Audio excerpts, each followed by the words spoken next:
What's up, everyone? Be sure to leave your feedback, and let's dive into the story. It all starts with a scene where we find a man sitting alone in his apartment, staring at an old photograph. The man in the picture was him. He grimly remembers the obituary, published 5 years ago, announcing his own death. His mind flashes back 3 years, to when his ailing mother passed away, still desperately searching for his missing brother. Relatives came to offer their empty condolences, but his mother had been sick for so long. At least now, she was in a better place. The man stood before a wall of flyers, each one bearing his brother's face. In a fit of despair, he rips one down, crumpling it in his fist before tossing it aside. He had given up all hope of finding him. His only option was to leave Korea and enlist for military service in Africa. As the plane soared through the sky, a single thought consumed him. He would probably never return to his homeland. Back in the present, he sits on the couch and opens a small box. Inside, he finds a photograph and a watch, keepsakes he carried with him always.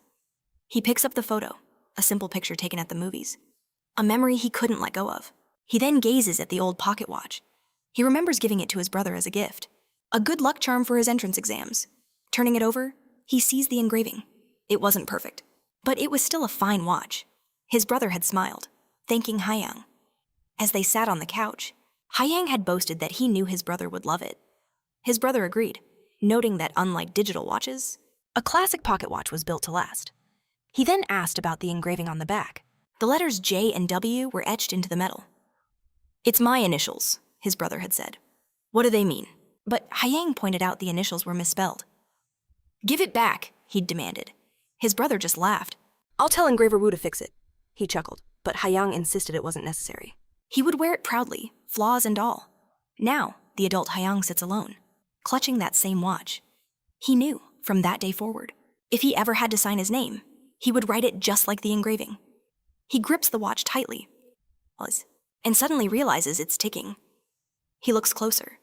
The second hand was unmistakably moving. A chilling thought crosses his mind. If you're hearing this recording, he jolts to his feet. Then I am likely no longer in this world. Haiyang stares at the watch in horror. Was this a hallucination? But he could hear his brother's voice, clear as day.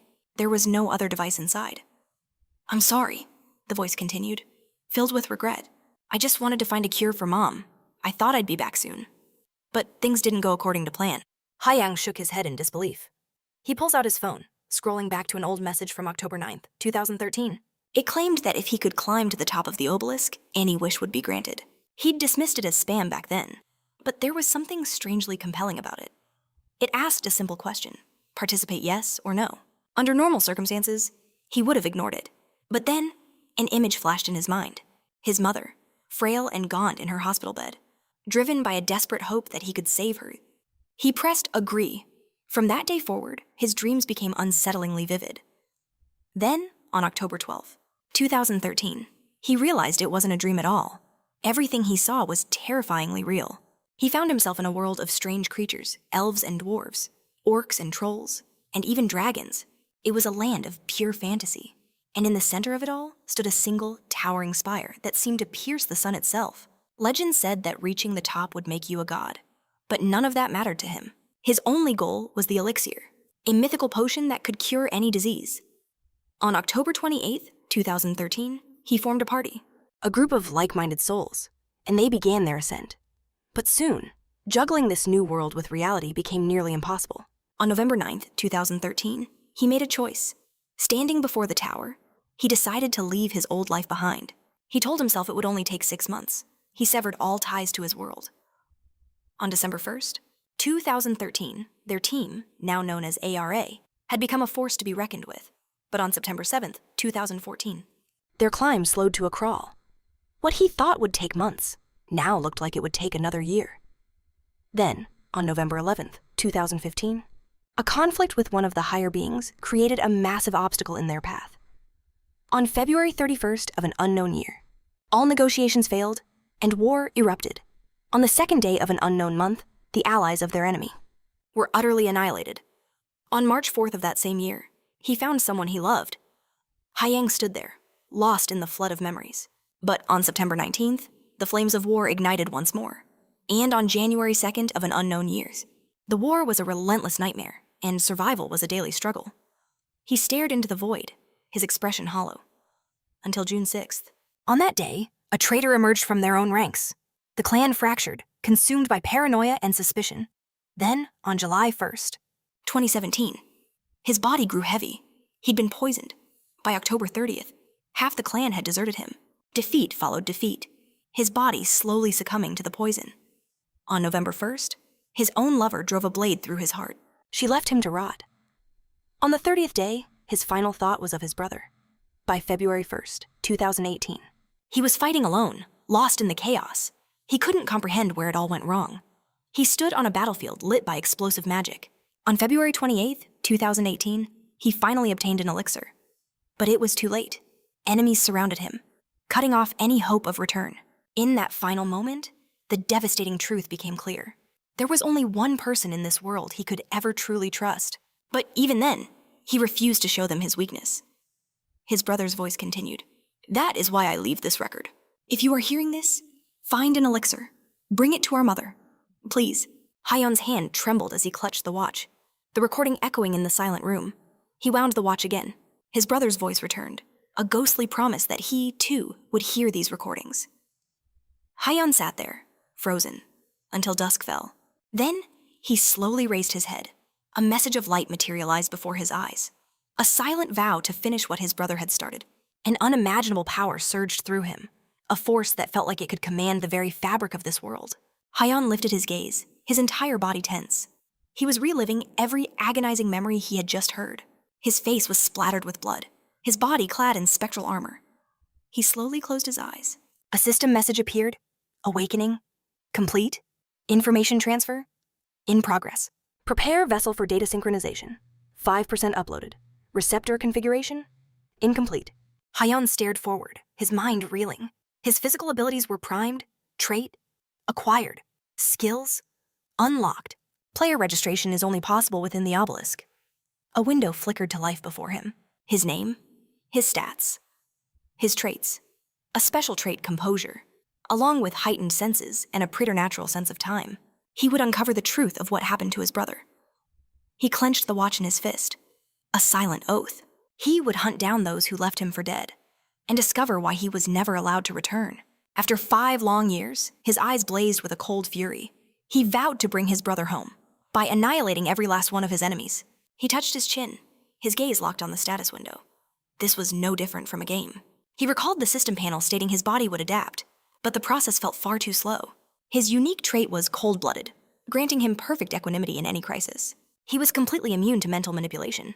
A powerful trait. He mused. And that wasn't all. He possessed an art from the dragon sight. The dragon's eye. An ability that could perceive the truth and see through any lie. It could even reveal the hidden skills of a person or an object. He remembered his brother's diary. He had met the ancient dragon, Katuta, and forged a contract with it on the 11th floor. This must be a fragment of that very power. He also had sharpened senses. His 5 basic senses were now supernaturally acute. He figured this was an enhancement linked to his cold-blooded nature. But it was the final skill that truly captivated him. Clairvoyance. He glanced at the watch. This power had to be because of it. Suddenly, the world warped. Black waves rippled through the air before him. The waves coalesced, twisting space itself until a black door materialized. It was time to see who was on the other side. Time to discover what he was truly up against. He stepped through the portal without hesitation. From this day forward, he is Chan. A system message chimed. You have entered the ground floor. Tutorial beginning. A blinding white light forced him to shield his eyes. When he looked again, the world had changed completely. He rose to his feet, gazing down a long stone corridor. This place, it was exactly as his brother's diary described. The tower? An entrance exam for those who sought to become players? It was a trial that offered mortals the chance to ascend to godhood. Anyone who wished to climb the tower first had to prove their worth. And this tutorial was the proving ground. He knew that far above. The ones who made his brother suffer were waiting. He relived the memories, the rage burning cold in his veins. Just wait, he thought. Wait just a little longer. I will soon pass judgment on your souls. He opened his inventory to enter the tower proper. He had to clear this tutorial, but not just clear it. To achieve his goals, he needed a score that was beyond legendary. He wasn't aiming for first place, donning a mask. He understood there were also hidden rewards, scattered throughout the training grounds. He had to gather them all to strengthen his frail body to its absolute maximum. Before he dared to climb the tower, His strategy was simple: secure every possible advantage. Under his sleeve, as he stepped forward, a brilliant light descended from above, and a voice echoed around him. It spoke of fear, of a final parting. But as June gripped his daggers, he saw he wasn't alone. Someone was approaching. He raised his weapons, only to find a goblin before him, dressed in a suit. With a monocle perched on its eye, the goblin spoke. My, such a hostile posture. It could get you seriously hurt. Now, would you be so kind as to lower your knives? The creature spread its arms wide with a grand smile. A pleasure to finally meet you. I am the manager of this ground floor, and I am also your guide. An encounter such as this can only be the work of fate. He then grandly suggested a round of applause for himself. June simply stared at him. Ignoring a manager's advice seems easy enough, but I suppose it's worth hearing you out. The goblin chuckled. You already know what's happening, don't you? I take it you're wearing that mask out of shyness. Since you're already familiar with things, the goblin continued, our little chat will be far easier than with the others. The training is divided into 7 blocks, from A to G. Each block has its own unique conditions and a mission to complete. You must clear as many as possible in the time you've been given. Depending on the quality and number of completed tasks, you will receive points. Once you finish, your total score will be calculated. And what's the point of getting more points? June asked. The goblin simply smirked. I'm sure I've made that clear enough. How much time do I have? You have 30 days. How you divide that time is entirely up to the player. He extended a hand toward June. 1 week of the first round has already passed. Would you care to join the next? June knew the strongest teams were already far ahead. So far, in fact, that it would be impossible for a newcomer like him to catch up. But in any case, he expected this. The goblin continued. We recommend passing blocks in teams of 3 or 5, but should you clear everything alone? You will be able to get the most points.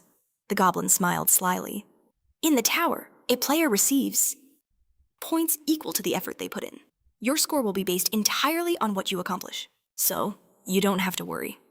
June sat down and began to warm up. The goblin thought to himself that players like him usually take one of 2 paths. They either believe in their own strength and go it alone, only to die a miserable death, or they do something that he found very interesting to watch. He raised his hand and snapped. If this is your final choice, then it starts right now. A system message flashed before his eyes. The trial of Floor 0 is beginning. The trial of a novice who seeks to become a god and climb to the very top of the tower. June had to prove he had what it takes to succeed. He had to do it within the time limit. The goblin bowed deeply as the countdown began. June walked forward, crossing the white line. A system message appeared. You have entered Block A. Your mission: defuse or destroy all traps in this block. Instantly, something fell from above. Jun dodged to the side, his instincts screaming. He knew.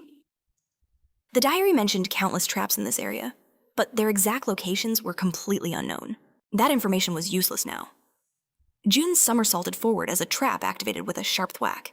He glanced back to see arrows piercing his briefcase, almost hitting him. He froze. They were made of solid metal. He stood, holding his case like a shield, trying to press against the wall and keep his body out of danger. But in the next moment, another trap was triggered. It slammed into June, injuring him. He staggered down the corridor, leaving a trail of his own blood. A system message popped up. You are feeling unbearable pain. Your movement has been slowed. He stopped, clutching the arrow sticking out of his arm. Another message appeared. Thanks to your cool-headedness skill, you show no outward signs of pain. You have now developed a tolerance for more. He knew it would be dangerous, but he never imagined this. He'd go crazy if this continued. Gritting his teeth, he took hold of the arrow and pulled it clean out of his arm. With tweezers, he set the cotton ablaze. A system window confirmed the wound. He was now exposed to fire. But thanks to his cool head skill, he showed no pain. Now, not only could he move safely, he had even gained a resistance to burns. Pushing forward, he realized the arrows weren't random. They fired at a specific moment, triggered by a faint signal. He had to discover that exact timing. Trying to spot them in the pitch dark was useless. He had to rely on the sound of the gears. If he could pinpoint their location and timing, he could easily predict the arrow's flight path. In that split second, he had to catch the sound. Closing his eyes, he activated Sense Sharpen. His awareness grew 0.8% stronger. Entering the darkness, he heard the gears whirl and looked up. He hurled his sword, shattering the mechanism. A smirk crossed his lips. Finding the rest would be simple now. He rushed on, dodging more traps. And with every arrow he countered, his stats began to climb. Dodging blue arrows boosted his agility, while parrying red ones increased his strength. He moved ahead, catching a yellow arrow, which enhanced his stamina. He checked his status window. The more he improved his stats here, the greater the reward from the main quest would be, a quest he still needed to find. As he forged on, blood dripped from under his mask. He wiped it away, feeling the strain of the ordeal. It was a shame he couldn't raise his MP, but this was a golden opportunity to hone his most essential skills. At that moment, someone was watching June, in a room filled with monitors displaying countless players. One observer's gaze was locked on him. This player was different, clearly standing out from the crowd. Strangely, he found himself more engrossed in this unknown from the block than any of the high rankers. He stroked his chin, recognizing the boy's raw talent. Even if he cleared this floor, greater dangers awaited him. But if he's clever enough to overcome these trials, the goblin mused, then this training floor is about to get very entertaining. A system message flashed, endpoint reached. After allocating his stats and upgrading his skills, he proceeded. He realized that every single one of his attributes, except for MP, had improved dramatically. To gain this much in a single day, it wasn't bad at all. He clenched his fists, feeling the surge of new power. His physical strength, maneuverability, and destructive force were on a completely different level now. He opened the door. A system message appeared. Commencing treatment of all injuries. A powerful energy suddenly enveloped his body. He watched in shock as his wounds healed instantly. This place, it was a safe zone where players could recover. He could finally take a deep breath. He leaned against a wall, and his eyes immediately closed from sheer exhaustion. An unknown figure was surprised to see June pass out. He raised his hands and magically woke him. June jolted awake, scrambling backward. Who was this person standing before him? He was positive that his heightened senses was still active. How did someone sneak up on him unnoticed? Are you the mysterious merchant? The man threw his hands up with a flourish. Ah, I'm so glad my reputation precedes me. I've been looking for a customer with deep pockets, he said, introducing himself as A. I'm just a humble merchant passing through. From time to time, we appear between blocks in these rest areas. To supply players with necessary items, for a certain fee, he grinned. From me, you can buy anything you can imagine. Food, artifacts, and other curiosities. The merchant opened a menu. With your permission, I'll show you my wares. I am a salesman who can get my hands on anything in this world, he boasted. If you need it, just say the word. June began to scroll through the list. Medusa's venom, golden goat's horn, Taman's left eye. These were all legendary-grade artifacts. There was no way an ordinary player could afford such things. June knew he couldn't rely on items right now. He had to focus on his core physical abilities. Then, he found exactly what he needed. A reset ticket. The power to return to a selected point in time. How do I pay? June asked. The merchant explained he could use his points by transferring the appropriate amount. The seller added with a straight face. We merchants have a conscience. You see, that's why our prices are so inflated. June checked the other items. Mineral water was worth 2 power points. This was daylight robbery. I'd like to buy something, he said, forcing a calm tone. The merchant rubbed his hands gleefully. I want to exchange all the points I earned on this block, June declared. For one reset ticket. Back at the entrance to Block A, June stood before the open window as the merchant asked his intentions. A reset ticket, June confirmed without a second's hesitation. A slow smile spread across the merchant's face. He noted that June was the first person to ever show interest in going back. Usually, everyone just wanted to get to the next block, but June calmly replied that he had unfinished business to attend to. The merchant stroked his chin, a knowing glint in his eyes. On the surface, he acted like he understood. But inwardly, he thought June was a truly fascinating player. The merchant began to explain the ticket's mechanics. To use it, June simply had to tear the paper anywhere within the block. Instantly, he would be transported back to the starting area. With that, the merchant began to fade away. My time is up, he said. I hope our paths cross again. And then, he vanished completely before June's eyes. A system notification appeared. All stat points acquired in Block A would be forfeit as payment. A draining sensation washed over him as his hard-earned strength bled from his body. But a new notification immediately followed. As a reward, 10 refund tickets materialized, falling directly into his outstretched palm. June didn't hesitate for a moment and tore them all at once. The tickets erupted in a blindingly brilliant light. The next system message confirmed he was on the ground floor, where the tutorial began. June stared forward, resolve hardening in his gaze. The test started. Dagger in hand, June's only thought was to grind as many stats as humanly possible. A volley of arrows flew towards him, but he deflected them with effortless grace. He paused, his expression unreadable. This would be his final tutorial run. He had pushed his senses to their absolute limit, achieving a state of perfect synesthesia. His hands and his perception now worked in perfect, deadly harmony. With his mask off, Jun stood beside the image of a dragon.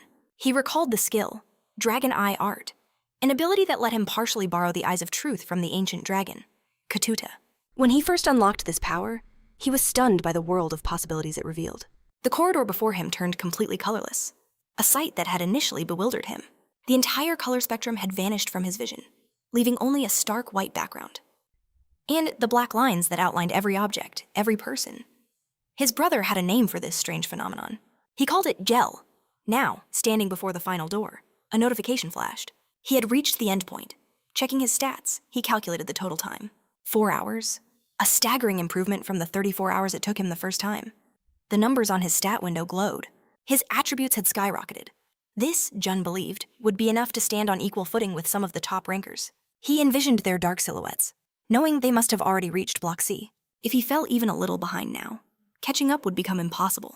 The time for the real race had begun. Jun pushed the door open, stepping directly into the boss room of Block A. His eyes scanned the area. He needed to clear Block A and Block B as fast as possible. With a burst of speed, he shot across the room, knife at the ready. He met a volley of fire arrows head-on, deflecting them with a powerful swing of his blade.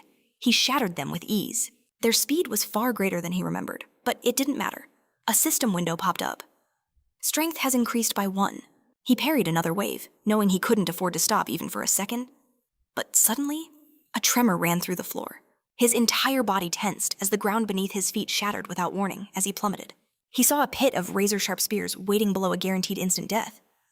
Jun twisted his body violently in midair. He thrust his chest forward, using the momentum to leap across the deadly chasm. Agility has increased by 1. He landed gracefully on the other side, his gaze already fixed on the next obstacle. A towering wall of flame roared before him. Jun brandished his knife, and with a single powerful slash, carved a path right through the inferno. He sprinted through the corridor of fire, the heat searing his skin. Resistance to burns has increased. Sense sharpening skill has leveled up. The moment Jun emerged from the flames, a massive log swung towards him from the shadows. He barely noticed it in time, dodging at the last possible second. A flurry of notifications appeared. Agility increased by 1. Stamina increased by 1. Sense sharpening skill has improved. But then, a fist slammed into his gut with brutal force. The impact sent Jun flying backward, his feet skidding across the stone floor. He looked up to see his attacker, but his eyes widened in shock. What he was looking at was not a person. A brass scarecrow that mirrored the player's every move, attacking with lethal precision within a certain range. Jun recalled his brother's warning about these terrifying constructs. Standing before 3 of them now, he knew the truth. They didn't just copy a player's skills. They mastered them, unleashing them with even greater power. Defeating one meant access to the boss room. Failure meant being cut down by your own amplified reflection. Gripping his blade, Jun prepared for battle. He knew there were only 2 paths to victory against this monster. The first was a direct strike to its forehead. The second, a precise stab through its core. Jun activated the dragon's eye. The world shifted. His opponent became a hollow silhouette, its form outlined in pure energy. And in that moment, he saw it. A black clot of corrupted mana pulsed within the monster's chest. That was its true weak point. Jun moved to defend, bracing for an attack, as a metal fist flew towards him. A voice suddenly echoed out. It moves by sensors. Find them and destroy them. Jun was stunned by the sudden intrusion. He dodged the devastating blow, swinging his knife with calculated grace. He recognized the voice. It was the same presence he'd felt when his senses were enhanced. With a powerful thrust, he pierced the black core. I already know, he muttered, as the scarecrow exploded from the sheer force of his attack. The mysterious observer stood frozen in shock, his mouth agape. He couldn't believe what he had just witnessed. It was supposed to be impossible. Jun turned, his intense gaze locking onto the kid, who flinched under the pressure. As Jun approached, he considered the effort it would take for a normal player to discover the sensor secret. A weakness that allowed the golem to use an enhanced version of his own skills. It was knowledge far beyond the average warrior. Jun towered over the kid, a full 2 heads taller. He couldn't fathom how this boy knew the monster's secret. The boy trembled, asking what Jun intended to do with him. Jun noted his frail appearance. They stood in a tense silence. What am I going to do to you? Jun repeated, his voice calm, before the boy shouted the question back at him. What are you going to do to me? Jun stared down at him coolly. I'm not going to do anything. But I do have a question, he continued. How did you know the copper doll runs on sensors? I'm very curious. The boy relaxed slightly, flustered and unsure how to respond. He gestured towards the remains of the doll. The entire thing was covered in a blue aura, he explained. I could see the threads of magic woven around the copper golem. At that moment, June understood. This boy could see mana itself, a rare and coveted ability, even among the most powerful mages. That's it, June said. His interest piqued. Your ability to see and control magic is what I'm after. I'd be grateful if you could teach me. June knew that if he could master this sight, his own control over magic would soar. The boy's face was a mask of confusion. Why would I? He started to ask. I'm not asking for free, June cut in, his voice echoing in the empty hall. I can tell you've been stuck in this place for a long time. In exchange for your knowledge, I'll get you out of here. It was an offer he couldn't refuse. Yet, the boy hesitated, scared and silent. June turned to leave. I won't force you, but his words spurred the kid into action. Wait, the boy stared at his retreating back. Is it true what you said? That you can't control magic? June didn't even turn. I have no reason to lie. Pointing a trembling finger at the golem's wreckage, the boy cried out, But that's impossible. You're telling me you can defeat that thing without knowing the first thing about magic? They both stared at the shattered remains. The boy's mind reeled. Normally, no matter how many skills or physical buffs a player used, the doll wouldn't even get a scratch. But June had obliterated it in just a few hits, all without using any magic. He looked at June with awe and fear. Who was this person? In a trembling voice, he finally agreed. I'll help you. He placed a hand on his chest and introduced himself. My name is Yule. They began to walk down the corridor. I'll open the path, June said. You just follow me. Then he turned, his dragon's eye flaring to life once more. But I have one more question for you. The boy tensed, bracing himself for what was to come. Why are you using this particular shell? June's gaze pierced right through him. Your current form is just a vessel, a fake. Within Yule's body was a second, truer form. June could see it clearly now. Judging by your real shell, you're no older than 10 years old. That means you are far from an ordinary person. June placed his hands on his hips. So let's drop the pleasantries. Don't expect me to go easy on you just because you're a child. With that, June turned his attention back to the fight, his expression unreadable as he effortlessly shattered one copper doll after another. The doll descended in a blur, driving its blade straight into the pulsating black core. Yule watched from around the corner, his expression a canvas of pure, unadulterated shock. June glanced over his shoulder. We're at Block B's doorstep. It's time you kept your promise. As they walked, Yule admitted he wasn't sure how June would take the truth about his abilities. I was born seeing the flow of mana. June gazed forward, speculating. So it's an innate ability. A skill passed down through your bloodline. He knew it was exceedingly rare, but not unheard of. Some unique, almost divine, abilities were hereditary. These bloodlines carried their power through the ages, passing their special traits from one generation to the next. As a mysterious aura began to surround Yule, June's mind raced. The skill awakens in a descendant, granting them new power, and one day, they too pass it on. Yule confirmed it. I'm one of them. The skill I inherited. It lets me see and feel magic itself. This deep connection to mana was how he was able to decipher the doll's inner workings. June's thoughts immediately jumped to his brother. Young In, he recalled the spinning green core of his brother's skill, a power defined by perfect adaptation. It was compatible with all things, even mana itself. A confident smile touched Yule's lips as mana enveloped his hand. June realized that unlike others from Earth, Yule felt no resistance when manipulating mana.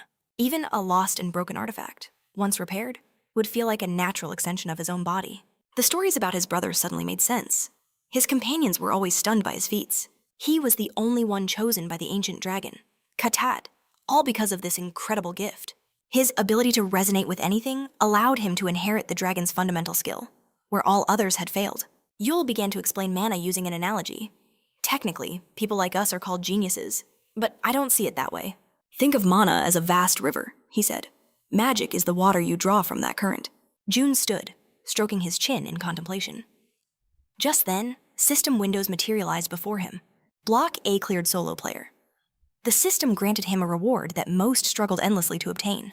Additional reward, karma plus 500. June absorbed the information, his eyes flicking to his stats. His total was already over 700 points. He knew karma was the lifeblood of the tower. It was the foundation of this world, a reward from the administrator and a currency, used for trading between players. As he pushed open the next door, one thought dominated his mind. I need to hoard as much karma as possible. He'd only cleared one block, yet his earnings were already an amount that would shock any other player. A brilliant light flooded his vision from beyond the door. But it wasn't enough. He needed more. You have entered Block B.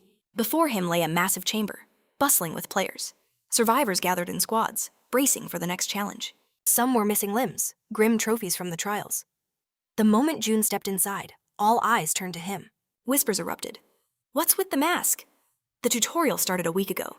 There are still stragglers. They stared in disbelief, realizing he must have cleared Block A alone. June turned to Yule. Well, we're finally inside. Yule was trembling, overcome with relief and joy that they'd actually made it. He looked at his own hands. I did it. But then, his eyes caught a hostile glare from across the room. A team of players stared at him with pure contempt. Yule's expression hardened, his joy turning to cold fury. June sensed the shift. Your team, Yule scoffed. I have no intention of dealing with them now. They moved on, and Yule asked, What else haven't you told me about? June replied. We only discussed the mana flow. They found a spot on some steps to continue their talk.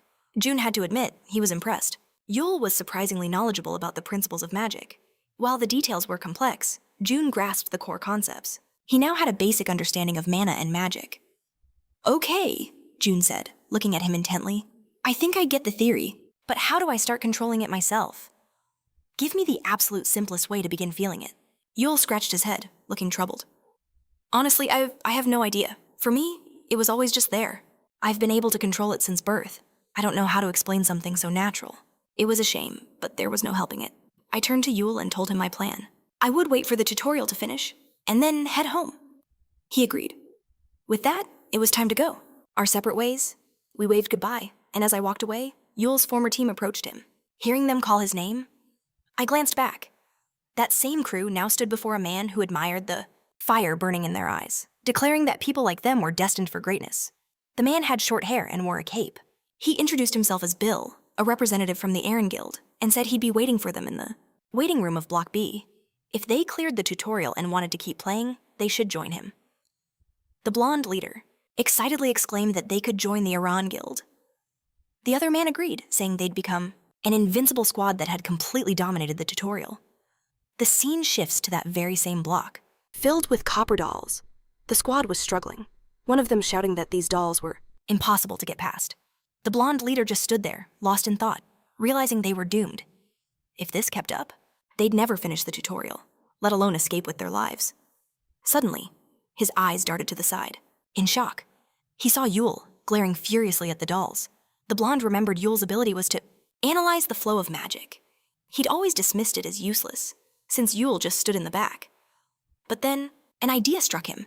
He grabbed Yule by the scruff of his neck, dragging him forward. Yule cried out, asking what he was doing.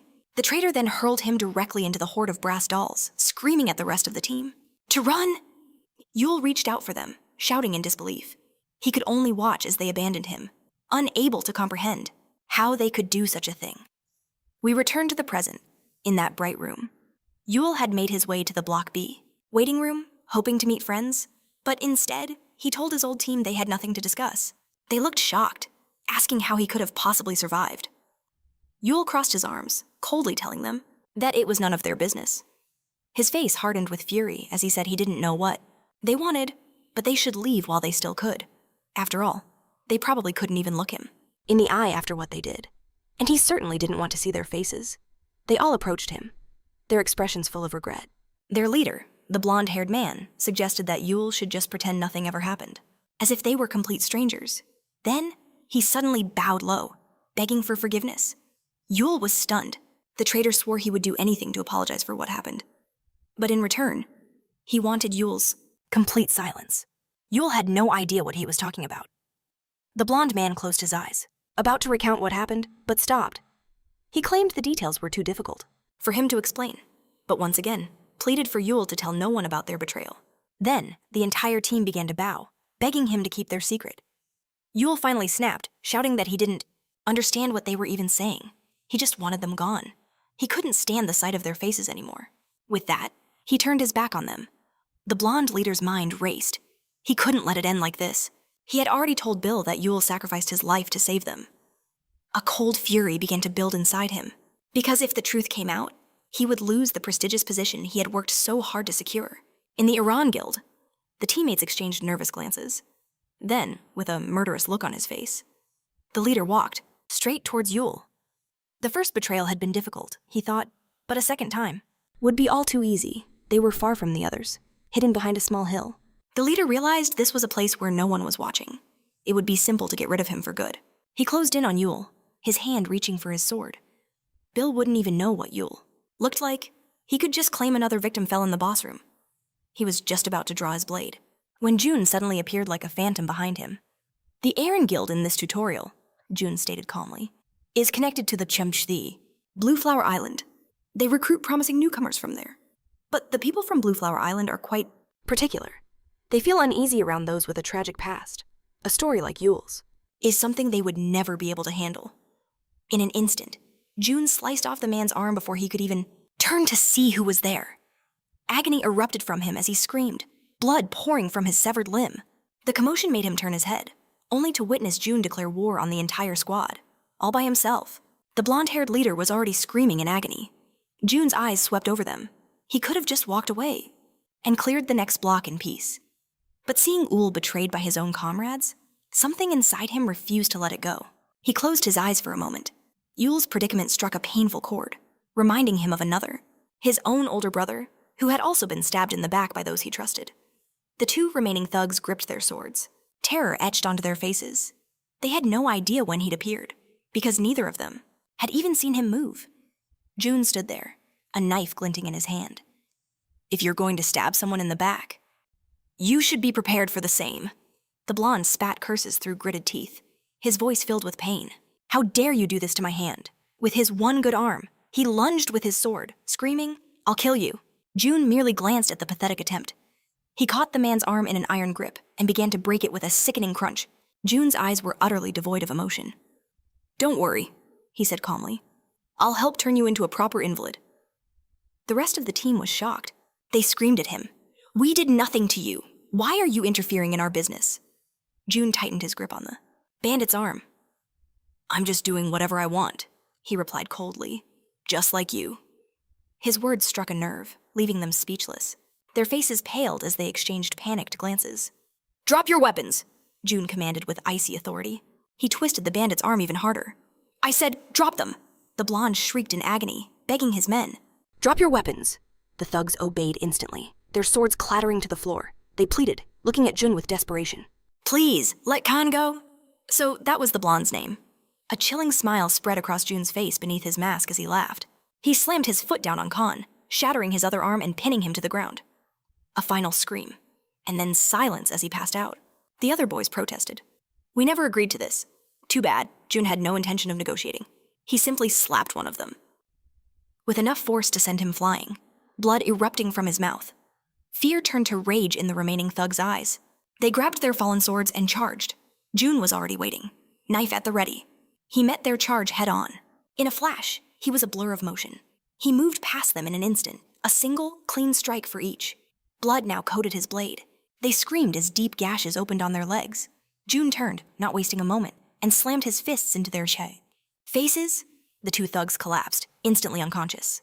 Yule watched the entire scene, his jaw hanging in utter disbelief. He stared at Jun, thinking, I knew he was strong, but not this strong.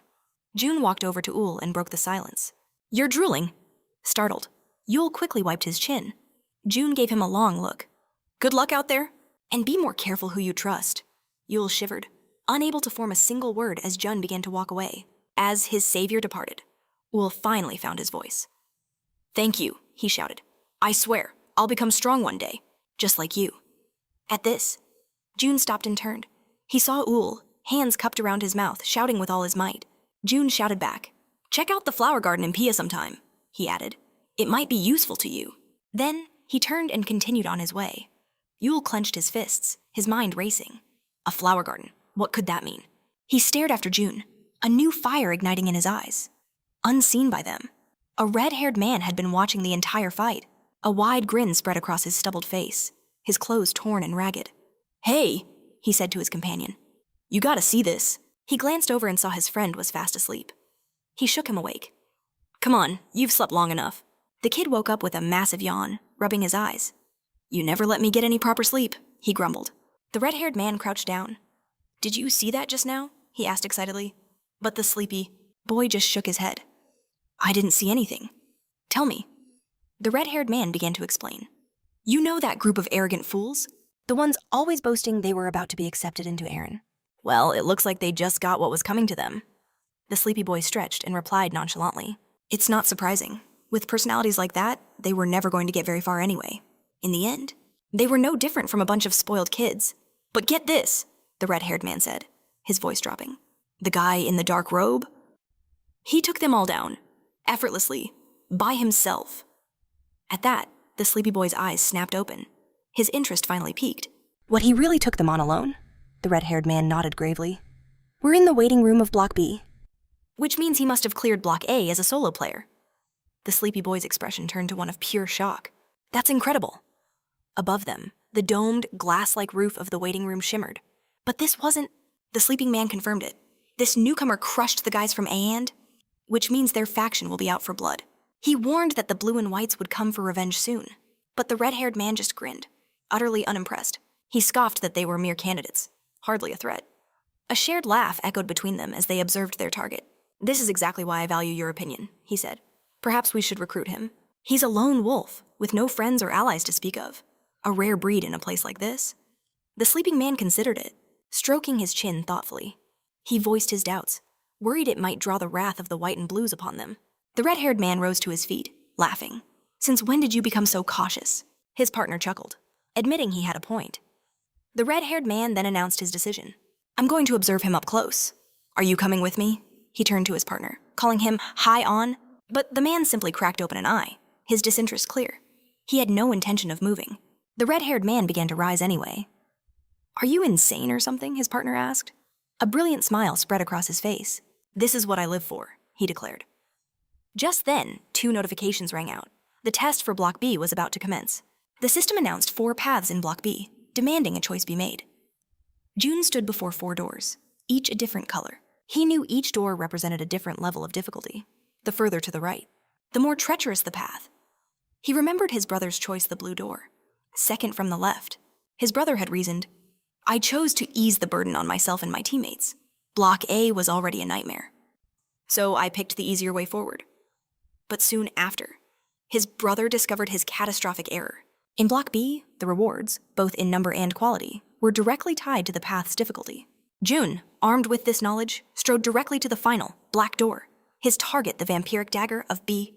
As he pushed the door open, a system message confirmed it. He had chosen the black path. He materialized in a chamber with a flowing river. The mission: cross the deadly pond and get to the other side alive. But this was no ordinary water. It was a fluid released from a giant mimu, which perished while carrying this substance within itself. And this pond teemed with unseen life. Jun spotted a loose rock and kicked it directly into the water. It splashed into the surface, and as it sank, it disintegrated into nothing but dust. June's eyes narrowed. This water's density and pressure were unlike anything natural. A single touch would mean instant death. In that moment, June activated his dragon vision. The world shifted, colors fading away, revealing a hidden seam along the wall that he immediately noticed. He reached out and touched it. With a grinding sound, a secret passage opened. Before him lay a dark stairway, leading deep into the earth. A notification appeared. He'd found a hidden path, the Room of Ice and Fire. He was also awarded 300 credits for the discovery. June descended into the darkness as the system confirmed his entry into the dungeon. Suddenly, he found exactly what he was looking for. Gleaming before him was white moss. This rare cave moss contained the very spirit of the moon. To any normal person, tasting it meant severe stomach pain and a foul flavor. But June knew the truth.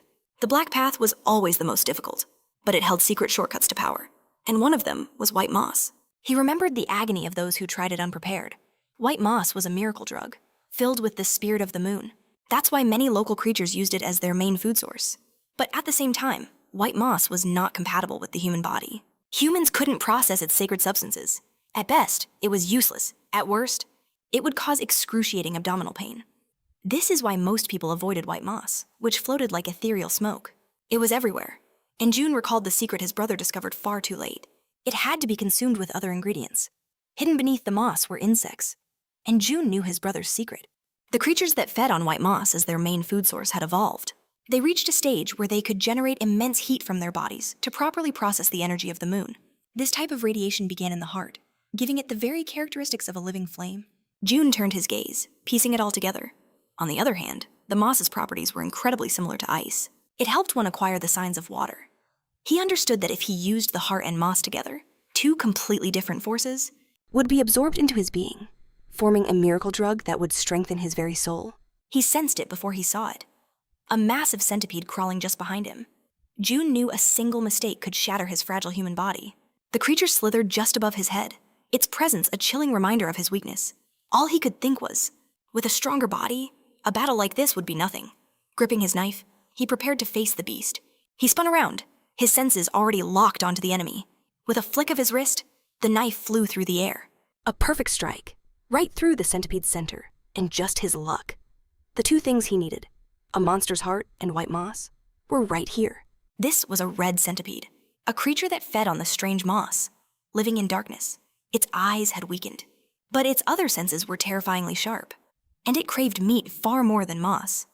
Suddenly, two system windows appeared. A flame monster had emerged. A secret quest was issued: exterminate every monster in this dungeon, before they escape and unleash a catastrophe upon the world. Just then, another centipede charged at Jun. He instinctively dodged, turning to flee, but then resolved to fight. He lunged, aiming to slice it open, but his blade merely skidded off its hide. How tough was this thing, now armed with two knives? Jun stared in disbelief. The monster hadn't even flinched. Its shell was like steel. His previous attack had some effect, but it was nowhere near enough to win. Jun watched the creature, his mind racing. He didn't know the red centipede's true strength, nor the true depths of this dungeon. He had to end this, and fast. Activating his dragon vision, he peered straight through the beast. There, beneath its head, a patch of black flesh, its weak spot. Suddenly, the centipede scurried onto the ceiling. Jun knew he had to seize the perfect moment to strike. It launched itself down from above. Jun dodged, the monster's shell grazing him as he moved. The close call put him right where he needed to be. He swung with all his might, plunging his blade deep into its armored carapace. But his victory was short-lived. To his shock, he felt another, even harder shell just beneath the first. He turned his head in surprise, but it was too late. The monster's tail whipped around, slamming him into the cavern wall. Blood erupted from his mouth as agony tore through him. A system notification flashed: internal organ damage. Poisoned. He collapsed to the ground. 4 broken ribs, 2 spinal fractures, a major vein in his hip, ruptured. His eyes closed, then snapped open, his consciousness blazing back to life. A new message appeared. State of shock canceled, poisoning neutralized. Jun's hand found the hilt of his knife. A new skill had been acquired: resistance to the laws of nature. The centipede lunged at him again. Another skill awakened battle urge. Fueled by pure instinct, he thrust his knife straight into its gaping mouth. He recoiled from the horrific sight within, then kicked off with explosive force, sending the beast crashing into the wall. He saw his opening its unprotected stomach. He lunged, sinking his blade deep inside, and began tearing it in half. Vile blue blood showered over him, gushing from the fatal wound. The ground was slick with its remains. After the monster was finally slain, he collapsed, overwhelmed by pain. He turned his head, watching the creature's eyes flicker and die. A system window popped up. Additional rewards will be granted for defeating a powerful enemy. Jun tore off his mask and began to crawl through the moss and blood. He grabbed a handful of the white moss and ate it. Strange particles began to form inside him. Wiping his mouth, he crawled to the monster's carcass and began carving into it. He ripped out its heart and, without hesitation, took a bite. Meanwhile, a man named Bild demanded answers. His men sat battered and broken, unable to speak. Bild stood with his hands on his hips, surveying the scene. He thought to himself, I leave for a moment, and they're already beaten. He had believed they were strong, but clearly he was mistaken. Fury began to smolder within him. He knew their guild, Aaron, cared for its members. For someone to attack them so brazenly was a direct insult. They were being completely ignored. Bild turned to a subordinate. This attacker. He wore a white mask. The man confirmed it. Bild stroked his chin, lost in thought. Then, his eyes burning with rage, he began to walk. He knew what he had to do. First things first, he had to find that masked man. Bild glared ahead, his purpose now crystal clear. A new system message appeared for Jean. You have successfully hunted the red centipede. You have overcome an invincible foe. You have received additional merit points. You have consumed the heart of a red centipede. Through a synergistic reaction with the white moss, a hidden effect has been unlocked. Broken bones have been repaired and strengthened. Damaged. Muscle tissue has been regenerated and fortified. Total monsters killed 1. Jun's journey had truly begun. With knowledge of the fiery heart sealed in ice, June exhaled slowly. He finally understood. That hidden corridor had reinforced his very skeleton and muscles, gifting him the fiery heart and the ice seal. He pulled up the system panel. Though his progress was only 1.5%, his physical strength and his energy recovery speed had clearly surged. He analyzed his stats. The rewards for killing a single red centipede dwarfed what he'd earned from clearing the entire boss location. Still, his dangerously low mana was a crippling weakness, and for now, he had no solution. He was relying purely on his own power, but soon, he would need far more magic. The higher he climbed, the stronger he had to become. June knew this was just the beginning. The dragon body's strengthening wasn't just about maxing out his physical potential. It was the key to unlocking the dragon's immense magic power. Only then could he truly wield it. He searched for an answer again, but no matter how hard, he thought, nothing came to mind. His gaze fell on a skill physical stamina. It was rank E, with a level of 7.2%. This skill bolstered his resistance to physical attacks. In certain fights, it was more valuable than anything else. He understood that it minimized the shock of enemy blows and dulled the searing pain. He remembered the last battle, using his cool head skill to stay sane through the entire ordeal. And yet, there were moments he suffered unimaginable torment. His spirit had nearly shattered. If he used this stamina skill correctly, he could prevent that from happening again. Against poisons, burns, frostbite, panic, hallucinations, or curses, his resistance was now on a whole new level. It wasn't just one skill, it was a foundation that would provide him with incredible support. He then selected the Accelerating Thoughts skill, rank D+, skill level 3.2%. No matter the odds, his unyielding spirit now burned with the will to fight. Thanks to his accelerated mind, he could simultaneously analyze the battlefield and make split-second decisions. Jun knew this was his greatest weapon. In a crisis, a fast decision could save his allies, or condemn them to ruin. He realized that against the red centipede. This very skill was what granted him victory. A faint smile touched Jun's lips. He had managed to level up 2 skills at once, which was an amazing feat. After all, obtaining a D+ rank through training was nearly impossible. Jun donned his mask and moved out to hunt the bats. A system message appeared. He had successfully slain them all. The monster kill count 147. Jun stood amidst a sea of bat corpses. As he began harvesting, he realized he was getting used to this grim work. He pulled out their fangs and claws, then noticed the white moss mixed with the poisonous blood of a red centipede. He poured the solution onto the claws and fangs, creating a powder that pulsed with the fire properties of monsters. The mixture swirled together, transforming into a vibrant red dust. He knew instantly that if ignited, it would cause an explosion of unimaginable power. He carefully filled a bag with the dust and tied it to his waist. Jun looked ahead. His next targets were the blue ants guarding their eggs, and their numbers were staggering.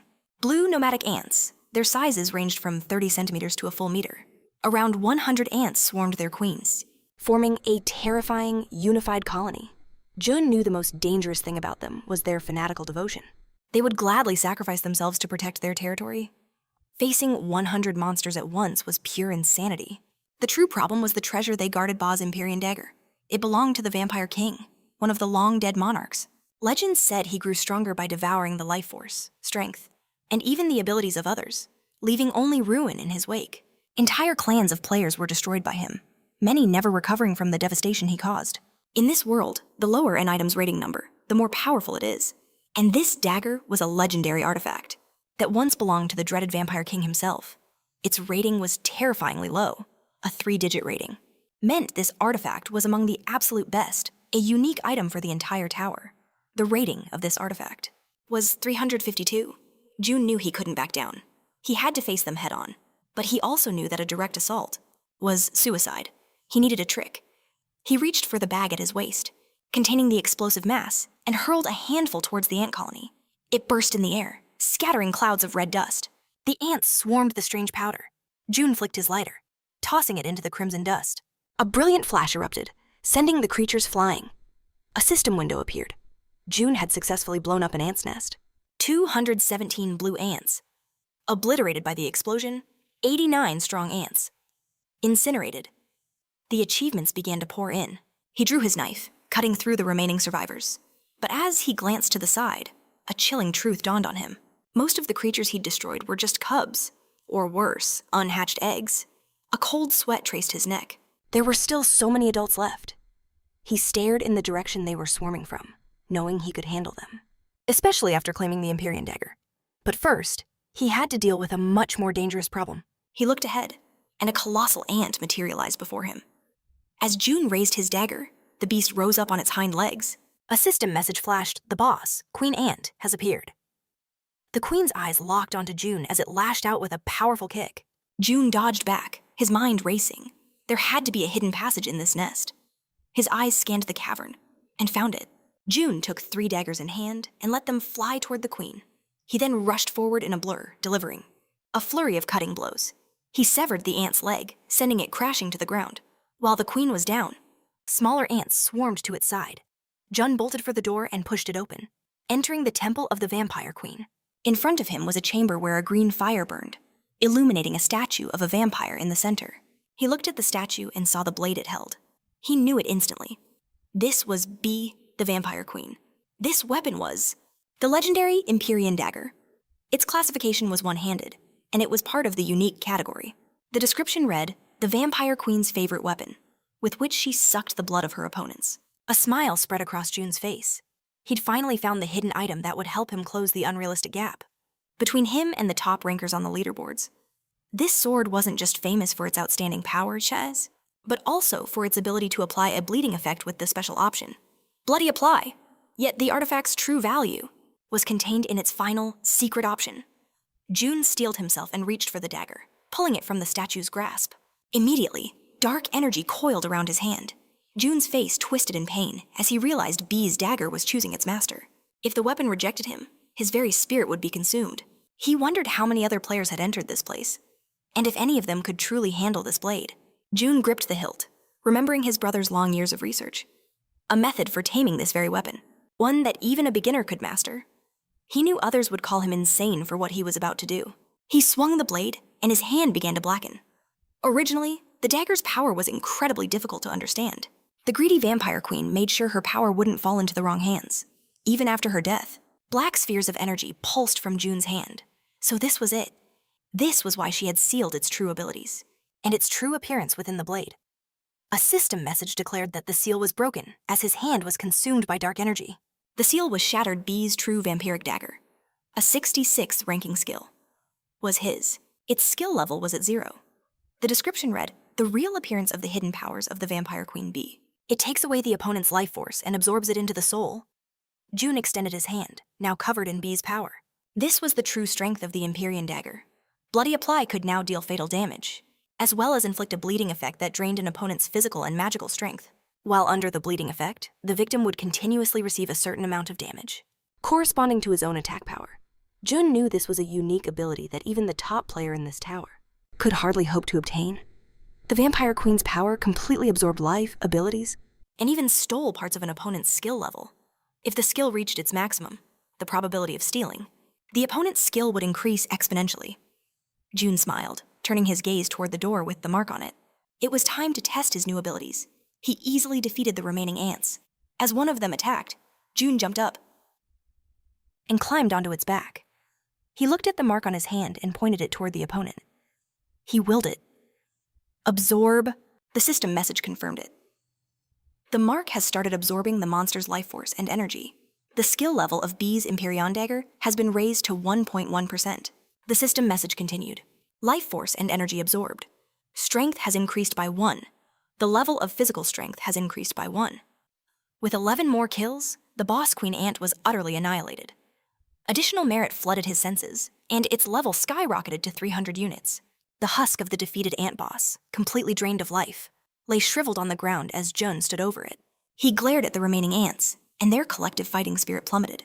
The ants' nest was now being wiped out at a terrifying rate. Suddenly, an unfamiliar voice echoed through the cavern, filled with disbelief that such a hunting ground even existed. Haiyang turned to his companion. "Are you seeing this?" But the man simply yawned, nonchalantly covering his mouth. He drawled that if they couldn't believe their eyes, they could always just go back. But Haiyang grabbed his shoulder, his grip tight. "Who is doing this?" he demanded. "And you really don't care?" His gaze swept over the mountain of monster corpses. Someone was hunting here with terrifying efficiency. He was shocked. How could a player raise their skills and stats this fast? It wasn't as if the monsters themselves had suddenly grown weaker. Something else was at play here. Haiyang's friend noted that, as strange as it sounds, the players from the lower floors were rapidly growing stronger, becoming rivals to even those who had advanced much higher. Haiyang knew this was no laughing matter. His companions called his name, their eyes locked on the dried-up corpse of the boss monster. It's been completely drained of all its energy, Haiyang muttered, unable to comprehend what kind of player possessed such a horrifying skill. He remembered their own scouting missions. They had never found even the slightest hint of a place like this. He couldn't believe it. A hidden room, cleared by a lone player who also managed to get their hands on a rare artifact. And even a hidden ability. He paused, a hand on his chin as he pieced it all together. A talent of this magnitude couldn't be hidden for long. Rumors were bound to spread like wildfire across the server. In that case, he would soon catch the eye of other clans desperate to recruit him. They would have no choice but to act first. They had to lure him to their side before anyone else could. As they scanned the room, they noticed the last of the monsters fleeing for their lives. They looked at each other, a silent understanding passing between them. They knew what must be done. A system message flashed. The brown salamander had been destroyed. Its desiccated corpse collapsed to the floor. The total monster kill count had reached 1,000. The maximum quest conditions had been met. All parts of the fire heart and the ice seal were collected. The fire heart and ice seal were now complete. Their power surged through Jun's body, forcing an incredible change. Jun looked down at his hands. As they began to emit an intense glow, a system message announced he had acquired an enhanced skeleton. He checked the status window. Through Bale's vampiric dagger, he had successfully absorbed the life force of countless monsters. His stats had already increased dramatically, but now he possessed a powerful new feature, the reinforced skeleton. The description was clear. The energy of fire filled his heart, while the energy of ice filled his body. By fusing together, the properties of fire and water had massively increased his immunity level and resistance power. His body would now accumulate damage far more slowly. Jun realized the skeleton's true strength was making his entire being stronger. Defeating him would no longer be so easy. He also gained an increased recovery rate, helping him reduce damage even in a critical situation. But there was one more crucial reason he needed this newfound ability. A new system message appeared before him. Development of your body has been confirmed. The physical shell has been reinforced. Restoration of lost hereditary abilities has begun. A loading bar appeared. Current recovery state 21.3%. Trait imperfect dragon body. Has evolved into low-level dragon body, Jun finally understood. In order to complete the restoration of his inherited abilities, he needed a stronger vessel. The enhanced skeleton was a mandatory requirement to help him achieve it. He was offered a choice: register his name in the updated training rankings. Jun immediately clicked the refuse button. He knew that agreeing would offer no advantages, but would instead attract a flood of unwanted attention from high-ranked players. Registration was cancelled. He glanced at the training rating anyway and saw himself in the 281st place. It was certainly a good thing that he was climbing the ranks, but the difference between him and those at the top was still enormous. He couldn't even begin to imagine what players like Eudora, Pant, and Kang were doing to stay so far ahead. This pace just wasn't going to cut it. He had to accelerate even more. He looked away and began to walk forward. He was certain other players were nearby, but he hadn't seen anyone while he was tearing through his enemies. He gripped his dagger, assuming they were here for him. He then realized these were the same guys he'd run into when he was helping Uli. His eyes narrowed. He hurled his dagger forward. It flew straight towards Haiyang's partner, who instantly fell to the floor. But Haiyang bravely stepped forward, knocking the dagger aside. It clattered to the ground as he glared, a vicious expression on his face, and asked. With his guard up, Jun demanded to know, "Are you from Erend?" Haiyang hesitated. "Why do you ask?" Jun's eyes narrowed. "Then why were you following me?" Haiyang fired back. "Why did you suddenly attack us?" Jun scoffed. How else was he supposed to react when someone tails him without declaring their intent? He knew better than to expect a friendly chat. Of course, he would. Strike first. At his words, Haiyang and his partner bowed their heads in apology. They admitted their approach was foolish this time. After a quick glance at each other, Jun cut to the chase. "Why were you following me?" Hyun pointed directly at him. "Become our companion," he declared. His partner facepalmed, urging him to stop. The cringy display, watching them, Jun thought they were a pair of absolute fools and began to walk away. "Hey, where are you going?" Haeyong shouted. "I'm not finished yet." He grabbed Jun's arm, but Jun just asked coldly, "Is there something else?" Once again, Haeyong made his offer to team up. Jun gave no reply. "Impossible," Jun stated flatly. "I don't know who you are, and I have no interest in team play." Haiyang pointed to himself in disbelief. You really don't know who I am." Jun simply stared. "Should I?" A look of desperation crossed Haeyang's face. How could this guy not know him? He was one of the world's top rankers. Haiyang's companion began to clap slowly. He's a good person, really, he explained. But his biggest flaw is that he loves to show. Off. He admitted it could be tiring, but asked June to understand Haiyang wasn't a bad person at heart. We should have introduced ourselves properly, he said, extending a hand. My name is Doyle. Doyle smiled. I know this must seem suspicious. You probably think we're a bit confused, still hanging around here. He began to explain they should be at the next level. But before he could finish, June cut him off. I believe you. He had already used the power of the dragon's eye. It was a new ability, but it allowed him to see the truth of a person. Through the dragon's eye, he could read their aura.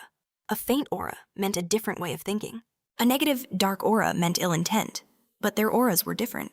His own aura would be a torrent of power, filling his entire body. But the auras of Doyle and his companion weren't bright with malice. This told him they weren't lying. Still, he didn't understand the reason. Why would high rankers, who should be busy accumulating points, come back to this zone just to recruit me? There's something you need to know, Doyle said seriously. Are you currently part of any clan or team? June said no. To be honest, Doyle continued, there's a unique artifact in Sector E, but to get it is impossible unless the group has at least 3 or 4 players. June pressed him. Couldn't you find people there to help? Doyle shook his head. Most players in Sector E have already joined a faction. June understood. Finding skilled, unaffiliated players in that sector was nearly impossible. But why me? He wondered aloud. I haven't done anything to stand out in the waiting room. Then it clicked.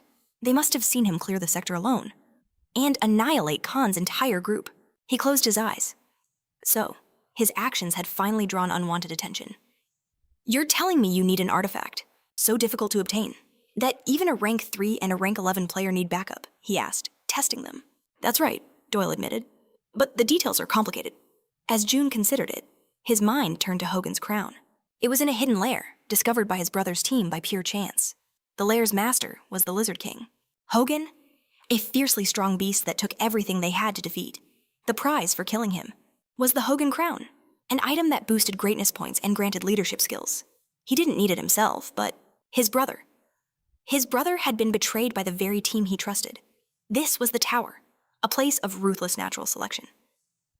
The moment you turn, you're back. A knife might be waiting. He understood that in these harsh conditions, there was no perfect reason to trust anyone. For some, betraying a comrade was just an easy way to get rid of competition. Doyle's smiling voice broke his train of thought. We won't let you leave empty-handed. If there's something you truly desire, we're willing to offer it as payment. What do you say? Jun began to weigh his options. It was a hidden lair, a perfect place to gain stats. It would cost him some time, but the potential gains were immense. It was worth the risk. I'll do it, June agreed, but on one condition. He locked eyes with them. All rewards, aside from the one artifact you desperately need, are mine. They didn't hesitate. Deal, they said, adding that June would also have to prove his worth. They held out their hands. Our meeting must have been fate. They clasped hands, a silent understanding passing between them. This place was a battlefield, and real names were a liability. He needed an alias for strangers. He would be known as Kane. Just then, notifications flooded his vision. He had conquered the Cherna branch of Sector B as a solo player. A rare achievement appeared. For this incredible feat, he was awarded bonus merit points. With this momentum, he blazed through another gate. After clearing Sector C, he stepped into Sector D. A goblin lay at his feet, screaming that humans had arrived. It warned they were powerful. But June silenced it in cold blood. Hyang, standing just behind, watched with unease. As June calmly wiped the blood from his knife, Hyang's mind raced. He couldn't figure this guy out. Was he the strange one? Or was it even possible to level up skills at such an impossible speed? June moved to open the next door. A system window announced the completion of Sector D. Again, as a solo player, all his stats were fully restored. Stepping onto soft grass, the system declared his arrival in Sector E. June shielded his eyes from the sudden light. Hyang stretched, complaining of fatigue, while Doyle rubbed his eyes, groaning. If it weren't for the blinding light, he would have gone right back to sleep. The tutorial, the narrator explains, is split into 2 massive zones, the inner area and the outer area. In the inner zones, players who understood their own limits carefully advanced. They moved from sector to sector, desperately trying to level up their weakest skills. June remembered his own path through those zones. Now, he looked out at this vast expanse. But in the outer part, you couldn't upgrade skills at all. from zones E to D. You had to survive based on the power you'd already gained. Suddenly, June's eyes locked onto something, and a notification flashed. The trial of the E zone had begun. In his hand was a blue coin, a so-called token. The system explained that tokens were hidden all across Sector E. They could be traded or transferred to others. The goal was to collect a total of 99 to prove your worth. Hyang glanced at June, admitting he was annoyed by the task. But June just stared at the token, the system's words echoing in his mind. He understood the unspoken rule. The words also meant you could take them by force, kill another player, and steal everything. June pictured it clearly. Players with knives drawn and villainous smiles. He knew the tokens would be incredibly well hidden. Finding another 98 would be a nightmare. But taking them from others, that would be far easier. It was obvious which path most players would choose. His brother had warned him it would take a tremendous effort. June's gaze shifted. He was lost in thought, turning to his companions. It didn't seem like Hyang was remotely interested in the tokens. Had he already collected enough before using a return ticket to the Sector B waiting room? Or had he somehow managed to gather all 99 already? Hyang met his gaze, stating they had their mission. It was time to move. He reminded June about the hidden room they were looking for. He wanted to find it fast and grab tokens along the way. But Hyang corrected him. This place was different. It was going to take some time. Sector E, it is said, was vastly larger than the previous 4 combined. Its scale was immense. Each zone within it had a completely different landscape and environment, forming its own unique ecosystem. To the east, sharp, black cliffs pierced the sky. To the west, vast plains were carved by flowing rivers. In the south, low hills rolled across the land, while the north was covered by a dense, dark forest. And deep within that forest lay a treacherous, swampy area. The monsters inhabiting each zone were just as diverse as the land itself. Outside the forest, you'd mostly find weaker monsters like goblins and kobolds, but venture deeper into the woods, and you'd face colossal monsters like trolls and orcs. The swamp was home to humanoid lizardmen. Orcs and even sandworms could be found in the western and eastern territories. As you fought these beasts, you might find hidden tokens. But you'd also find a far more dangerous threat other players, desperate to steal what you had earned. The 3 of them moved out. They headed into the forest. Their destination, the northern territories, and the swamp that lay within. We cut to an armory. A powerful figure, some kind of leader, was speaking. He demanded to know why Kang and Doyle had joined the kid who shattered Kay's group. Why are they here? Shouldn't those 2 be in Sector E? His subordinate bowed deeply, reporting they had no exact information. They would find out immediately. They hadn't been seen in Sector E for some time, but there was a witness. An eyewitness claims to have seen people matching their description in the Sector B waiting room. The leader's gaze turned venomous. "And you knew this," he snarled. The subordinate trembled, admitting he never imagined those 2 would be in a rookie zone. But now, it seemed there was no doubt. Enraged, the leader's fist slammed down on the table. He screamed, demanding to know what they were supposed to do now. Had they really brought that man onto their team? The leader's face twisted in rage, his teeth bared. If there was even a shred of truth to this report, then they were all in danger. But then, a cruel smirk crossed his face. This masked kid was only digging his own grave. Sweeping the reports on Airend and Blue Flower Island aside, the leader slammed his hands on the table. "Summon every last member of the organization," he commanded. His subordinate bowed low. "They are already waiting outside." The leader drew his massive blade and roared, "We're going hunting for a masked fool." But the story returns to June, who sat silently before a crackling fire. He stared into the flames, lost in thought. He had already come so far. Time had flown by in a blur of constant pursuit, with barely a moment to rest. He looked up at the 2 bright moons, remembering a similar sky back in Africa. His brother had loved this kind of profound silence, but a faint noise shattered his memories. He glanced over at Hyang, who was sleeping peacefully. He realized then that Hyang and Doyle were different from any other player. They were always smiling. Yet, no matter the situation, they overflowed with unshakable confidence. They possessed something others simply lacked. Looking at Doyle, he saw it clearly. They acted as if this life or death struggle was their daily routine. They were born for it. These 2 were truly incredible. He recalled their figures in battle, standing back to back, and their talent for mutual understanding was astonishing. It wasn't something they could have learned separately. In battle, their roles were perfectly defined. Hyang was the storm, delivering devastating physical attacks, While Doyle was the strategist, his mind controlling the flow of the entire battlefield. It was this perfect synergy that allowed them to predict their enemy's every move. Their trust in one another was absolute. This wasn't a bond formed in a few days. This was forged over 5-10 years, maybe even longer. Their brotherly relationship was profound. They'd entrust their lives to each other without a moment's hesitation. A feat impossible without absolute faith. June continued to stare into the fire, his mind racing. Just what was the true nature of their relationship? One thing was certain, they weren't blood siblings. They were professionals, far more complex than they appeared. But the reasons behind their unshakable bond remained a mystery to him. The fire reflected in his determined eyes. He remembered the two of them laughing together, and a pang of sorrow hit him. They looked so right together. At that moment, June decided he didn't need to know more. He wouldn't try to get any closer. But just the sight of them was a painful reminder of his own brother, who had once shone brighter than the sun. June lifted his head, trying to bury the feelings welling up inside. The deeper the night, the more these useless emotions surface. He tried to clear his mind of these tangled thoughts, but they only grew stronger. That's when he noticed movement. The two were starting to wake. Hyang stood and began to stretch as Doyle rubbed his eyes. "What's wrong?" June asked. "It isn't your watch yet," Hyang replied casually. "It's way too noisy. Impossible to sleep through this." Doyle let out a huge yawn, adding, "Seems we can't leave you two alone for a second." Hyang cracked his knuckles. "This is getting annoying. I'll just go and deal with them myself." With a grin, Doyle replied, "Sounds good. I was getting stiff sleeping in one position anyway." As Hyang warmed up, Doyle asked, "Do you think they even know we're here, or did they just stumble upon us?" Hyang's response was cold and simple. "I don't care." He began to draw his blade, stepping forward as he said, "The only thing that matters is that I have my sword." In one fluid motion, he sliced through the thicket. A spray of blood erupted from the bushes. A whole squad of assassins was hiding right behind them. They stared in disbelief. "Impossible! How did he notice us?" they screamed, scattering in every direction. Hyang instantly gave chase, a blur of motion as he hunted down the fleeing figures one by one. At the same time, a swarm of insects buzzed past June.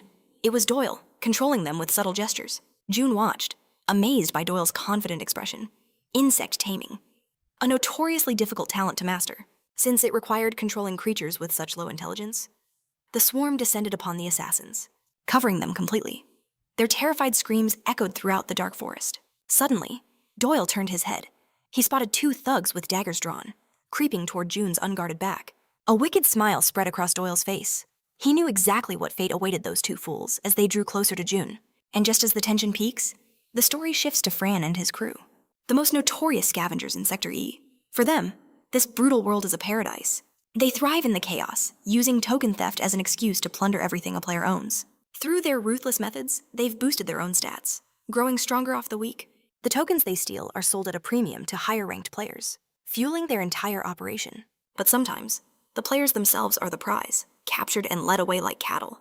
They become nothing more than consumables for twisted experiments, sold to the highest bidder. The buyer's motives don't matter, only the payment. Meanwhile, the same scavengers who ambushed June earlier creep from the shadows, a blade aimed for his back. They hunt elite players like Hyang and Doyle, gambling on the massive hoard of tokens and rare artifacts they might possess. The assassin lunges forward, but his knife strikes nothing but air, lodging deep into a tree. In the blink of an eye, June was already behind him. A single, decisive blow ends the bandit's life. He crumples to the ground in a pool of blood. The others roar in fury, shouting, "What did you do to our boss? They charge at June, daggers drawn." June meets their charge head-on. In a flash, two more fall before him. He sidesteps a clumsy punch and delivers a devastating upward kick.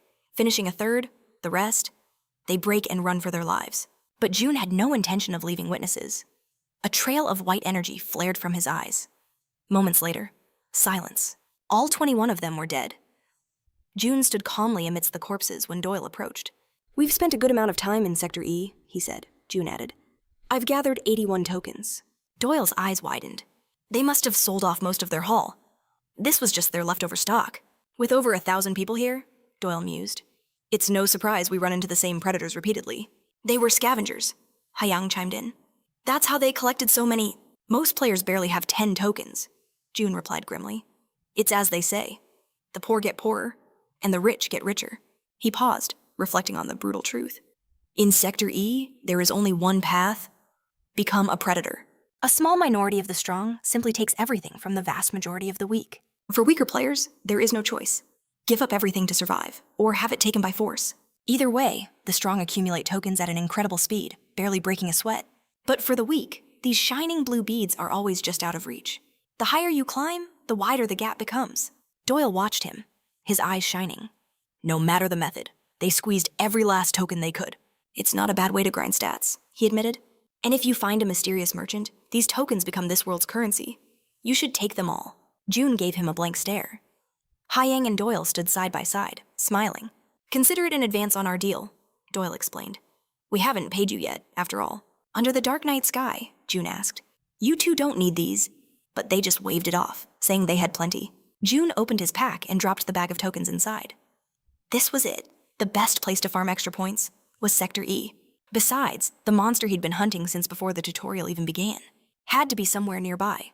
He would not leave without it. June's gaze hardened with resolve. First, he needed to increase his depleted magic power, and then complete the restoration of his ancestral skill. The shadow of the serpent coiled in his mind. As soon as he was done with the Lizard King, he would hunt that creature down. The twin moons watched from above as the group gathered wood for a fire. Hyang dusted off his hands. We'll have our hands full with enemies from now on. We need to stay sharp. Suddenly, a soft, ethereal glow illuminated June's face, surprising him. Doyle was using his control magic to light the fire. Hyang gasped. Amazing! June just closed his eyes and smiled, staring into the flames. Doyle explained. They're fire insects. When a predator tries to eat them, they ignite themselves to burn the enemy from the inside out. The tower is full of amazing creatures. June looked at him, a thought dawning on him. Perhaps there were things in this tower that even his brother never knew. Screams ripped through the heart of the forest. It was the sound of Jun, unleashing his fury on his enemies. He carved through the eyes. Lizardmen, their corpses littering the ground around him. June then began methodically harvesting the dead lizard's head. Hyang saw this and questioned his actions, but June calmly explained that a humanoid lizard's eyeball could be used to craft a powerful artifact, a special buff with an overwhelming effect. This small, white ring adorned with crystals, a giant with dozens of eyes and hundreds of hands, a weapon known only as kisu, because when you forge it from the eyeballs of humanoid lizards, you acquire a legendary material. Just then, Doyle noticed something on the ground, pointing it out. To Hyang. As Hyang turned, he realized they weren't the first ones here. Someone had come before them. They found clear footprints and traces of blood hidden among the bushes. June knelt, touching the damp earth, then examined the blood on his hand. Not much time has passed, he declared. The fight just ended. Hyang stroked his chin, absorbing June's analysis. It seemed to have happened less than a quarter of a day ago. They all knew what this meant. The hidden room was exactly that, hidden. These secret areas are scattered throughout the tutorial, serving as a massive power boost for players, and fueling their drive to compete. Doyle, looking troubled, wondered if it was the same people they knew. They understood that once a hidden room was found, it vanished for that round of the tutorial, and if other players had already cleared Heron's lair, then Hyang and Doyle's quest for the hard crown was all for nothing. Yang stood over June, who pointed out that the tracks only went one way. There were no return prints. It seemed whoever came here never left. Hyang didn't grasp the meaning at first, asking him to repeat it. June gestured toward the tracks, telling Hyang to look closer. A distinct paw mark was pressed into the dirt, beside a long drag mark in the soil. As Hyang stared at the strange trail, June pieced it together. They were dragging something heavy. It's likely the humanoid. Lizards used some kind of bait to lure the other players into a trap. They stood up, a heavy silence between them. Jun began to explain a grim reality. Monsters aren't just prey for players. Sometimes, the roles are reversed, and they become the predators, targeting the hunters themselves. His mind instantly pictured monsters ambushing players from the shadows. After all, this was the monster's domain. They knew it far better than any human. It was inevitable that from time to time, there would be all sorts of deadly traps. It seemed the only way to handle these situations was to face them as they came. A scowl darkened Hyang's face as he cursed. These damn monsters really get on my nerves. But he knew. They couldn't afford to be distracted. June thought it was easy for him to say, but maintaining a cool head was key. That's when he noticed Doyle was seething with anger, looking like he was on the verge of tears. But just as suddenly, Doyle calmed himself and looked away. He then turned to June with a faint smile, while June simply stood in silence. Hyang approached from behind, reminding them that they still had matters to discuss. June turned to face them as they revealed that this was the location of the Lizard King's lair. Jun, deciding to play ignorant for now, thought it was best to maintain the act. So he asked, "What is this lair?" The air was tense despite the beautiful weather. Yang explained that they had slain countless lizards on their way here. But what about their king Well? He resides right in this place? June processed this, stating that the king must be incredibly powerful. He's on another level, Yang confirmed. He admitted that he and Doyle alone couldn't handle him. But then June asked, what if he interfered? In the fight, Hyang's eyes widened. He hesitated, replying that his presence would change things. But it definitely wouldn't be easy, because inside, alongside the male king, there's also a queen. They stood face to face as Hyang laid out the cold, hard truth. No matter how hard they tried, the three of them together couldn't kill both. They would only die trying. So June asked the critical question, what's the plan? Hyang's eyes narrowed with cunning. We steal the artifact, he declared, revealing his strategy. First, they would lure the male king outside the den. Then, they would pin down the female inside. While Hyang kept the king busy, June would rush in to attack the queen. At that moment, Doyle would seize the chance to snatch the crown from her head. They exchanged determined looks, and June confirmed the obvious. Doyle would be going in from behind. Hyang agreed, stating that for a theft mission, a rear approach is always best. But he warned, the female is still immensely strong. June wouldn't be able to defeat her on his own. His only job was to distract her. June stared back at him, a flicker of memory igniting in his mind. He had run countless missions like this, on the battlefields of Africa. He remembered lying in the tall grass, his rifle aimed squarely at a target. Back then, he never relied on luck. He was just a soldier, forced to obey orders from above. But now, he was essentially a mercenary. With the promise of a reward, they stood deep within the forest, ready to begin. A notification chimed. It announced they had entered the battlefield. A new zone, Hargan's lair, was now open to them. For this, he gained an additional 500 points. But at the entrance, a squad of armed lizardmen stood guard.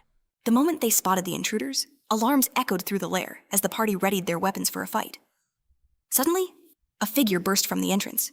The system announced the arrival of the boss, Kargan, drenched in blood, roaring in fury. How dare you invade my territory, he bellowed. Expect no mercy from me. A massive status window appeared.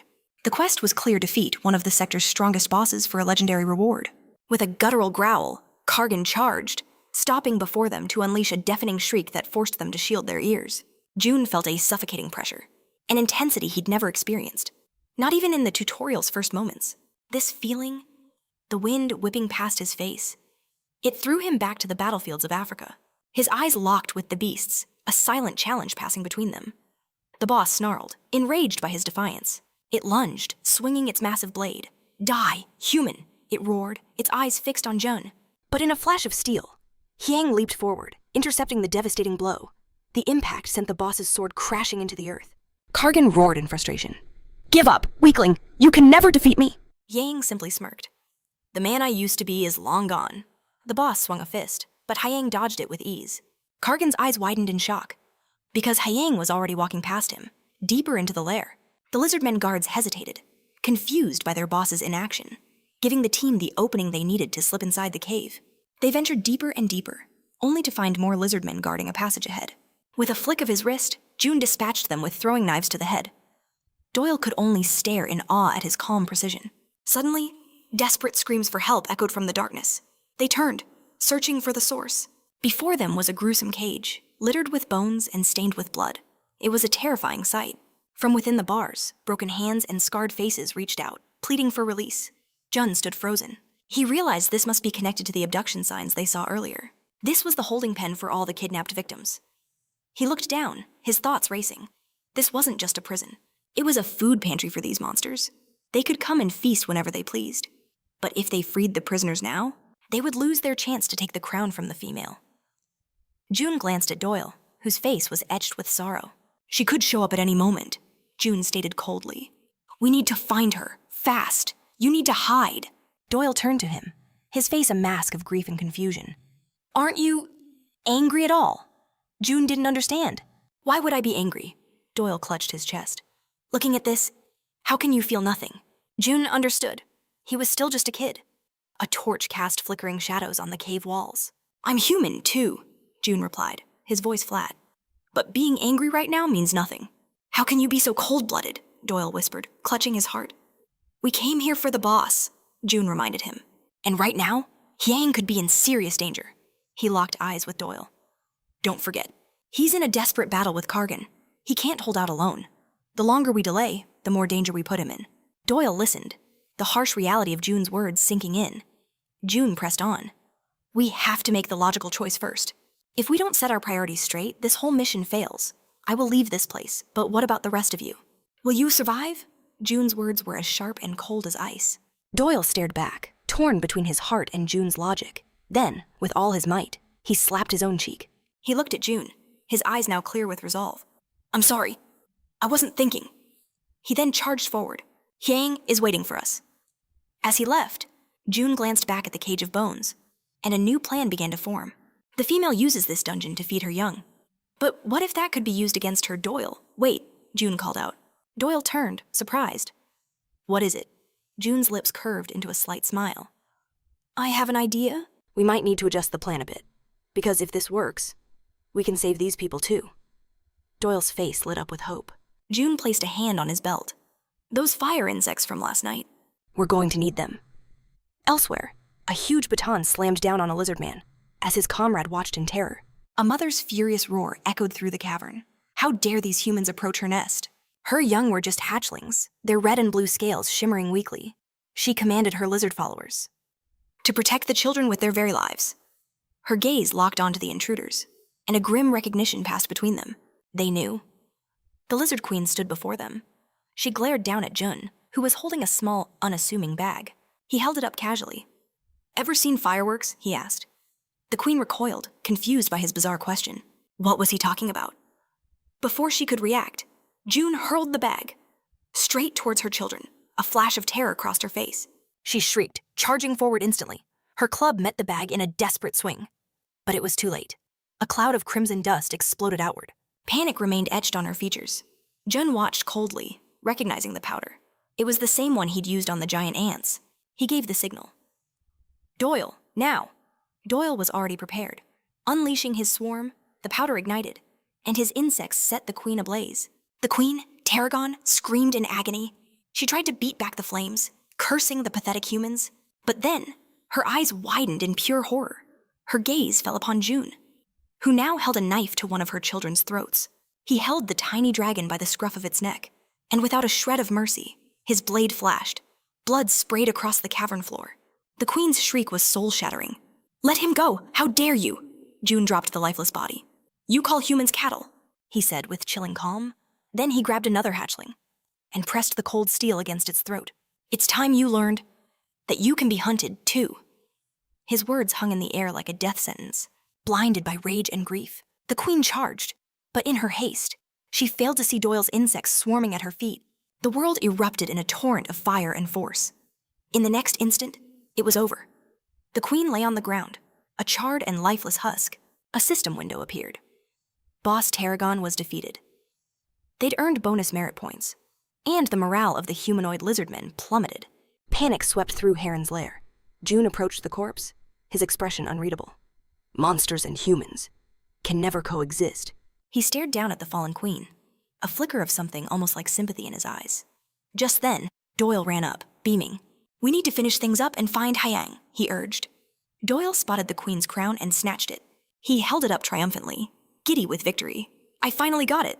But their celebration was cut short by a sound. A heart-wrenching scream tore through the air. They spun around to see the blue male dragon staring at the scene of carnage. He saw his dead children and his fallen mate. He rushed to her side, cradling her head in his lap, crying out her name. The anguish on his face was absolute. Behind him stood Hyang, who looked exhausted but stunned. He couldn't believe they'd actually defeated the queen. The male dragon, Heron, let out a roar of pure, unadulterated rage. He clutched his mate's body, screaming a promise. I will avenge you. He bit down hard on her remains, and his body began to convulse. The team watched in horror as he started to tremble violently. A new system notification flashed before their eyes. Boss Haran has used the skill Saturation. He has successfully absorbed Tarragon's power, activating transformation. And entering his second phase, his body swelled to a monstrous size, glowing with a malevolent red aura.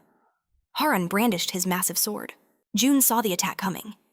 Dodge! He screamed. Heron slammed his sword into the ground. He spun in a devastating circle. A wave of pure fire erupted from his aura, shooting out in every direction. The team dove for cover behind nearby rocks. He was weaker than Tarragon before. But with this new power, he'd become a true leader. He unleashed a raging fire hurricane. June peeked out from cover, watching the chaos unfold. The entire cavern was being torn apart. He knew if he was even a second too slow, there wouldn't be enough of him left to bury. If this attack didn't kill them, it would surely incapacitate them. He had to do something. June stroked his chin, formulating a plan. Just then, a small green butterfly fluttered near his ear. A voice echoed in his mind. "June, can you hear me?" June glanced at the insect. "Doyle." "Yes, it's my insect transmitter," the voice confirmed. "It sends my thoughts." The butterfly hovered anxiously. "Do you have a plan?" June's eyes sharpened. "Can you contact Hyang?" "I can," Doyle replied. At that moment, Heron roared again. "Come out, cowards, if you won't come to me!" "Then I will come to you." June stepped out from behind the rocks, facing the monster's boss. He calmly raised a hand, beckoning him forward. Come and get me. With his daggers at the ready, June stared him down. The boss howled in fury. Die. In that instant, June activated Dragon's Eye. The world slowed, and he saw it. A fatal flaw in the massive sword. As the boss swung down, June met the blow perfectly at its weakest point. His small dagger struck the giant blade, and spiderweb cracks began to spread across the steel. June deflected the shattering weapon. The remains of the sword slammed into the ground, sending a shockwave of wind blasting through the cavern. Still, June roared the command, "Act now!" June paused, asking Hyang and Doyle to wait. With a flash of steel, Hyang's sword struck. Doyle watched the scene unfold, then raised his hand. Flames erupted, engulfing the monster. As June observed the battle, he realized their coordinated assault was draining Heron's power. The weakened monster struggled to its feet. Its voice dripped with rage. "I will never forgive you. I will avenge Tarragon." It snarled a warning. "If you lose control, for even a moment, it will be your end." The monster rallied its strength. It unleashed a devastating firestorm from its hands. But June was faster, his sword cleaving through the flames and monster alike. The beast shrieked as their relentless attacks finally broke its guard. With a final exhale, it vowed, "I will avenge them all. And your children too." June knew this was the moment. He slipped beneath the monster's guard and landed a flurry of powerful blows. The creature stumbled, attempting a desperate counterattack, but it was far too late. June shot forward and clamped his hand onto the monster's head. A look of pure shock filled its eyes as a system window appeared. Vampiric dagger skill has increased to level 5. 4%. Absorption of life force has commenced. The monster's screams were lost in the inferno. "Let me go," it pleaded. But June's gaze was as cold as ice. He declared to his comrades, "I will kill him. No matter what it takes." They watched the dance of fire and shadows. "This is my revenge for everything." The monster's sword clattered to the floor. A system message flashed. "Boss Monster Haran has been destroyed. Each party member will receive rewards based on their contribution. Successfully absorbed opponent's core skill." With the vampiric dagger. New ability acquired Firestorm. June looked down at the husk of the monster. Its body was completely dried up. Due to low proficiency with the vampiric dagger, another system message appeared. The acquired ability will be altered. Firestorm has been changed to Fiery Wrath, rank D+. It was a personalized version of Haran's special ability. June could now mold the flames into any shape he wished. As the skill's level increased, so would the flame's temperature. Jun quickly processed this information. Evolving the skill back to Firestorm seemed impossible for now. But even so, this was an immense victory. The power to command flames in various forms. He knew he had to test it later. Suddenly, he clutched his head in pain. His companions rushed to his side. Hyang grabbed his shoulder. "Are you okay?" June stared at his own palm as Doyle insisted. "You need to sit down. We don't know how badly you were injured." I'm fine, June insisted, brushing off their concern. It's just a little difficult to move right now. It should pass with time. They held his hands, urging him to rest. But June simply said, "I'm fine. I just need some space, as soon as possible." He pushed through the pain. "What about the people in the cages? They're the ones who aren't fine." Snapped back to reality, Doyle and the others raced to free the captives. The cave filled with sounds of gratitude. A man stepped forward, bowing deeply. "Thank you for avenging our fallen comrades. Now they can finally rest in peace." Hyang and Doyle stood smiling. "It wasn't hard for us." We just did what had to be done. The man's eyes widened. Wait, you're not Hyang and the one next to you? Foxdale. Hyang grinned and scratched the back of his head. "Heh, I was trying to keep it a secret." Doyle watched, knowing full well That while he claimed to want secrecy, he was basking in the attention. Hayoung gestured to the side. Defeating Heron wasn't just my doing. I was only helping. All eyes turned to June, who was sitting quietly. If it wasn't for him, Hayoung said, his tone serious. It's hard to imagine what would have happened. But the people looked on with surprise. They remembered June standing there coldly. Hayoung noticed their disbelief and asked, "What is it?" The man hesitated. "When Doyle first found us, that guy told him to leave us and follow him." He closed his eyes, his voice trembling. "This may be too bold of me to say, but I can't see him as human." Hayoung's friendly smile vanished. A cold look replaced it. The man flinched in fright, not understanding what he'd said wrong. It's over now, so there's no need to focus on that.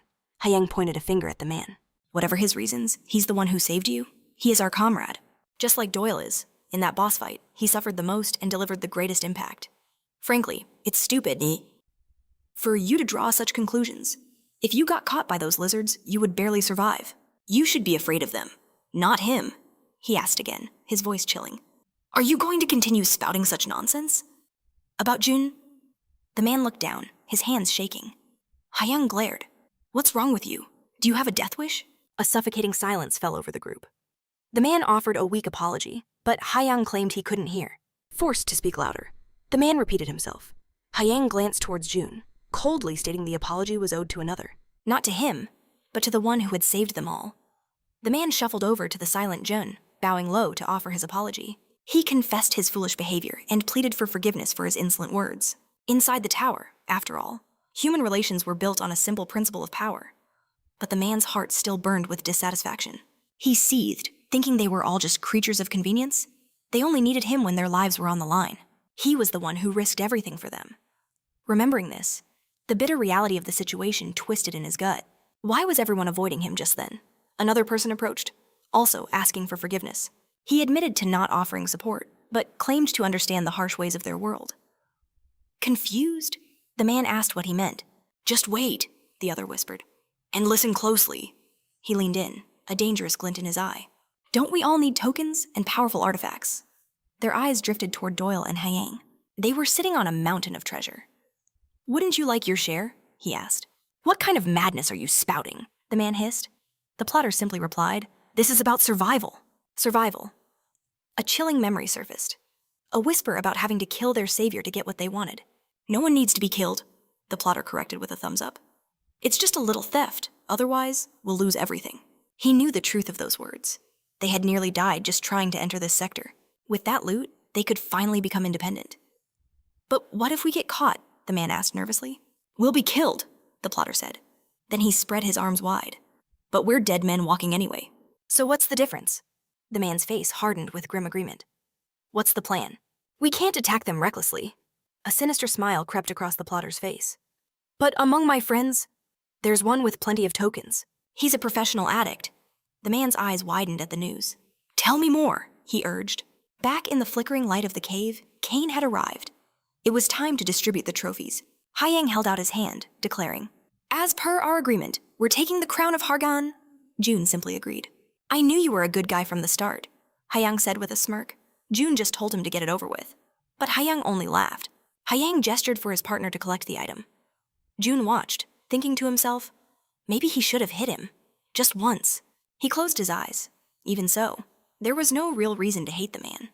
He was just a little weird. Turning his head, he focused back on the weapons. Hayoung told June to take the blue-scale sword. It was a rare relic, as promised. But June was a master of short blades, making the massive sword unsuitable for his style. A system window appeared. Two-handed weapon, rank D+. The description followed the scimitar that Hargan himself once wielded. It carried the very power of fire, and with its immense durability, it could destroy almost anything. June knew such artifacts were priceless inside the tower, even if he had no immediate use for it. Ownership of Hargan's lair transferred to him. He now had the rights to all rare items and resources inside. The lair's item list appeared 1, red orc helmet, 2, screaming axe, 3, crystal times 3, then something finally caught his eye. Karuna's dagger. It was a one-handed D-class weapon. A description materialized. A dagger used throughout the life of an unknown warrior. Initially, it was a simple, common weapon, but gradually, through countless battles, it began to evolve. It absorbed the qualities of its master, becoming immensely stronger. Skill Warrior's support. as the user's level increases. The dagger's attack power and speed also increase. June saw his own knives were already blunted. This dagger was perfect. It was exactly what he needed to complete his training. Looking up, he found Doyle asking if something was wrong. June replied that while the items weren't legendary, they were useful enough. They shouldn't worry about him. Then, June looked up at the ceiling. "Aren't you tired of hiding?" he called out. Doyle stared up in shock at a shimmering blue portal. A voice echoed from within. Just a little longer. Playing hide and seek means you can't get caught." The voice praised June for being so quick-witted. From the portal, a merchant emerged, clutching his head dramatically. "I just wanted to make a grand entrance," he exclaimed. As he floated to the ground, Doyle and Haiyang asked, "June, you know this merchant." "So loud," the merchant huffed. "I would call our relationship fashal." "Though I haven't seen you all in a while," he mused. "Not since our one fateful meeting. When you bought a return ticket from me." Haiyang had seen this coming long ago. The memory of what they paid him back then still left a bitter taste. He knew that to even approach the mysterious merchant, you had to be ranked in the absolute top 1%. But June was different. He was the one personally chosen by that very merchant, who now approached their group. The merchant sighed, saying next time he'd just play dumb, because this was no fun at all. June simply asked if it was too easy, since they'd obviously seen right through his act. Then, June made his move. He'd sell the ownership of the lair and the blue scale skill for a mere 150 tokens. The merchant smirked, thinking June wanted to haggle. He was ready to bargain him down from 150 grand. But June immediately countered his own offer. 160 tokens. The merchant hesitated, stammering that he couldn't. June raised the price again. 180. The merchant insisted on a fair price. So June raised it to 200 tokens. A sly grin spread across the merchant's face. "Do you really think that's possible at this price?" 300 tokens, June stated flatly. "The faster you buy, the better for you." "If you're too slow, the price just keeps climbing." He warned that if the merchant didn't agree, he'd be left with absolutely nothing. The lair would vanish, and every single crystal inside would disappear with it. The merchant scoffed, claiming they could be found anywhere. But his confidence shattered when June revealed his hand. "You said finding a magic crystal is easy. But is a sample grade of over 70 units also simple?" The merchant froze. June knew. Now, he would have to get rid of it all. It all made sense now. Why the reward for the Hargan's Lair quest was so small. Immense. And why ownership of the lair itself was the real prize. The tower was a place that rewarded achievements accordingly. And Hargan's Lair was a goldmine of high-grade magic crystals. These crystals were the foundation of power in this world, storing and transmitting magical energy. Much like electrical conductors back on Earth, the higher the sample grade, the greater its power efficiency, which made them unbelievably expensive, especially any crystal exceeding a grade of 70 units. That was the real reason the mysterious merchant was so fixated on this lair. He weakly protested. 300 tokens for a magic crystal is too much. June raised the price to 400 tokens. The merchant knew there was no escape. Such high-grade crystals were priceless. The higher the grade, the rarer the find. And since the opportunity had presented itself, why not squeeze every last token out of this greedy merchant defeated? The man threw his hands up in surrender. "Stop, please, stop raising the price, I agree." He begged June not to increase it any further. "We'll go bankrupt at this rate." With his head bowed in defeat, June delivered the final blow. "I'm selling it for 4,005 tokens. The extra 5 is for wasting my time." The merchant stared in disbelief. "I've never met a predator more vicious than myself." A system message appeared. He had successfully sold the blue scale skill and ownership of Hargan's Lair. 4,005 tokens received. The merchant reeled, realizing he'd been completely played by a mere gambler. June glanced at his stats. His token count had soared to 6,998. His comrades just stood there, stunned into silence. June turned to the broken merchant. "Wait here." "It's a scam," the merchant cried. "I have nothing left. What more could you possibly want from me?" June smirked. "Listen to you. You'd think I was some kind of bandit. I just want to buy something." The merchant's eyes lit up. "What is it you want?" June pointed at the man's face. "Your mask. Mine is broken." The merchant shook his head defiantly. He held out his hand.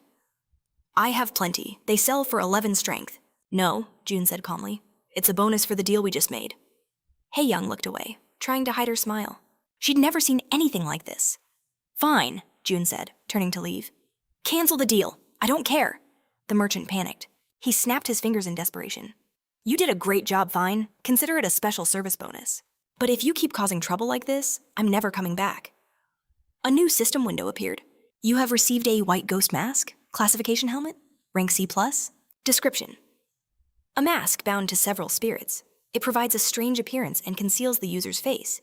It is not easily removed. And it also reduces all incoming damage. As the merchant vanished into a portal, June equipped his new mask. It felt like it instantly bonded to his face. He liked it, hard to remove, and it protected him from harm. The system confirmed White Ghost Mask acquired. June offered a quick thanks to the empty air. The merchant's voice echoed from the portal. Now you know what real gratitude feels like. He glanced back one last time. You're a foolishly brave one, kid. Selling me out like that. Magic crystals, he questioned, wondering if the merchant already knew the situation. Jun probed. What are you talking about? But the merchant simply claimed it was a misunderstanding. Stepping through the portal, June's mind raced, connecting the dots about the magic stones with... He analyzed the high-end breakdown, realizing they formed the very foundation of top-tier artifacts, a unique class all their own. This was the secret to their exorbitant prices. The mysterious merchant's absurd valuation suddenly made perfect sense.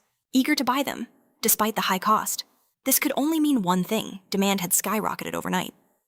He knew an influx of new players couldn't cause a spike this massive. There was only one logical conclusion. It was because artifacts needed to be mass-produced for some urgent reason. A war. The thought sent a chill down his spine. Now it all made sense. Inside the tower, the rivalry between clans and players was about to become a bloodbath. Haiyang broke his train of thought, asking what was next. What do you mean? Jun replied. Haiyang elaborated, asking about their next move according to the E. Original plan? She pointed out that June had gathered enough tokens to ascend to Sector F. He glanced at his rank, which had jumped from 150th to 52. But as he scanned the top of the leaderboard, he knew the difference. Between him and first place was still a vast chasm. He had other priorities. The boss residing in Sector E was the greatest hidden challenge of this training floor. It was time to hunt it down. He turned to Haiyang, decisively rejecting her suggestion. I'm not moving to the new sector yet, he declared. There's something I need to check first. Haiyang was taken aback by his sudden change of plans.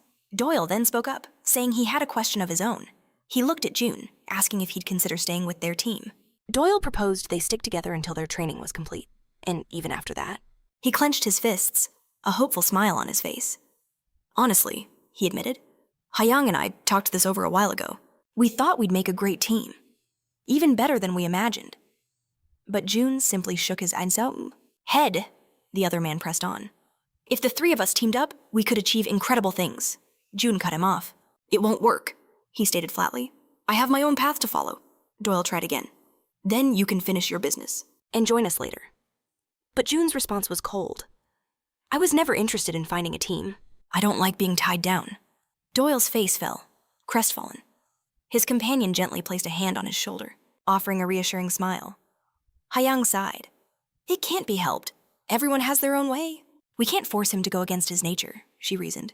Haiyang then suggested they leave together for now. She turned, saying, We're heading out. We'll be waiting for you outside. They emerged onto the surface, treading carefully through the swamp of humanoid lizards. June knew getting out of this place alone would be a massive headache. He moved to the front, fending off the vicious lizards. The sheer number of them on the way back was staggering. He decided to stick with Haiyang and Doyle until they were clear of this treacherous swamp. The weaker players huddled at the back, relying on the few warriors defending them. June knew. One mistake here could lead to a catastrophic wipeout for everyone. He glanced to the side, asking Haiyang, What happens to all these people now? She followed his gaze, her expression grim. It's impossible to say for certain, she replied. But we have to at least get them out of this swamp. For their own safety, June countered. We can't protect them forever. Something has to be done. Haiyang looked at him, surprised. You still have a sense of humanity left in you. You can't just abandon them.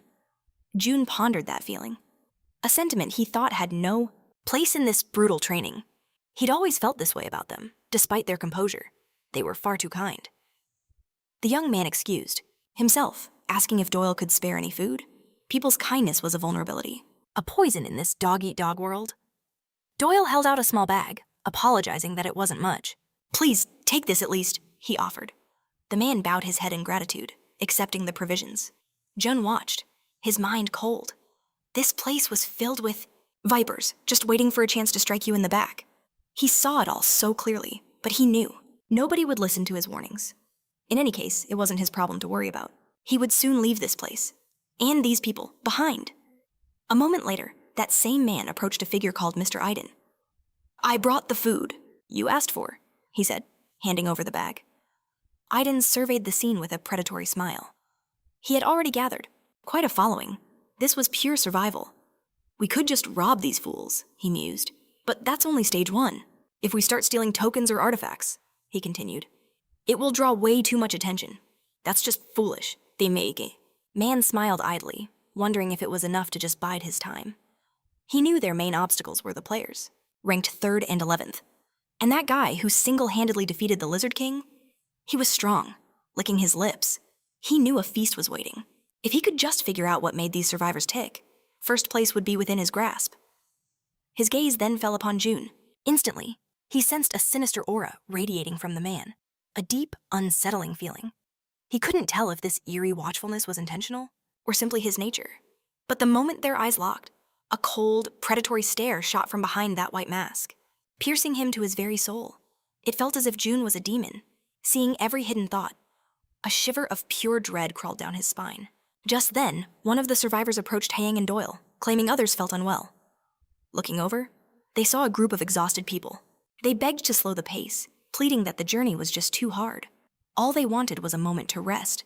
Cries of despair filled the air. They insisted they couldn't walk, that they had nothing left. Even if they escaped, they'd just become monster fodder. It was better to just give up here. They wailed. Hyang closed his eyes, his head throbbing with doubt. Maybe I should have given them tokens and left them behind. But the traitor knew. This was the perfect moment. With a sly smile, one of the men spoke up, saying they'd all been imprisoned for so long. They were just mentally broken. He acknowledged that their saviors were busy, but slyly suggested everyone should rest for a while.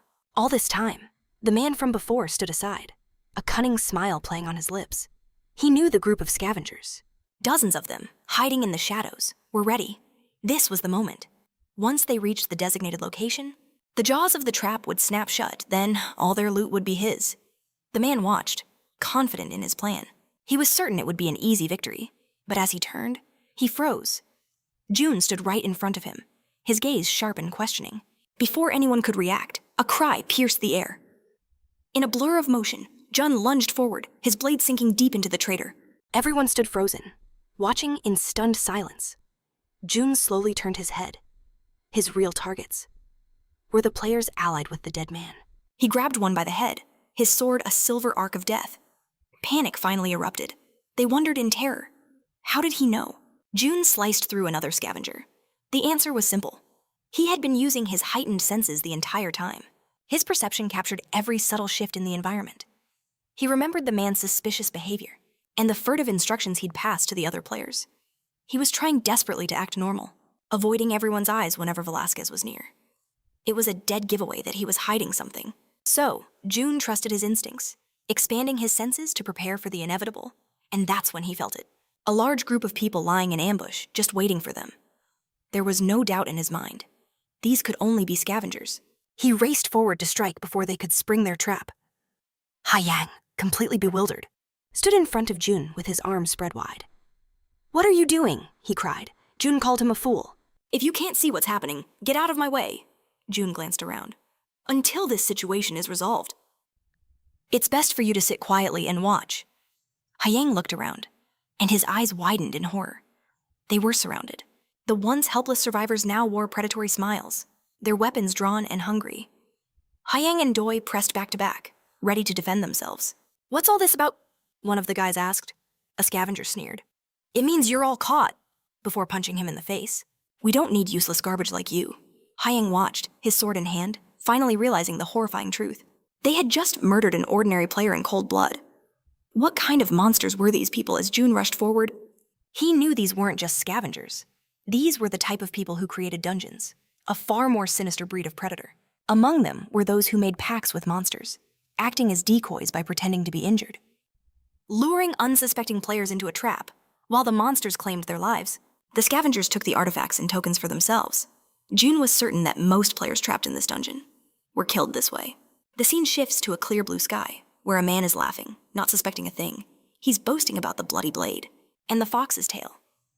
"Imagine how cool it would be," he mused, "if we could actually catch them." He held a crystal that glowed, with a blue light. Besides those crazy siblings, Pant and Eater, they're the best team out there. The fact that we crushed them will be astounding, and they must have had so much good stuff. The boy stared at the crystal. I'm taking the Dragon Slayer sword that Bloody Blade carries, he declared. Another scavenger joked. No way, I'm taking that sword, a third one chimed in. Whoever takes it will be my master. His name was Nosubi. Sita, their leader, ordered them all to shut up. We have to calculate everything perfectly, he snapped. Stop messing around. It's better to think about what we'll do with the reward for the Lizard King. He looked into the crystals. Wait, he said. I don't see them. There's something fishy going on here. He asked his men. He tried to contact Aiden, clutching the communication crystal, but only silence answered. They couldn't understand where their team had vanished. A voice finally crackled through the crystal, but beside it lay a severed, bloody hand. Subai felt a cold dread creep in. He couldn't reach any of his comrades. He knew that they were arguing over the dragon sword, but then all contact was cut off. He thought it through, and only one terrible conclusion remained. This was an attack. He shot to his feet, senses on high alert. He was ranked 15th in the tower, but in terms of pure ability, he was easily in the top 10. Where are you? He roared into the silence, moving forward. How could he have missed the signs? How could an enemy have struck without him noticing all of his comrades? We're gone. His eyes darted to the side, and he saw it. A teammate, lying motionless on the ground, soaked in a pool of his own blood. Run! The man whispered weakly. From the shadows behind him, Demon June appeared. Subai froze, paralyzed by fear. He could feel her, bone-chilling aura pressing down on him. The scene then flashes to Doyle and Hyang, surrounded by another group. Hyang had pieced it together. They called themselves vigilantes, claiming to maintain order in the training grounds. Suddenly, a fist flew through the air, striking one of the opponents. It was June. He unleashed a barrage of blows as the others screamed for someone to stop him. Doyle and Hyang joined the fray, and soon, the men were on the ground, begging for their lives. A system message appeared. The information about the scavenger's hostess had collapsed. The moment they revealed their true nature, the men were on their knees, swearing they were only following orders, that they were powerless. They claimed that to survive, they had no choice but to join the enemy. Hyang sneered. And how does that make you different from Haran? They stared blankly, not understanding. Hyang grabbed one by the collar, his voice laced with venom. I asked, how are you any different? From Haran, who devoured his own comrades to survive. He called them pathetic fools. Then his sword plunged into the man's chest. Haran cried. Hyang hissed. Cried when she watched her family get slaughtered. You trafficked people for your own gain. He declared that. They sided with the deceivers and killed the innocent. Looking at the carnage, Hyang reflected on his own past. He was born the son of a legendary player, but he had rejected his father's power, achieving everything. On his own strength, he glared at the corpse. For scum like this, a forced confession was all they deserved.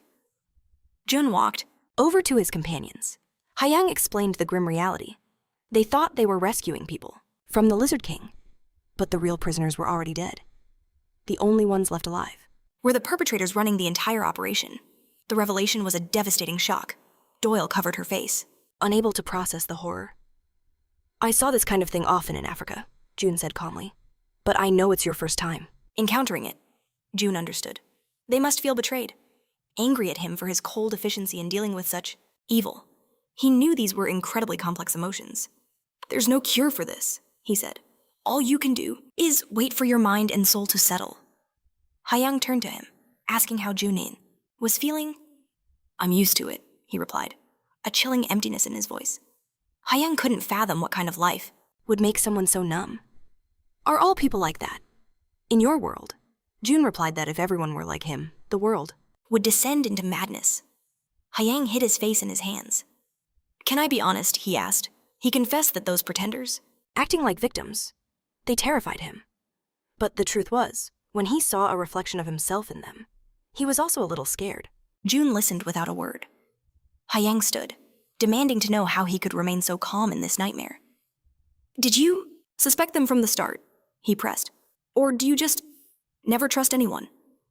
Hyang looked into the distance, realizing this was about more than just their team. Inside this tower, surrounded by other players, it was better not to trust anyone blindly. And yet, they had built a team based on that very foundation.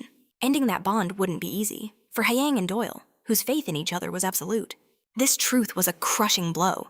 To realize their relationship might have been used for personal gain, it was soul-shattering. Junan watched them. They weren't strangers to him. The ever-smiling Hyang, the kind-hearted Doyle. They were full of human emotion, but he walked his own path. He had his own way of seeing the world. Jun Spoke, his words cutting through the tension. Let's part ways here. He knew they were on different paths now. It was better to split up. Doyle shot to her feet, while Hyang held out a hand to stop her. What are you talking about? She demanded. Explain yourself. Doyle insisted that June was too valuable to their team. They couldn't just separate like this. Hyang told her to sit down, his gaze cold and hard. He's right, he said. This is the best option for all of us. Doyle could only stare, completely speechless. They exchanged a glance, their eyes fixed on a sword jutting from the ground. This was no ordinary weapon. An Aranda badge, Hyang declared. A knot of unease tightened in his gut. None of this was adding up. The people from Aranda, backed by the mighty Blue Flower Island, were supposed to be peacekeepers with no ulterior motives. So why were they suddenly sowing seeds of chaos? Behind Aranda was a true giant. One of the few god-tier clans in the tower. Their power was so absolute, they could be counted on one hand. And with countless hopefuls clamoring to join, they only picked the absolute best. Blue Flower Island had created Aranda to police the tower, but many clans still questioned their true intentions. Whispers and rumors spread like wildfire, but without any solid evidence, there was nothing anyone could do. The case was simply dropped. Perhaps it was all just a cover to control the scavengers. Doyle's eyes narrowed in thought. Come to think of it, he said. Blue Flower Island creating Aranda right after Arya annihilated the scavengers? It's strange.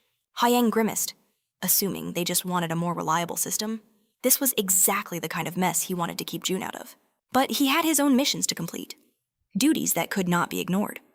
Doyle understood that pressure all too well. He apologized, but reminded him they first had to deal with that fool Build and extinguish the problem he represented. Hyang nodded, telling him to head toward Big D. Another crucial hidden item they needed to acquire. To get it, they needed Hargan's crown, a legendary blade capable of turning the very tide of battle in their favor. It was their only hope to defeat Pant and Edora, who currently dominated the points ranking. This sword was the key to their victory. Doyle smirked. What are you talking about? He retorted. He was dying to see the looks on those fools' faces himself. He was burning with curiosity. The scene shifts to a vast, open sky, as a voice reflects, no matter how smart you act. You always end up playing the fool. A figure walks across the grass, then stops. It's June. He surveyed the area. Idiots. He had a strong sense of where those two were headed, and what they were planning. After their abrupt separation, he stared into the distance. His own path was clear. He had to go east. There was unfinished business to attend to.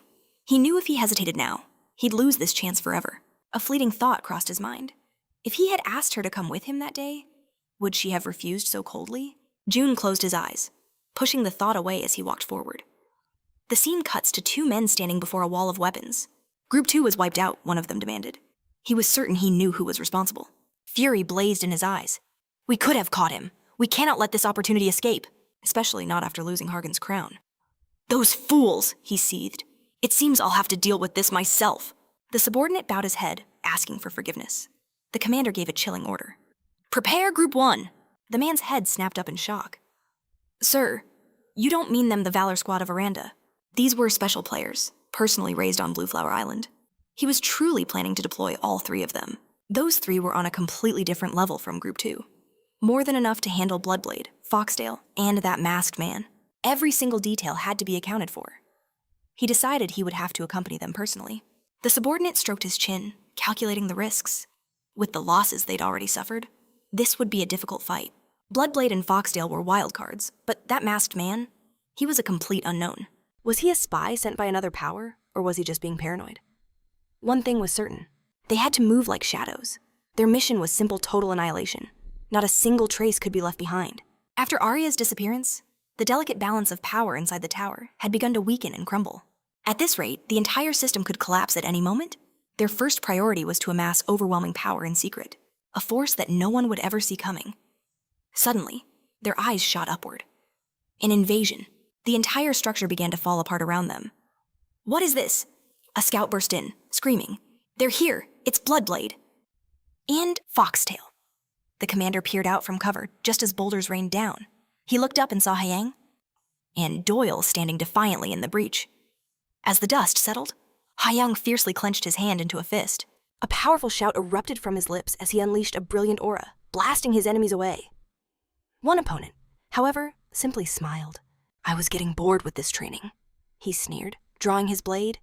It was time to finally have some fun against the son of the Iron Lion. Jun also swung his blade, their steel clashing with a deafening ring. In a flash, the scene shifts to a vast wasteland, home to the orcs' fortified village. The sentries looked on in shock as Jun decapitated one of their own. The other orc hesitated, sword raised to strike, but Jun was faster. He slammed the creature against the wall, his blade ready. But as the orc begged for its life, Jun offered a deal. He needed only one piece of information. Had he seen the hunter's camp, hidden somewhere in these treacherous mountains? The terrified monster shook his head. He'd never seen it himself, but the tribesmen spoke of it. A strange house, built where no house should be. Jun's instincts flared.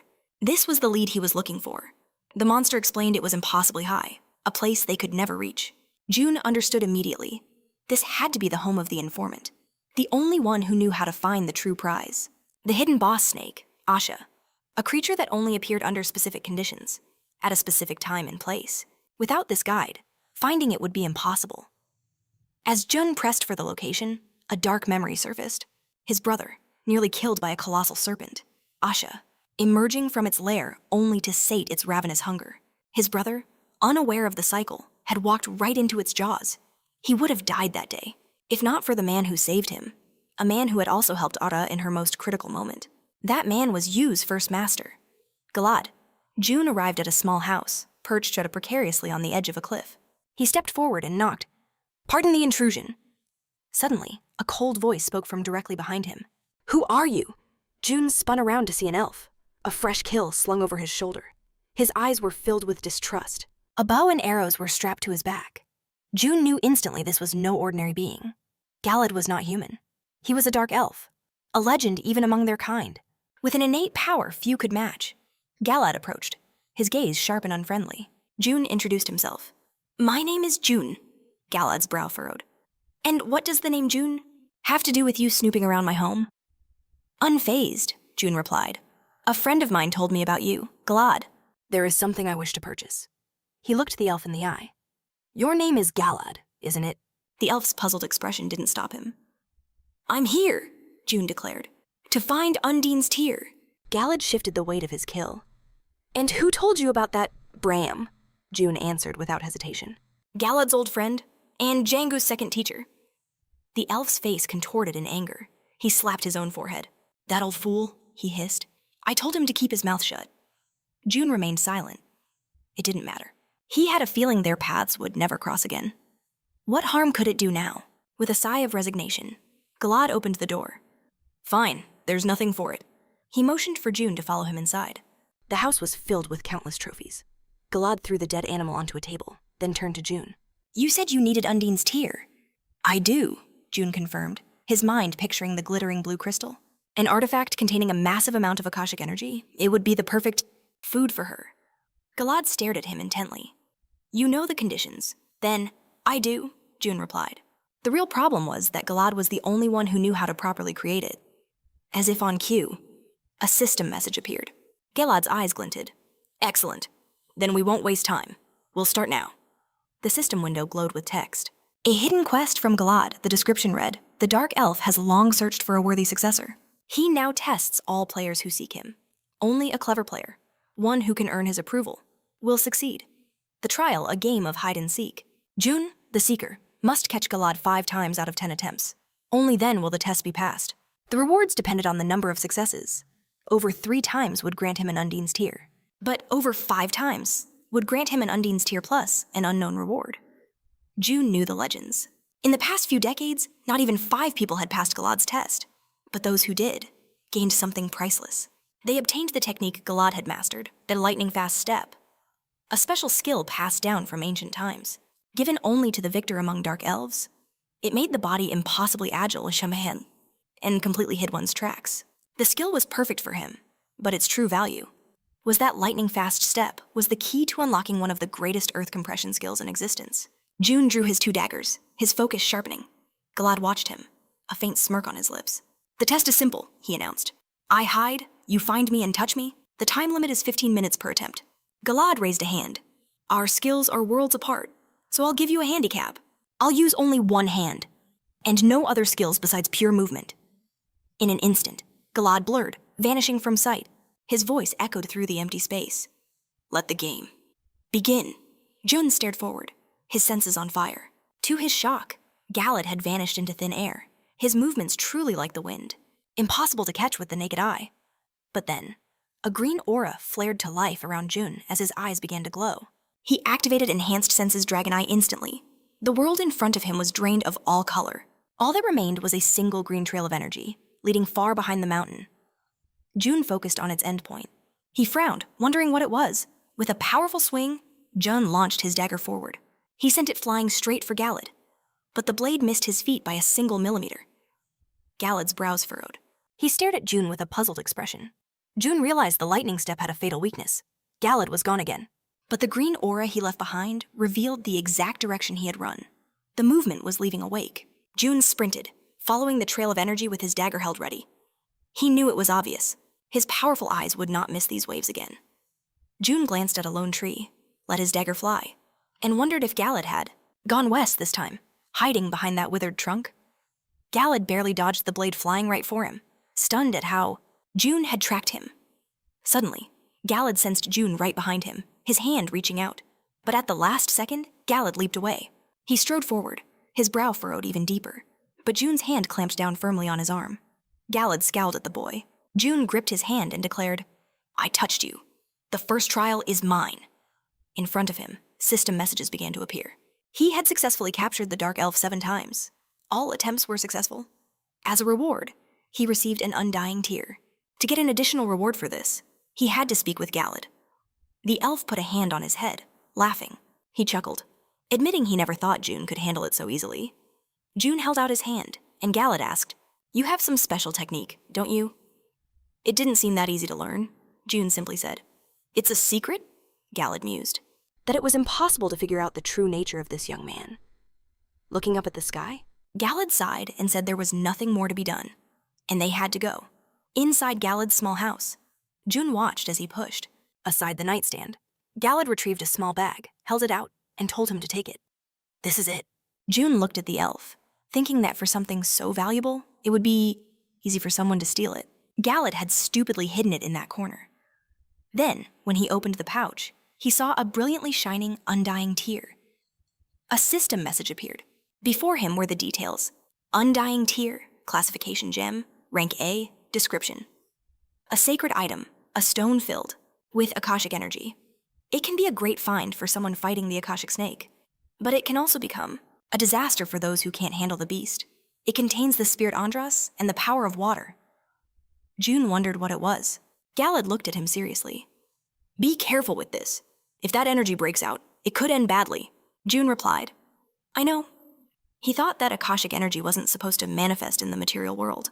If you tried to materialize this energy, a massive explosion could occur. Galad then held out a book with a golden Chinese sigil on it, telling Jun to take it. A system message popped up. Lightning Step, an A-rank skill, with a skill level of 0%. Only select Dark Elf fighters can learn this technique. Body movements become light, and a fast attack becomes possible. As the skill level increases, the speed also rises. Rapid body movement temporarily boosts attack speed while striking an enemy. Every 5 seconds, the attack speed is doubled. The critical damage level is also increased by 7%. He had obtained the Lightning Step skill. Jun looked down at his hand as a green aura appeared around him. He could feel his body had become lighter. A system message appeared in front of him. From this moment on, he could move with incredible speed. His senses were sharpened, and his physical abilities had evolved. Jun stared intently ahead. The vessel was ready. It was only necessary to fill it.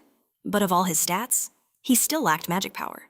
He could only replenish it by catching the snake, whose abilities go beyond the real world. Galad, leaning on the table with a smile, said, By the way, this time there are a lot of amazing players in the tutorial, including yourself. He had thought for hundreds of rounds whether someone would appear who could figure him out. And here he was. Or maybe he was just getting old. Jun looked at Galad and asked, Was there anyone else besides me? Galad replied that there were 2 others who seemed to be a brother and sister. They both got the undying tear and lightning step, just like him. June, looking at Galad, said that he knew who it was. The first and second ranked tutorial players, their names were Adora and Pant. To get the same score, they definitely had to visit here. Galad looked at June, then asked where he was going with this. He didn't look. Like a magician or an alchemist, they asked why he needed an Undine's tear. June replied he was hunting the Asha snake. The name alone shocked Galad. Looking down, he muttered that he was talking about Asha. Disappointment flooded Galad's face. He excused himself, saying she had already been killed. June was too stunned to speak. Galad explained she was slain by the two people he'd mentioned before. June arrived at the snake's summoning grounds. The earth was scarred with deep cracks. A massive pool of blood stained the floor. June stared, wondering how they found this secret place. Besides Arya, no one else knew. June stepped forward, recalling that during the tutorial, Asha only appeared once every 3 days. The carnage before him suggested a week had passed since the slaughter. But then, something caught his eye. He snapped his head to the side. What he saw sent a jolt through him. A puzzled, horrified expression crossed his face. There lay the colossal corpse of the snake. Blood was everywhere. June observed Asha's body, thinking they only harvested the most vital parts, its poison and its energy core. He knelt down, staring at the beast's head. How was this even possible? Even an army of players would struggle to take her down. Yet 2 of them managed it together. June's mind raced. It was clear now. He had no idea of their true strength. He didn't know what these monsters were capable of. Staring at the mangled head, he wondered if they possessed some kind of special item. June removed his mask. He sat on the cold stone, closed his eyes, and thought. What was his next move? The top players were already dominating the field, while he was stuck in 40th place. He knew he had to break through to first place. But time was slipping away. Even if he pushed himself to the limit, he might reach 11th place, maybe 8th at best. But number 1? It felt impossible. June covered his eyes in frustration. On top of that, restoring his ancestral skill was impossible. Without Asha's energy, his entire strategy was in ruins. Suddenly, his focus sharpened. He looked past Asha's lifeless head and spotted bloody footprints. What was this looking closer? He could see traces of a heavy, crushing blow to the skull. It looked like they were trying to extract something. Perhaps the brain itself. Following the bloody tracks with his eyes, he realized there was more than one set. Judging by the prints, someone else was here, besides Adora and Pant. June moved closer, touching the impression in the dirt. Were these orcs? What did they want here? He had to find out. A system message flared to life before him. Remaining tutorial time, 150 hours, 43 minutes, and 11 seconds. Elsewhere, a new warrior appears, clad in gray armor, with black hair and a wicked scar. This is Pain, the 6th ranker of the tutorial. He seems puzzled, asking why he's been summoned for a hunt. Before him, another warrior bows deeply. He reports that Mr. Build himself ordered it. A summons for the entire first group. Pain scoffs, waving it off dismissively. He tells him to send someone else. He was pouring all his effort into maintaining his rank. Build would surely understand. Pain thought to himself. He needed to break into the top 5. Only then would he be recognized on the island. But this distraction, this hunt for some idiots, who weren't even in the top 10, was pulling him away. But the warrior insisted. This is a special order from Mr. Build. Anyone who refuses will be suspended. The threat shocked Pain into silence. He stared at the knight, demanding to know what he meant. Yes, the knight confirmed. And he has personally put you in charge of the first squad. The knight added that Build made a promise. He would give all of Aaron's tokens to the one who brings him those guys. Pain's eyes widened in disbelief. All the tokens. That had to be several thousand. All given to one person. This was a golden opportunity to skyrocket his ranking. It also meant that Build would favor that person in the future. Pain now listened with rapt attention. The knight continued. He also said to be extremely careful. These people completely annihilated the second group. Pain's thoughts ignited. Hold on. If they wiped out the second group, doesn't that mean they took all of their tokens? If so, he could leapfrog past 5th place. A wicked smile spread across Pain's face. All right, he declared. Tell Build I'm moving out immediately. The scene shifts to a mountain forest. June follows the trail of blood through the trees. A system message appears before him. Lightning Step skill level has been raised to 1%. He peered into a dark cave, wondering what this place was, and what his targets were doing here. As June stepped into the darkness, another system message flashed to life. He had found it. The Akashic Snake's cave. June scanned his surroundings, realizing this wasn't just any nest. This was its sanctum. Stepping inside, his eyes fell upon blood-stained footprints leading into the oppressive darkness. The cave flickered with an eerie light from countless candles. He wondered, was this a den for her young? Or perhaps her mate no. The care the orcs took to bring her brain here meant only one thing. This was her birthplace. A shiver ran down his spine. Something felt deeply wrong. As June ventured further, he crossed a rickety suspension bridge. Even if this wasn't the exact spot, he knew it was connected to the Akashic Snake's power. But what he saw next froze him in place. An orc chieftain slammed a massive club against a ritual drum. It was a horrifying spectacle. A legion of orcs, worshipping Akasha's disembodied brain. It rested on a pedestal, and behind it, a colossal hole was gouged into the cavern wall. Jun stared at the pulsating, yellow mass. Beside it were mountains of monster corpses. The orc shaman, staff in hand, roared to the heavens. "Vile humans have slain our deity. Let the snake gather all her rage and be reborn." Their ritual had begun. They sacrificed their own warriors, screaming, "Be reborn with a new, supreme power, and punish them all." The shaman then ignited the pyre. Watching the monster bodies catch fire, June knew this was no ordinary ritual. Smoke began to pour from Akasha's brain. A moment later, it glowed with an unholy light, pulsing with energy. The ripples of power grew stronger with every beat until suddenly, something burst forth. A monstrous head emerged from the brain, its maw opening in a silent roar. Akasha was regenerating right before his eyes. A system message flashed. A hidden quest, the rite of resurrection. It described a creature born from the flesh and spirit of the Akashic Snake. If fed enough energy, it could be fully revived. The orcs were using an ancient rite to bring her back. His mission stopped the rite and destroy the snake before it reached its full power. The reward was unknown. June watched in shock. Did this mean Akasha could truly be brought back to life? He ducked behind a wall, a new plan forming in his mind. Perhaps this disaster could be turned into an opportunity. The longer Akasha's resurrection continued, the larger her body would become. That meant the energy hidden within her would also increase exponentially. And the core component for this ritual was energy. It was just like his vampire blade, Bathory. The more it absorbed, the more powerful it grew. And the hungrier it became. Akasha's colossal form loomed before him. The bigger she gets, he thought, the more ravenous her appetite for energy will be. So where could she possibly find enough food to satisfy that hunger? A cunning smile spread across June's face. Even a priceless item like Anvari's tears wouldn't be enough. There was only one thing to do. Bring her a much larger sacrifice. The scene shifts to a camp of humanoid lizards. A commander warns his troops to keep their king's death a secret. Before us stands the chief of the 21st Karak Lizardman tribe. He glares at his subordinate. "If the orcs find out," he hissed, "they will attack at once. We must be cautious." The lizardman exits the tent, clutching his head in pain when suddenly, he feels an alien presence. His body freezes. A shadow moved, and June's dagger plunged through his skull. The lizardman's last word was a choked whispers. "Assassin!" June grabbed the corpse of a nearby monster and tossed it toward the lizardman's body. To any observer, it would look like an orc assassination attempt gone wrong, with both sides perishing. He held out his hand. A fiery rage erupted from his palm. The tent burst into flames. The skill level was still low, he noted, but it was more than enough to start a raging inferno. As June vanished into the shadows, lizardmen ran towards the blaze. "It's an orc invasion," they screamed. June smirked. His next target was on the western side. It was time to add more fuel to the fire. First, a single flame flickered in the western jungle. But soon, that spark grew, engulfing the entire kobold village in a sea of fire. The inferno devoured everything in its path, greedily spreading to neighboring territories. A goblin scout stared in horror at the raging forest.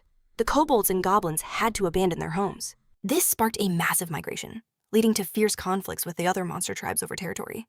But in the end, they too were forced to flee the unstoppable blaze. The chaos spread through the entire E sector like a domino effect. A terrified goblin burst into a tent, screaming, "My lord!" We see a fearsome goblin, a monster's skull serving as his crown. "I am not merely a lord," he growled. "I am a king." But in that instant, an arrow whistled through the air, piercing the scout's head. The goblin king, Konum, turned with a menacing glare towards his queen. He snarled, "So, the orcs have finally made their move." Word came that the corpses of orcs had been found scattered across their village. The goblin king's fangs ground together in fury. The orcs didn't understand their purpose, but this grudge, this humiliation would never be forgotten. Just then, another goblin burst into the tent. "My king," he cried out. "A message from the kobolds. They declare their intent for vengeance. They wish to form an alliance with us against the orcs. The Goblin King shot up from his throne, eyes blazing with fury. Announce this to everyone, he roared. We will meet them head-on and slaughter every last orc. In the War Council, goblins shouted that the orcs were their sworn enemies. They had killed their leader. We must have our revenge. A kobold warrior slammed his fist on the table. We will fight alongside you against the orcs. He glared at the goblins, his fist clenched. And we are not the only ones. A beastman spoke, his voice a low growl. The ogres and the trolls were also attacked by them. For now, we must all unite. The Goblin King raised his battle axe. We will not simply wait, he bellowed. Even the cowardly lizardmen have declared war on the orcs. How can we, the valiant goblins, stand aside? He held his axe high, roaring. I will tear that orc king apart myself. The kobolds and beastmen raised their weapons in unison, their war cries echoing. We follow the Goblin King. We will have our revenge. We will kill all the orcs. From a high branch, Jun watched the horde march to war. A system window materialized before him. You have successfully instigated a deadly war among monsters. You have gained extra points. Another message flashed. An urgent quest has been received. A quest description appeared. Monsters among monsters. Within Sector E, an unspoken law protected each territory's sanctity. But this law has been shattered, and war has erupted. June must survive the battlefield. And stop the conflict by finding its true cause. A small smirk touched June's lips. Everything was unfolding exactly as he had planned. Another system message detailed the rewards for completing the quest. The title of Monster Hunter, the Goblin King's eyes, the 5-colored monster gem, and a large sum of additional merit points. June gazed down from the tree. He thought to himself, the more energy this conflict creates, the faster the serpent's resurrection will proceed. It started with the lizardmen, and now it's an all-out war between all the monster races. Perhaps this new serpent will be far more powerful than any I've seen before. June smiled. The stage was set. He could simply wait in the wings and only make his move when the time was right. We cut to a group of humans moving cautiously. Pei stood behind them, muttering under his cloak. Too many useless people. He scoffed. A tall man walking past him frowned. And just who is saying that Pei shot him a venomous glare? The man returned it, asking, Why are you staring so hard? What can you possibly do about it? Pei gritted his teeth. You're just a brainless brute. Never thinking about the consequences? The man called Grasses just smiled. Oh, I'm thinking, but unlike you, I'm ready to face those consequences right now. Another man stepped between them, forcing them apart with a strained smile. Stop these childish arguments. Every minute is precious to us now. We have a goal to achieve, remember? The man looked at Pei seriously. Listen up. Our target should be near the orc settlement. We need to finish this, and quickly. But suddenly, the man froze, a look of dread on his face. He frantically looked around at his comrades. Did you hear that? Pei asked. What are you talking about? The group looked down at their feet as the very earth began to tremble. The man shouted, Look, what is that? Why is the ground shaking so violently? Then, his face went pale with terror as he pointed to the side. A massive horde of beastmen, kobolds, and goblins was thundering towards them, every single one armed and radiating an overwhelming killing intent. The group stared in sheer terror. This can't be happening, the man cried out, turning to his group. Everyone, retreat immediately. But the monsters were closing in far too quickly. If we don't block their path, they'll slaughter every one of us. A second later, the tidal wave of monsters crashed into them, and the killing began. As Pei sliced a goblin's neck, he thought, They're just insignificant creatures. This can't be happening. His brow furrowed in desperation.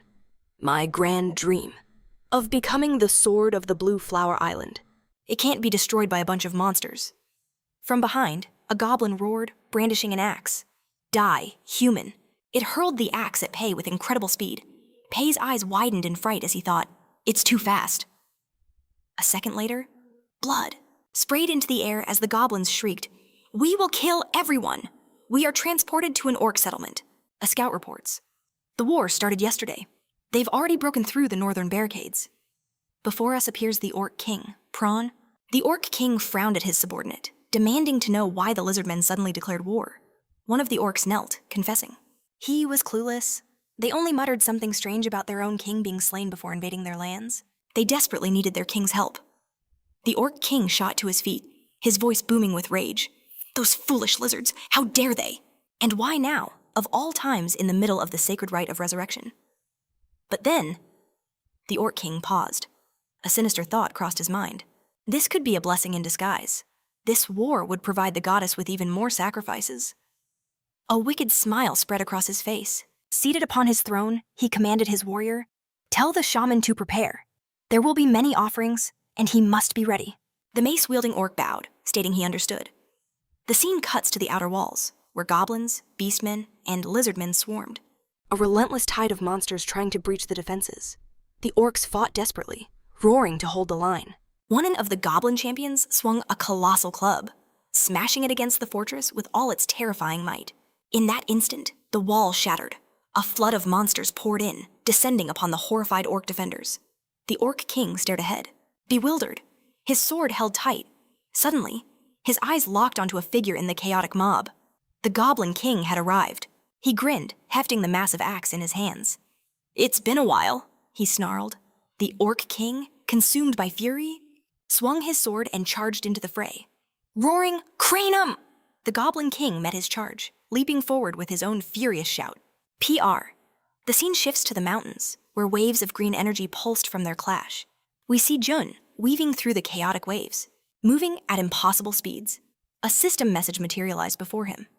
Skill lightning step proficiency has increased to 12%. Jun finally arrived at the cave, the site of the serpent's resurrection rite. He landed softly on the ground and started walking inside. The very moment he crossed the threshold, a system window appeared. "You have entered the Akashic Snake's cave." Jun scanned his surroundings, thinking that the two kings must be at the peak of their battle. The Goblin King and the Orc King. Honestly, comparing them to Haran, their power was easily on the same level. In a battle like this, picking a winner would be nearly impossible. As the king's weapons clashed again in the distance, Jun knew it would only escalate the situation, fueling their rage and increasing the scale of destruction. Walking deeper into the cave, he thought that all this raw energy needed to be channeled to Asha as soon as possible, to sate her hunger. Reaching the end, he saw Asha herself, devouring an orc whole as he screamed for his goddess. Before her, other orcs knelt and bowed, crying out that the goddess was angry. Asha glared menacingly at them and unleashed a cloud of green poison from her maw, melting one of them into nothing. The orcs shrieked in terror, scrambling to escape. But it was too late. Asha opened her jaws and lunged at another startled orc. Jun watched, his thoughts confirmed. Just as he suspected. She was completely intoxicated by the taste of blood. Asha had consumed all the orcs. As Jun observed her, he considered her state. She had only just been resurrected, so she must be in a state of extreme hunger. If she got outside, where a bloodbath was already underway, she would go completely berserk. As if on cue, Asha violently plunged into the ground, disappearing from sight. Jun rushed to the spot, seeing how she had completely burrowed her way through the earth. He crouched down and touched the floor. He could sense her direction. Northwest, exactly where the monsters were currently fighting. Jun stood, deep in thought. The hidden parts of the tutorial aren't called hidden for nothing. There had to be something huge concealed here. The Akashic Snake's difficulty level was far too high for a mere tutorial. There had to be a reason she was located in this specific place. Even Galen, who inherited the snake's power, never figured out why. But there had to be something, and it couldn't be insignificant. Jun rose, scanning the cave. Snakes need a place to rest, a nest to recover from the outside world. He ventured deeper into a side passage. A sudden cold wind blew against him. He wondered about the source of this sharp, chilling breeze. Jun glanced ahead and saw a boy sitting on a rock. He was deep in meditation. Jun realized what he'd finally found. The spirit of white ginseng. A small boy with stark white hair sat before him on a stone pedestal. Small plants even grew from his head. A system message appeared. White ginseng spirit. Classification spiritual being. Rank A+. Description. A spirit of white ginsengs that has fed on the moon's energy for hundreds of years, growing in frozen soil. This small child could easily be mistaken for a real person. Another system message appeared. If its energy is consumed, you will be able to forge it into true magical power. But the amount he could obtain was worlds apart from the amount he could absorb. The method of consumption was also deceptively complex. Jun realized the white Jingang spirit. This was one of the rarest spiritual creatures in existence. Its effects were legendary. A being so scarce you could count them on a single hand, and it was right here. Jun drew 2 daggers. Was the Akasha Snake placed here as a guardian to cultivate this very white Jinang spirit? He observed the spirit, meditating peacefully, judging by its size. It had been growing for about 300 years. For peak potency, It needed 500. But June had no intention of waiting. He took a cautious step forward. Was this the moment? Suddenly, its eyes snapped open, locking onto him. Surprise flashed across its face as it leaped away. June unleashed his daggers. Fast, he thought, but not fast enough. The creature twisted midair, dodging the blades with ease. It landed, looking confused by the assault. Then it stumbled. June advanced slowly, closing the distance. The spirit let out a desperate, piercing shriek. Staring it down, June spoke. "I've hunted your kind many times. Forgive me." The spirit's eyes widened in shock. Then, it noticed small crystal shards raining down around it. It looked up, into the path of massive, falling crystals. At the very last second, it leaped to safety. As it turned, it saw June reaching for it. His hand shot out, grabbing the plant sprouting from its head. He glared down at the terrified creature. "Caught you," he declared. The spirit struggled, twitching violently, but its physical form began to fade. It dissolved into pure light, vanishing completely. June grasped the essence left behind and removed his mask. System messages flooded his vision. "You have absorbed the hidden item White Jinong spirit." He was overflowing with energy. "Your magic abilities are being enhanced. 92% of the stored energy from the White Jinong spirit has been transformed into magic power." His body greedily absorbed it all. Magic power has increased by 7. Magic power has increased by 5. June tilted his head back. He could feel the power coursing through every fiber of his being. He closed his eyes, savoring the moment. Hereditary skill recovery is commencing, 27%. Current recovery state, 42%. Hereditary feature low-level dragon body has evolved into partial dragon body. You have acquired the skill magic chain. An incredible wave of power settled within him. He knew he couldn't fully control it yet, but for the first time, he could truly feel the magic flowing. The system window detailed his new ability. Skill magic chain rank, skill level 0. Description: dragons are ancient creatures blessed by mana itself. You have received a portion of that blessings, granting you the ability to control magic power. As the skill level increases, the amount of controlled power will grow, expanding its scope and unlocking new applications. Current application mana flow. A slow smile spread across June's face. This is incredible. The scene shifts to the bloody aftermath of a goblin attack. Pei's eyes fluttered open, his body a canvas of blood and pain. He struggled to push himself up. The first group, wiped out. The memory flashed in his mind. Their entire squad, torn apart by goblins. And where had all those monsters gone to the very place June was headed? That guy, he's definitely up to something. Pei slowly rose to his feet, using his sword as a crutch. An arm was missing. His condition was beyond critical. June had to be searching for a hidden piece, something no one else in the tutorial had ever found. Pei gritted his teeth, his mind racing, whatever Jun was after. Once he had it, Pei would strike. He would take it by force. If he could claim that reward, he might finally have a chance to match Adora. Pei's brow furrowed with grim determination. Just you wait, Jun. Back in the heart of the ice cave, Jun stood alone. He stared at the system screen, deep in thought. The secret to mastering magic was simple.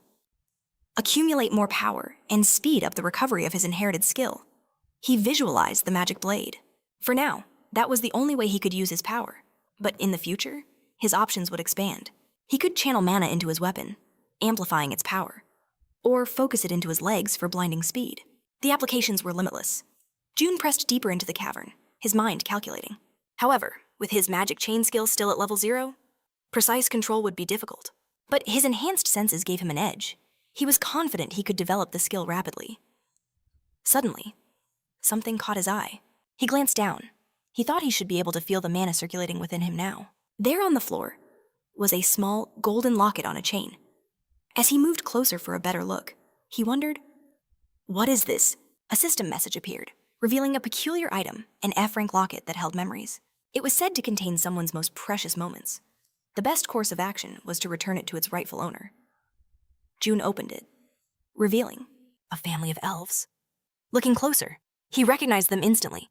It was the Galad family. It seemed Galad had once hunted this serpent for reasons unknown, but he didn't do it himself. Instead, he offered a reward to those calling themselves hunters. If his family's memories were the cause, then everything started to make sense. June examined the locket. There was no mention of a family in Galad's diary, but this had to be what the man was truly searching for. June secured the locket in his pocket and pulled on his face mask. He glanced to the side. The time for his own hunt had finally arrived. The scene shifts. to a monstrous battlefield. Enraged orcs were tearing through a swarm of goblins. The Orc King clashed violently with the Goblin King.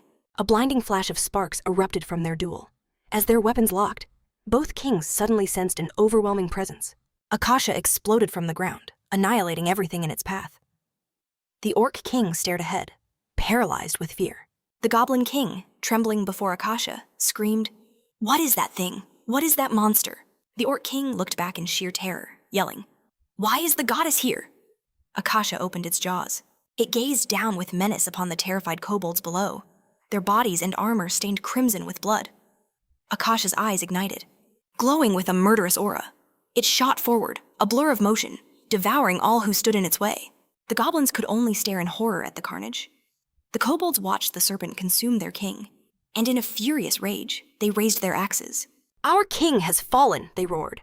"We will have vengeance." Akasha loomed over them, preparing its counter. A poison slam attack erupted from its mouth. The orcs below cried out, "The goddess is here to punish us!" Watching the chaos unfold, the Goblin King cursed and turned to flee. But the Orc King grabbed him. "Where are you going?" he roared. "You must accept an honorable death in battle." The Goblin King shot back, "The survival of my tribe is more important than such a fate." The Orc King glared at him with contempt. He raised his hand and commanded his warriors, "Orcs, subdue the goddess." Akasha towered over the horde, rushing towards it. Suddenly, the Goblin King appeared from behind, swinging his axe with a mighty roar, "Die!" The axe slammed into Akasha's head, unleashing a fountain of blood. The Orc King watched from below, seizing his chance. Drawing his sword, he charged forward in a flash, piercing the great serpent's belly. High above on a mountain, June observed the battle. Looking down, he smirked. What an absolute mess. The outcome was even better than he had hoped for. As he watched the enraged Akasha, June calculated that the monster horde was down to just 10% of Jun. Akasha was now nearly 1.5 times its original size. The Orc King swung his blade, half his face charred, his nose bleeding, his body covered in wounds. The Goblin King was in an even worse state, most of his body burned. He gasped for breath, an arm completely missing. June noted that with the two kings leading the charge, the few remaining monsters were still fighting with incredible valor. June leaned forward, bracing himself on the stone. A blue aura flared around his feet. "Time for me to finish this," he thought. A system window popped up. Magic chain skill level has increased to 0.7%. June leapt forward, a blur of incredible speed. Another message appeared. Lightning step skill level has increased to 15%. June landed perfectly on Akasha's head. The beast opened its jaws to roar, but June just smiled. "Time to eat." He placed a hand on its head, and dark energy swirled around his arm. System windows began to flash before his eyes. Vampiric Blade Bathory skill level has increased to 6%. Vampiric Blade Bathory skill level has increased to 8.2%. The dark energy coiled violently around the serpent. It thrashed its head upwards in a desperate struggle. More notifications appeared. Strength increased by 3. Stamina increased by 2. Magic power increased by 5. Akasha's colossal body began to fall. A final message confirmed his victory. Boss monster, Serpent Akasha, has been destroyed, awarding bonus merit points. A cascade of messages flooded June's vision. Hidden quest resurrection ceremony complete. Surprise quest monster attack complete. He was awarded 5,000 merit points and received an additional 3,000 on top of that. June flicked his blade clean of blood. He reached into Akasha's head and pulled out a brilliant, shining yellow sphere. This was it, the serpent's energy core. It should have been the size of his fist, but since Akasha had feasted on so many, its size had increased dramatically. Was manifesting around him? A chilling smile spread across June's face beneath his mask. Now, it was time to devour it all. System alerts flooded his vision. He felt a tidal wave of raw energy surging through him. A grand transformation was beginning. This raw energy was being reforged into pure magical power. He could feel an explosion of rage converting into mana. The power was incredible. An immense power coursed through his very being. A system message materialized, warning him it would take a considerable amount of time and stamina to convert this colossal energy. Thanks to the perfection of his dragon body, it was impossible to process all this new magic at once. The renewal of his body had begun. Jun stared forward, his vision turning crimson as a new message appeared. Properties have been changed, 48%. The recovery of his inheritance skill has resumed. June looked up. Before him stood the Orc King and the Goblin King. New system alerts flashed urgently. It is recommended to use magic power in a safe location.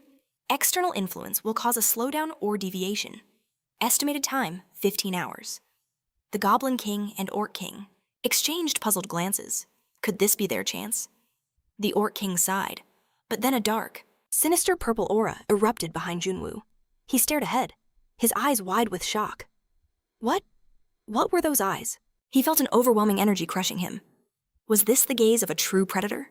The Orc King glared with menace. In June's direction, it was clear this entire disaster was that man's doing. With a roar, he charged toward it. June at blinding speed, swinging his massive saber and screaming, "Die!" June met his charge, dagger ready, a threatening glint in his eyes. He calculated calmly. These two kings were on par with Haran. Their merit points and tokens would be substantial. Not even a second later, with a single fluid motion of his blade, Jun sent the Orc King's head flying. Blood erupted in a gruesome spray. A system message confirmed his kill. The boss, Orc King, has been destroyed. Additional merit points acquired. The Orc King's head tumbled to a stop at the Goblin King's feet. The Goblin Monarch stared. Paralyzed with fear as blood pooled around him, his hands began to tremble. Another system message appeared before June. The boss, Goblin King, has been destroyed. Additional merit points obtained. June glanced at the Orc King's lifeless head. For the remaining monsters, only 2 paths remained. June stood amidst a mountain of monster corpses, watching the survivors scramble away in terror. They had a choice: flee or fight to the death. He wouldn't pursue the cowards. Only the weaklings were left. But suddenly, a goblin charged from behind, swinging its axe wildly. Alone, Jun mused. In an instant, he flickered behind the attacker, and with one clean swipe, took the goblin's head. Those who show resistance will be mercilessly erased. June plunged his dagger into the back of another terrified goblin.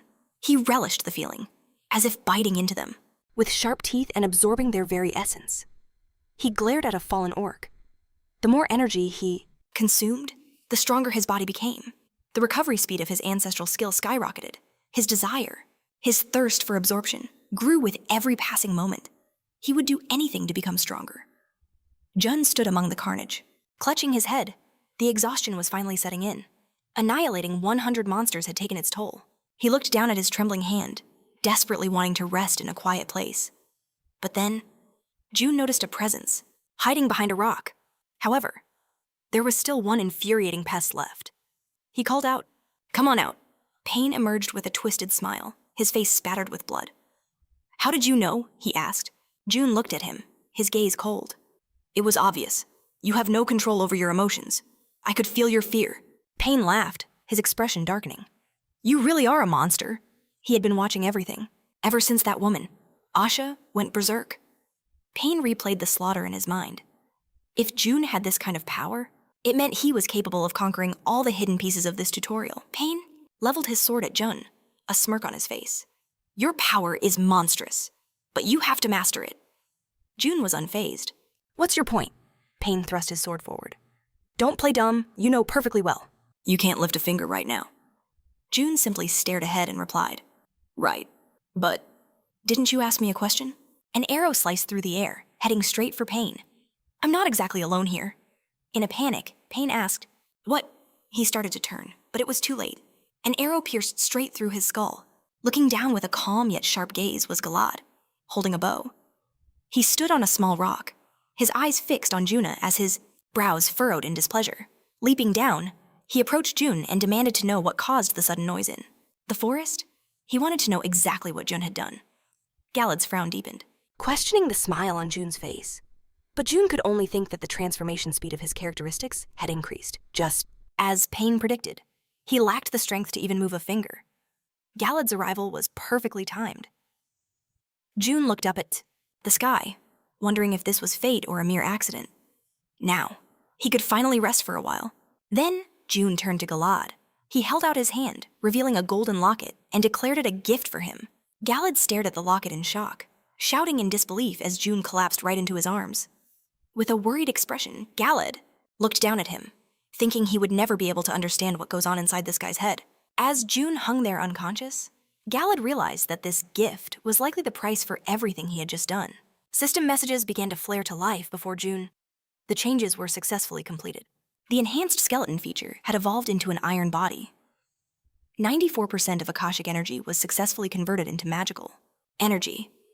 As June lay there with his eyes closed, another system message appeared before him. The strengthening of his physical vessel was confirmed. He had become stronger. The recovery of his hereditary skill was accelerated. The current state was now 92%.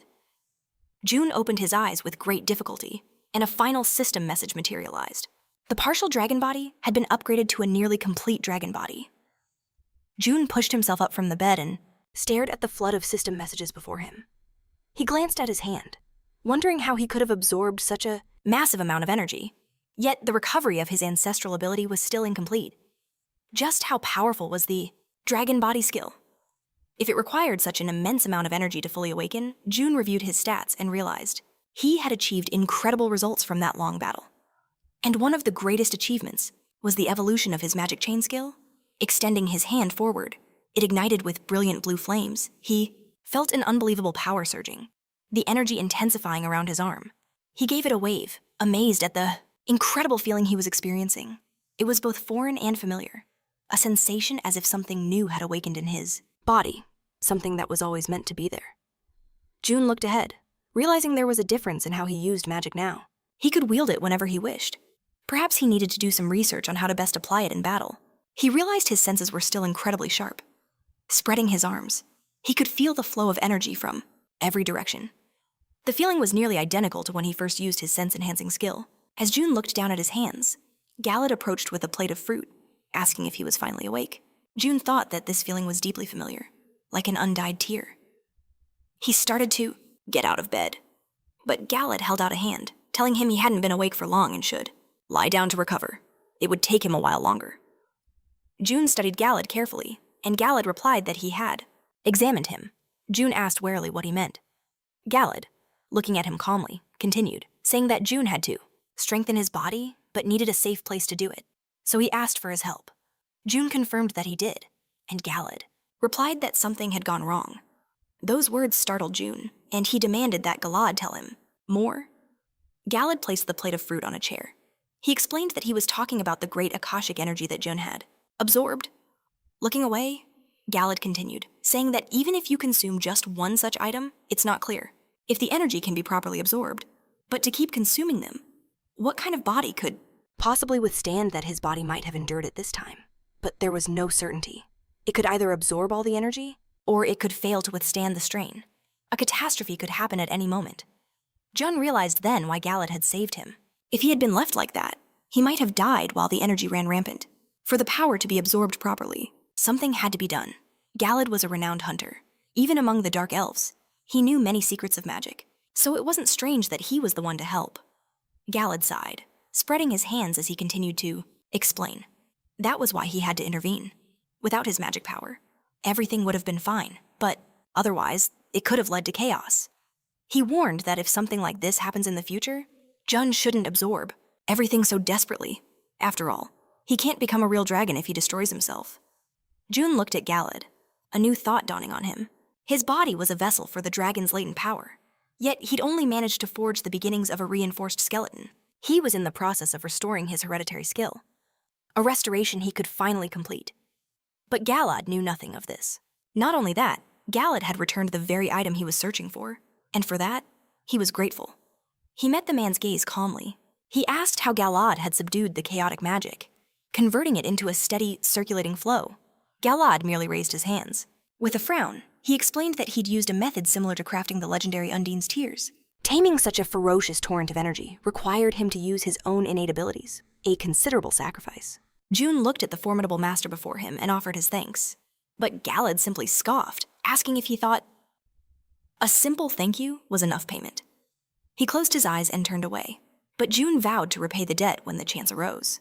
Don't make promises you can't keep, Galad retorted, his words blunt but fair. But then Galad stopped. I almost forgot something. June's eyes narrowed as a faint smile played on Galad's lips. A gold medallion on his chest began to glow softly. "Thank you," Galad said. June saw the locket shimmer like an Undine's tear. A realization struck him. The magic Galad spoke of was the divine water of Undine.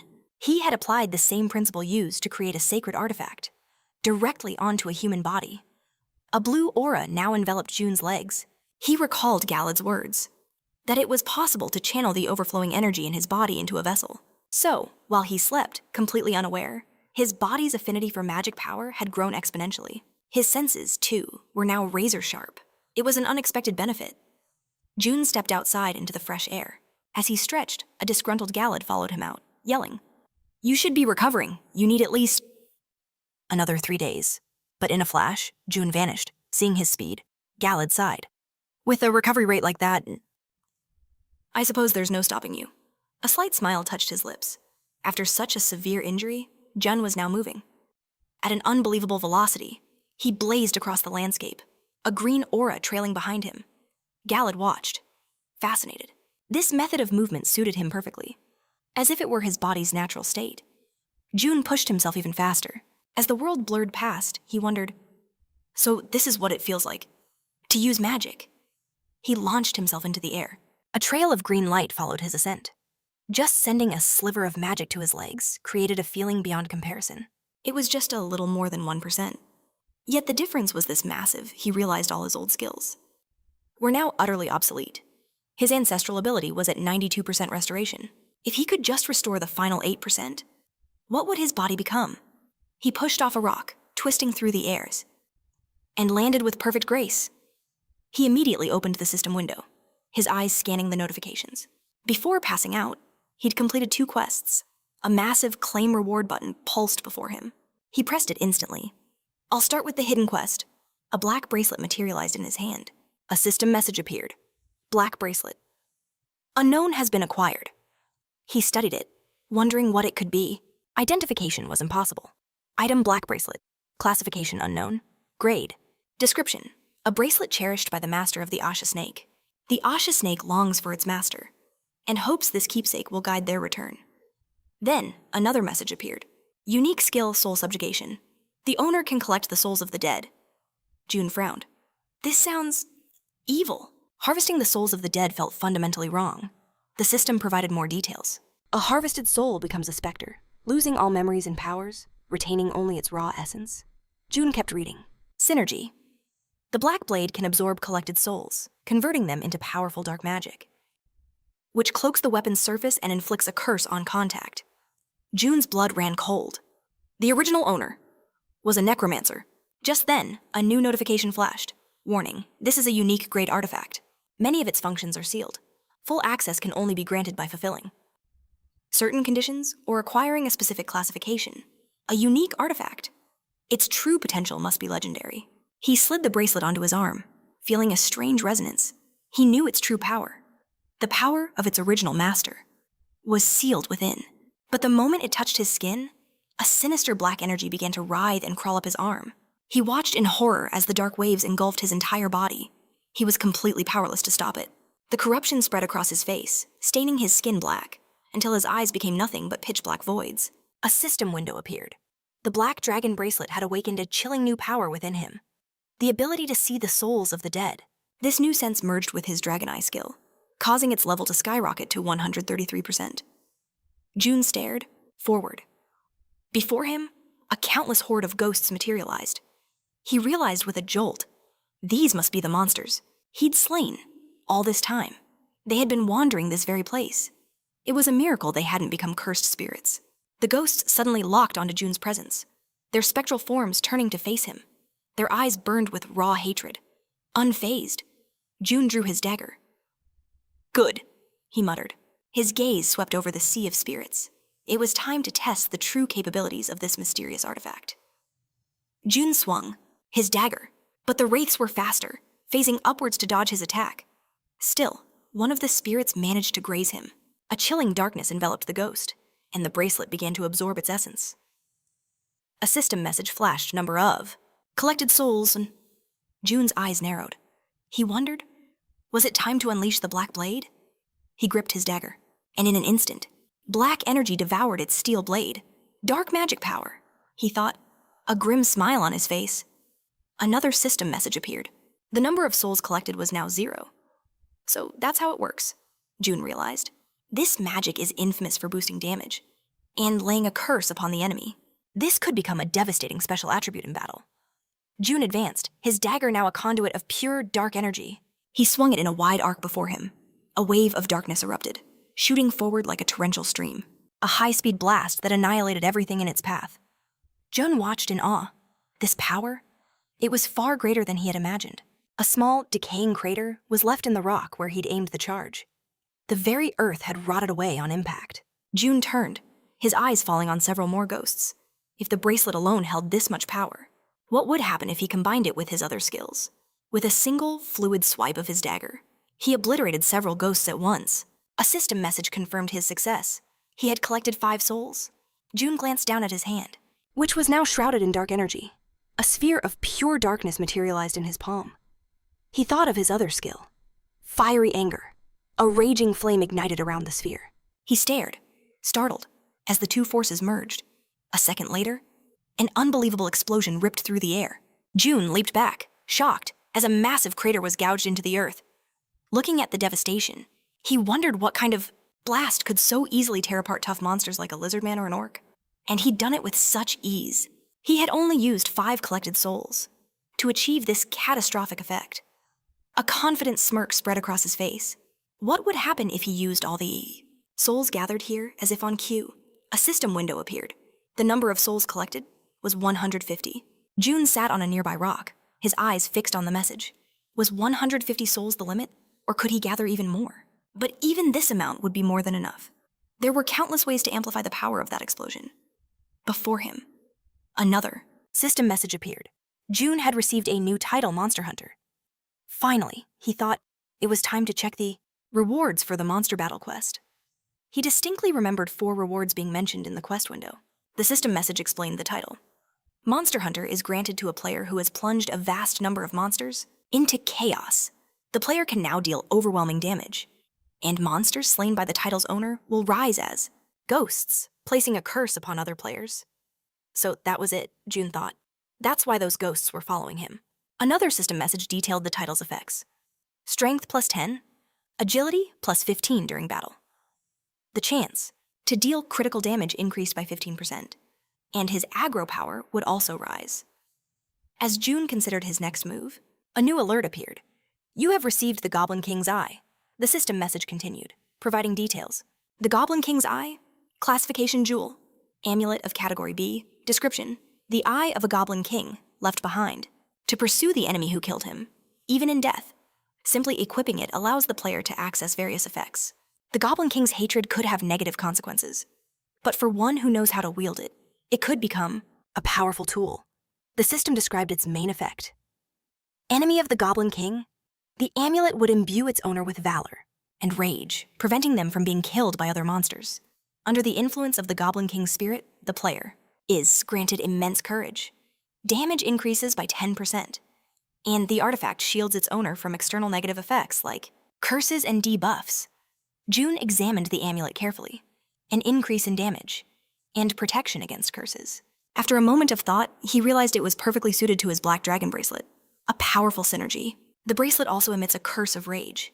That rage would amplify the effect of his dark magic, making his damage output even higher. Jun then focused on the next reward. A system message appeared before him. Classification, a gem of category C+. Description, a stone formed by harnessing the rage of monsters from 5 different tribes. Goblins, kobolds, humans, lizardmen, and nagas. The orc's stone pulsed in his hand. A unique item that absorbed the abilities of defeated monsters for its new owner. A system window materialized before Jun, confirming what made the artifact so special. The goblin's essence increased movement speed. The kobold's ear granted hypersensitive hearing. The gnoll's nose, an incredibly sharp sense of smell.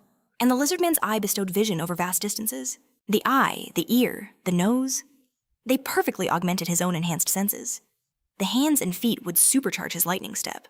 Jun gripped the artifacts tightly. A slow smile spread across his face. It was as if destiny forged these items just for him.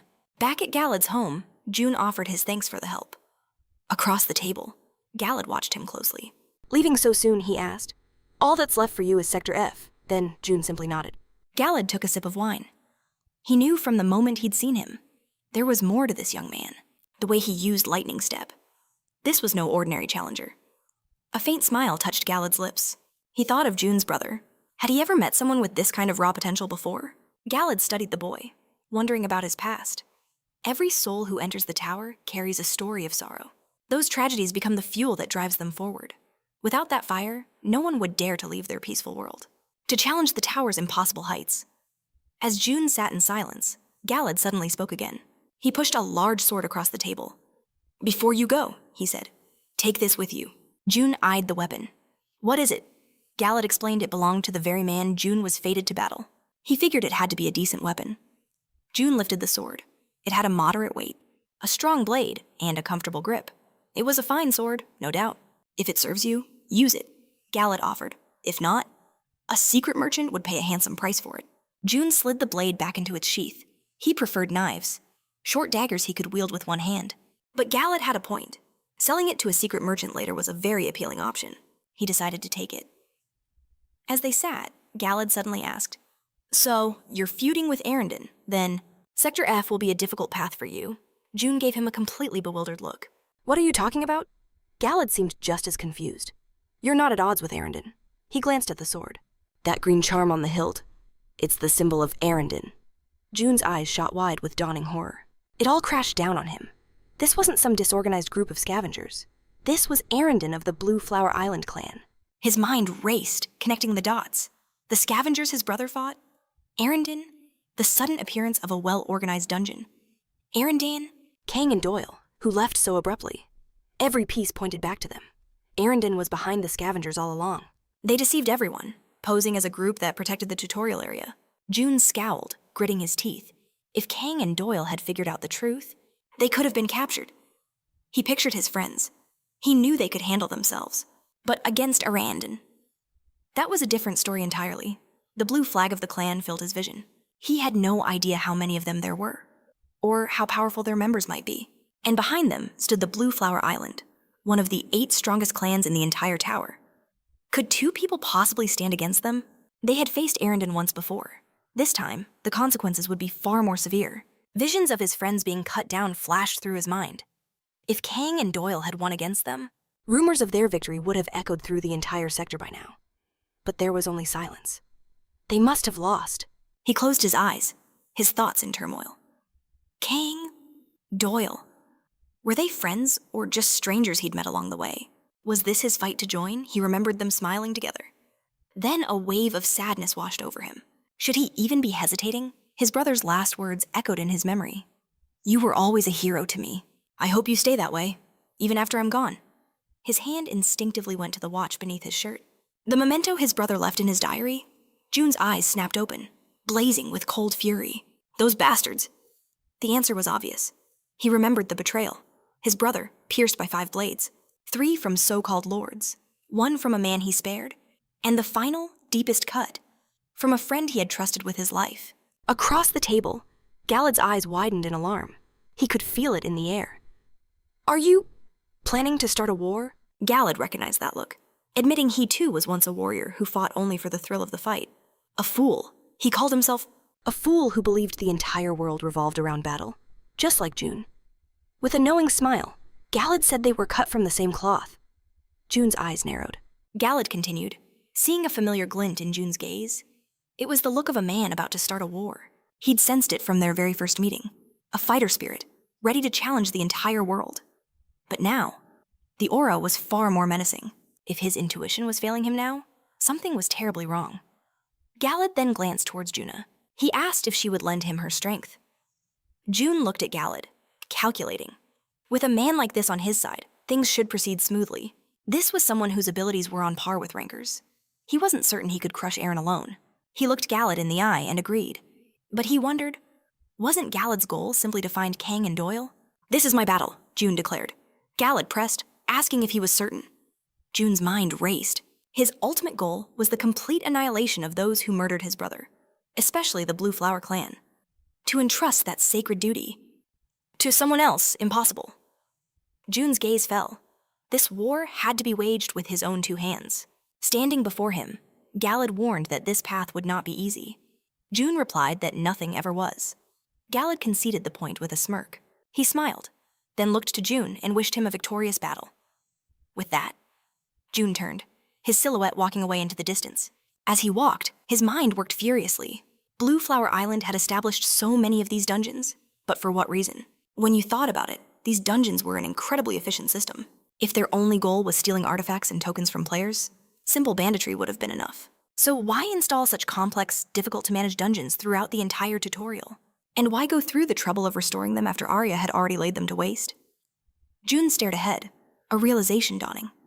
There must be something else. Something that couldn't be detected from the outside. Something that represented their greatest vulnerability. Jun pondered the possibility. What if he was the one to uncover it, to seize that weakness and turn it against them? A cold smile spread across his face. Could this be the key? To bringing the entire Blue Flower Island to its knees. His brother's face flashed in his mind. The 8 clans that had crushed Arthea and killed his kin, and among them, Blue Flower Island. The very ones who drove the sword into his brother's heart. June looked up at the 2 massive moons hanging in the sky. The war. It was starting even sooner than he anticipated. His fist clenched, knuckles turning white. If that was the case, then he already knew what he had to do. All preparations must be finished before the first shot is fired. With a wave of his hand, the system message appeared. He had to know how much time was left. Staring at the system window, he grimaced. Roughly 4 days, to be precise. 3.5. It wasn't nearly enough. He took a few determined steps forward. In that time, he had to obliterate Erend and complete the floor's passage. He needed a plan. How could he strike so fast they wouldn't even have time to process what was happening? A relentless, non-stop assault. To wait until their strength was spent. Then break through in a single, decisive push and wipe them from existence. Arand, its base, and its entire leadership? All of it. June's eyes blazed with cold fury. In just one day, he would put an end to everything. We are transported to Sector F, the location of Erend's main base. Darkness was falling, the first stars appearing in the sky. The head of Erend sat upon his throne, demanding to know the masked man's whereabouts. His subordinate reported that they still couldn't find him. Worse, the entire E sector had been burned to the ground.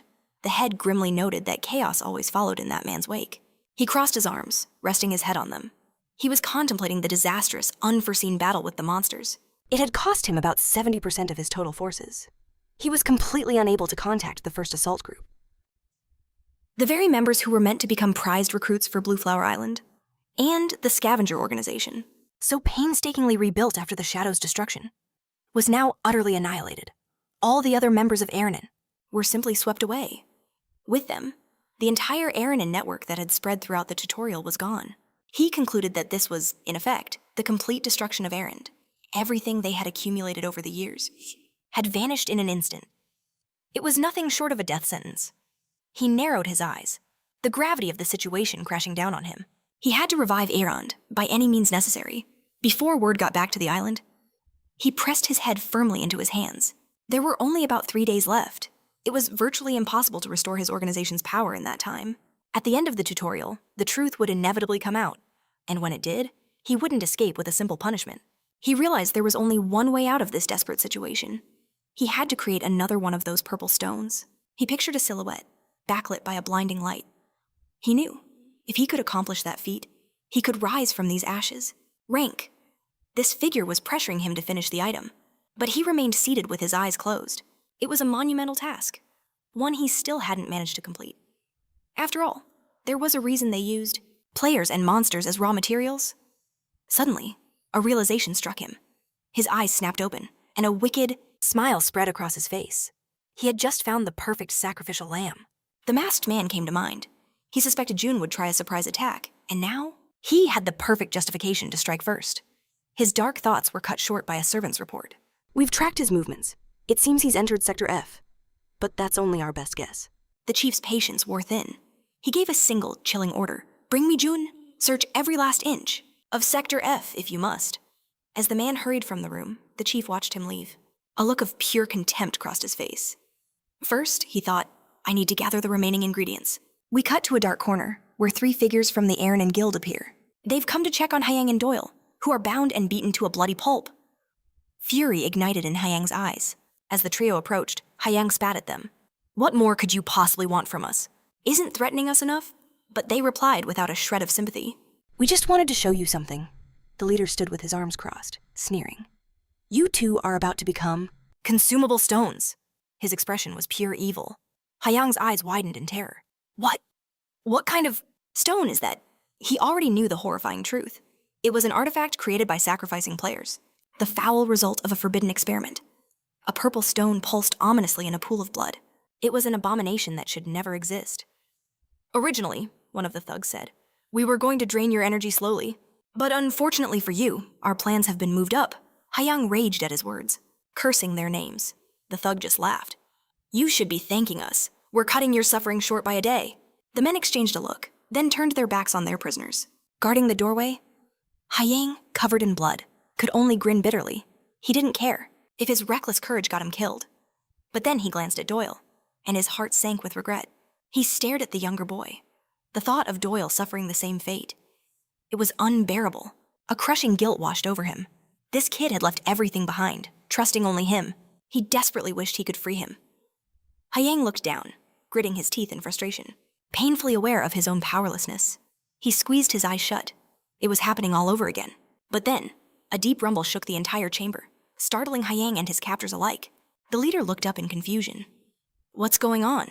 This place is supposed to be shielded from earthquakes. One of his men scrambled towards him, shouting in a panic, "Sir, we have an intruder." Veins bulged on the leader's neck as he roared, "Where is he?" One question burned in his mind. Why now? Massive explosions rocked the fortress from the outside. The men of Aaron, and stood in terror, defending themselves with whatever they had, magic, swords, anything. From the smoke and fire, a figure emerged. It was June. A cold blue flame burned in his eyes, ready to incinerate everything. He activated the goblin's leg skill, his limbs glowing with a crimson aura. In a flash, he charged forward, daggers drawn. Before his enemy could even blink, June was upon him, unleashing a furious barrage of strikes. June stood with his blades crossed as the man's body collapsed before him. Just then, beneath his jacket, a necklace began to glow. The Goblin King's eye had detected an unseen threat. June instantly leaped back from his position. In that same second, 3 massive swords slammed into the ground where he just stood. It was the trio from before, their faces etched with shock and fear that Jun had dodged their ambush. Without hesitation, he rushed Towards them, activating the black blade. In an instant, they were cut down. A notification appeared: 115 souls collected, then 118. Seeing their comrades annihilated, the remaining squad members began to flee in terror, screaming, "He's not human!" But June simply raised his hand, summoning his black magic. A dark orb materialized, right next to one man's head, his eyes widening in horror. A moment later, the orb detonated with devastating force. They stood frozen, staring at Jun, who simply waved his arms. They couldn't comprehend how this was even possible. Then, Jun's gaze fell upon them, and it was a look so piercing, so terrifying, that a cold sweat drenched their bodies and their faces. Turned pale with absolute fear, Jun began to advance, his voice a low growl. "Since you won't come to me, I'll come." To you. There was no bluff in his words, only cold-blooded intent. Suddenly, a roar from above shouted for him to stop. Jun lifted his head, his eyes landing on the figure standing atop the tower. It was Bild, flanked by his squad. The 2 men who were Kempin, scared to death a moment ago, erupted in joy. Their master, Bild, was here to save them. In the center of his squad, Bild sneered down at the masked figure. "So, the rat has finally come out of hiding," he boomed. He scoffed at Jun for running all this time, then roared, "And now you dare to show yourself so brazenly, a sinister..." Energy swirled around him, an aura that felt unnervingly familiar to Jun. He searched his memory, wondering how he could recognize such a powerful presence. Had he met this person before then? In a flash of horrifying clarity, his eyes widened. He knew who stood before him. The words of his brother echoed in his mind. 5 swords had pierced his body. 3 were from those I called lords, and 1 was from the woman I loved. He remembered his brother's kind smile, his trust in everyone, the final sword. It came from someone he trusted completely, someone he called his friend. It was Lant. Lant had plunged his blade straight into his brother's chest, the man his brother believed in, the friend he would have trusted with his life, the one who should have guarded his back, had betrayed that trust, sinking a sword directly into his heart. And behind Lant, a crowd of so-called brothers watched. Among them, another man had only grinned as he, too, drove a blade into his fallen brother. It was Bild. A burning rage consumed Jun as he realized who he was facing. He unleashed his full power, a torrent of blue aura erupting around him. "This," he declared, "will be my first gift to my brother." Standing on the tower, Bild turned to a subordinate who was asking for orders. "Send a message to Blue Flower Island. Build commanded. Tell them Arendon is under attack by a strange guy. But before he could finish, the man's head exploded in a shower of gore. Build stared in shock. The bloodied communicator clattered to the ground. June's sword was pointed directly at him. Stop with the useless gestures. June's voice cut through the air. If you're going to fight, then fight. His cold eyes locked onto Build. I'm glad to see you're not planning on running away. The taunt struck a nerve. Build's face contorted with fury. He drew the massive sword from his back and fell into a fighting stance. You wouldn't be running your mouth if you didn't have a few tricks. The very ground cracked beneath his feet as he instantly launched himself at June. In the blink of an eye, he was on him, roaring. I'll show you how useless your petty skills are. He had no idea how wrong he was. Build unleashed a furious strike, but June effortlessly blocked it with his daggers. He ducked under the next blow, a blur of motion, then countered with an upward slash of his own. Build barely managed to dodge, but not entirely. The razor-sharp edge of June's knife grazed his neck. June knew. That Build was a player from Blue Flower Island, one whose main focus was on capture missions. But how did he end up here? In Arand, the center of the tutorial. He pictured Build standing back to back with his partners, hunting down scavengers like Aaron. He imagined them clearing dungeons, with Build leading the charge for Blue Flower Island. And the person behind him? June could see it clearly now, plunging a bloody knife into his targets. Lant had joined Blue Flower Island, and the price of his admission was his own brother's life. June imagined Lant looking down on the others, filled with rage that he couldn't become the island's leader himself. With that furious ambition on his face, June realized Arand would be the perfect cover for his treacherous plans. Snapping back to the present, June unleashed a flurry of attacks that Build could barely defend against. He dodged, a wild swing with a graceful leap, leaving Build staring in disbelief. June wasted no time, no opportunity. His foot flew forward, connecting squarely with Build's face. An imprint of his boot and a spray of blood marked the impact. June landed lightly a few feet away as Build staggered back, wiping his face. He was seething, humiliated that June had struck him. A small smile played on June's lips, hidden beneath the mask. He leaned forward, his voice dripping with mockery. You don't know how to fight, at all. Then his tone shifted, becoming dead serious. I thought you'd at least put up a decent struggle. But it seems your skills have grown dull from spending all your time bullying newcomers. The words hit Build like a physical blow, and a flicker of fear appeared in his eyes. Unsure how this masked man knew his name, June stood his ground, swords drawn as his entire body ignited with blue fire. The figure seemed intrigued by the flames. June activated his ocular skill, trying to see through the disguise. He knew this was it. He had to unleash everything. Reflected in his eyes was Build's terrified face. His enemy's expression twisted in absolute terror. Moments later, atop the tower, Build collapses, coughing up blood.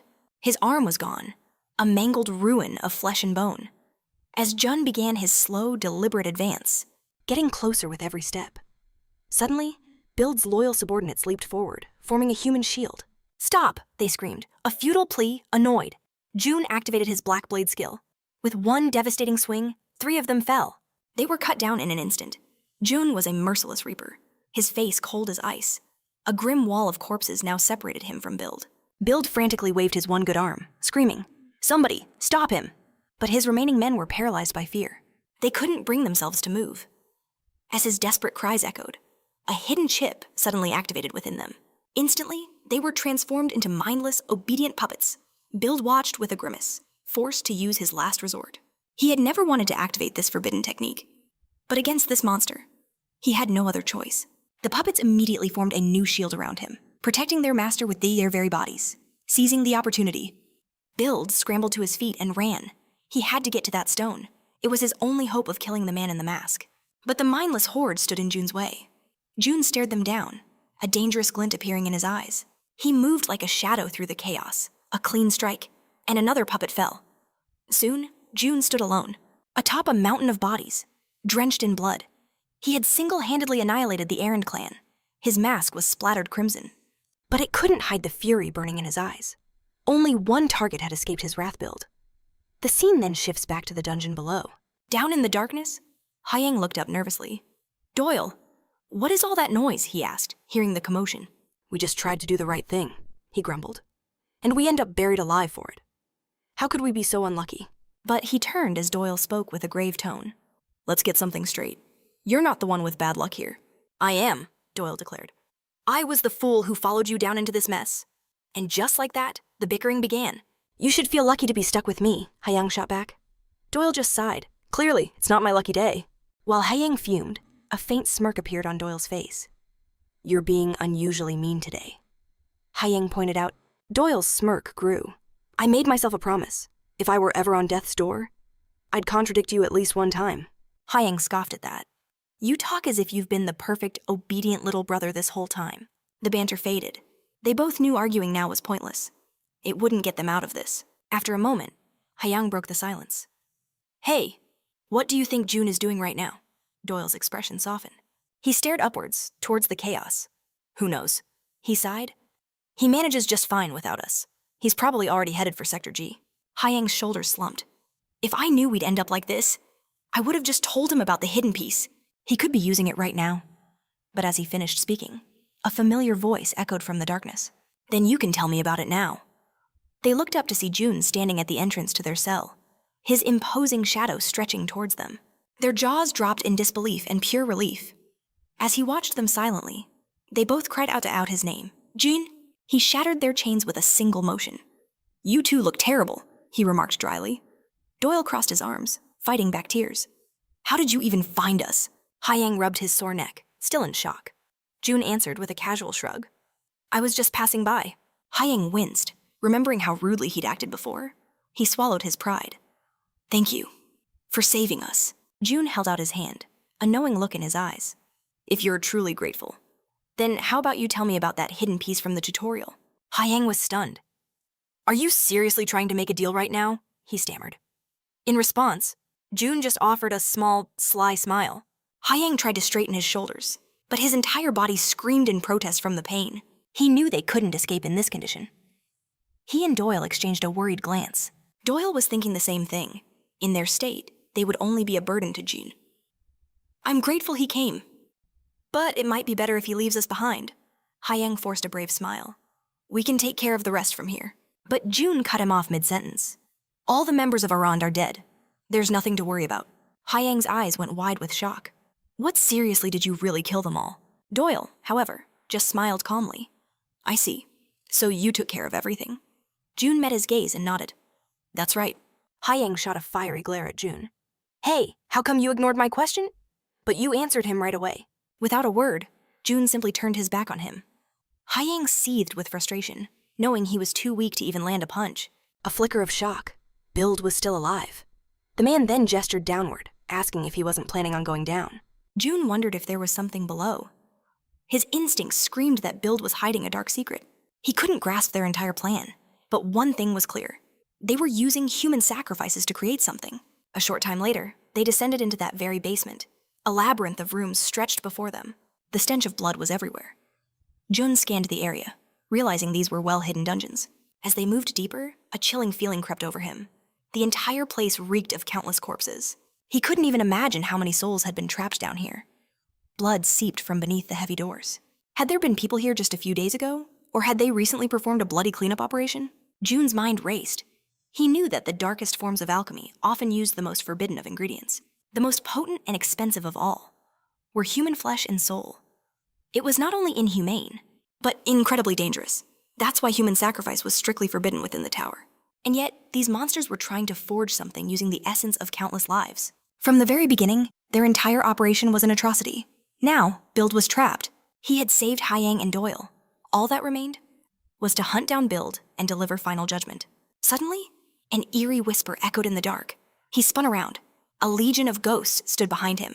He was surrounded by the souls of the sacrificed players, their resentment thick in the air. "Do you want to help me?" he asked. The spirits stirred, a silent agreement rippling through them. "But," he said, a mischievous smile forming beneath his mask, "I have one condition you need to hear." At that very moment, a panicked Bild burst into a potion room, gasping for air as he clung to the doorframe. He staggered forward, exhausted, until his eyes locked onto a single, rare stone sitting on an altar. With trembling hands, he reached for it. So much of his life's strength had been poured into this one artifact. While his comrades climbed the ranks, he toiled patiently in the shadows, dedicating everything to this stone. One day, he would present it to his master and help him be reborn as a true king. A storm of fear and rage brewed within him. He stared at the stone. Then, with a desperate cry, he swallowed it whole. He had to survive. A brilliant blue aura flared around the stone. He remembered Lion's words, that if he consumed this artifact, immense magical power would be born within him. But the warning also echoed in his mind. There were two possible outcomes. His body would either shatter from the raw power, chase, or it would adapt, undergoing a radical transformation. If the stone was fully complete, the risk of death would vanish. He absorbed the stone's energy, waiting for the effect.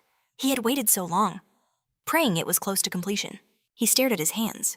Nothing was happening. Why isn't it working? The reaction should have been immediate. Blinding rage filled his mind. He couldn't understand what went wrong. Had he missed a crucial step? Why? He roared in frustration. Suddenly, a cold voice appeared behind him. So this is where you decided to hide.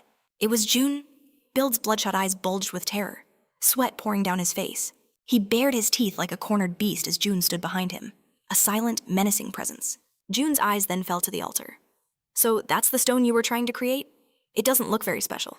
Build clutched his heart, the agonizing failure of the stone tearing him apart from the inside. Noticing his distress, June asked, "Did something go wrong?" A desperate scream tore from Build's throat. He gestured with his ruined arm, shouting, "Why? What do you want from us? I've done nothing to you." Leaning on the table in utter fear, he continued to scream. "Why are you hunting us down? We have no connection to you. Why did you invade our lives?" June slowly began to take off his mask, letting it clatter to the stone floor. "You ask why I am your enemy," he said, his voice cold as ice. "Will this face be a good enough answer?" In that moment, Build's eyes shot wide with pure shock. A brutal memory flashed through his mind. The face of the man he had mercilessly killed. This was his brother. Build's legs gave out, his face turning pale with dread. "No, it can't be." With a heartfelt smile, June walked toward them, the weight of how much he missed them clear in his eyes. He was genuinely happy. And for a moment, the ghost of his brother seemed to stand beside him, their resemblance uncanny, which Build couldn't either. He had no idea how Chong got here. The glass began to spiderweb, and as cracks spread, June recalled everything he learned while torturing Build. My brother is dead. Arya is disbanded. The goals of the 8 Clans Alliance vanished right along with them. And the tower. It changed forever. Those 3 separate paths, each with its own footprints, proved June's words. The balance of power had completely shifted. The former members of Arya had to walk their own paths now. Each one could finally grasp what they truly desired. But someone's life was destroyed in the process. June looked down, a storm of frustration in his eyes. He kept thinking, if only one of them, just one, felt even a shred of remorse for what they did. June sat calmly on Build's chest, knowing full well that to them, his brother's fate was just another Tuesday. Build, a broken mess of blood and shattered teeth, could only beg for death to end his suffering. June turned his gaze upon the wretched man, who continued to plead. But June's expression was pure contempt. "What should I do?" he mused. "Have you ever heard the story of the frog who did everything backwards? Because right now, I understand him perfectly." Build could only whimper for death. June's voice was cold as ice. "There are many others besides me who would love to see you." With a snap of his fingers, the very air grew cold. The tormented souls of those killed here materialized behind him. They were eerie, shadowy figures. And June knew. The evil spirits once bound to this dungeon had been set free by his black bracelet. He lifted his mask. The dead, who were nothing but ingredients for that stone, were so hungry for vengeance they had become his willing servants. June simply turned and walked away, leaving the dead to their work. The souls swarmed towards Build in a silent scream. Build shrieked in pure terror as they drew near his face. He scrambled after June, screaming that he had told him everything he wanted. As June walked off, Build reached for him, his final pleas to be killed lost in the chaos. The spirits seized him, and his screams for death echoed. A short while later, June stood amidst the ruins. He turned his head, thinking he still needed to destroy Aaron's base. It seemed the evil spirits had finally finished their grim task. Then, he noticed something. It was Build's body, or what was left of it, utterly blackened by the spirit's wrath. June knelt beside it, reflecting. He wanted to escape this place so badly. He was that desperate for death. His entire body, charred beyond recognition, crumbled into dust, and from the ashes, the very stone that Build had absorbed fell out, completely intact. The system notice appeared. It was simply a purple stone. Unidentifiable, he thought to himself. Impossible to identify. And impossible to use. Items like these were usually just F-rank junk. He finally understood. So many lives had been sacrificed for a failed experiment.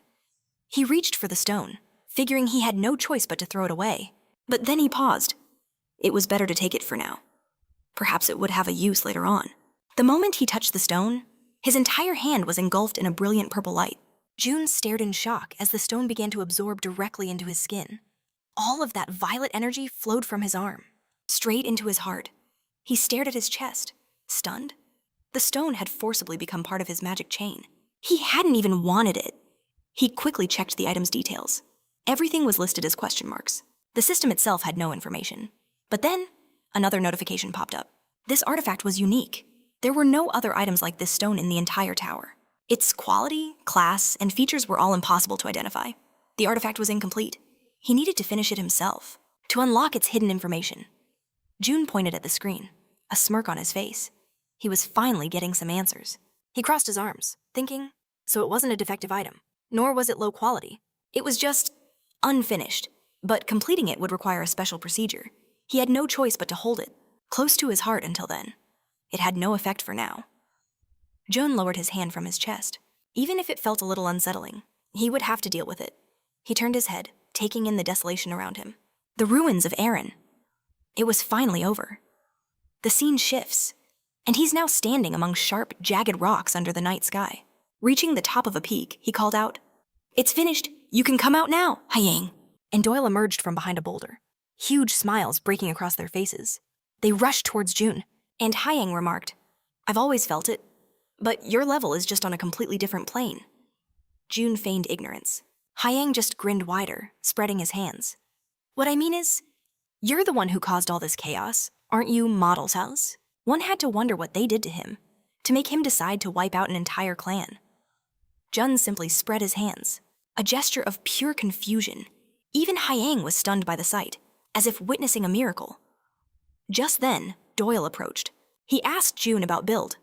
June's reply was chillingly simple. "I killed him."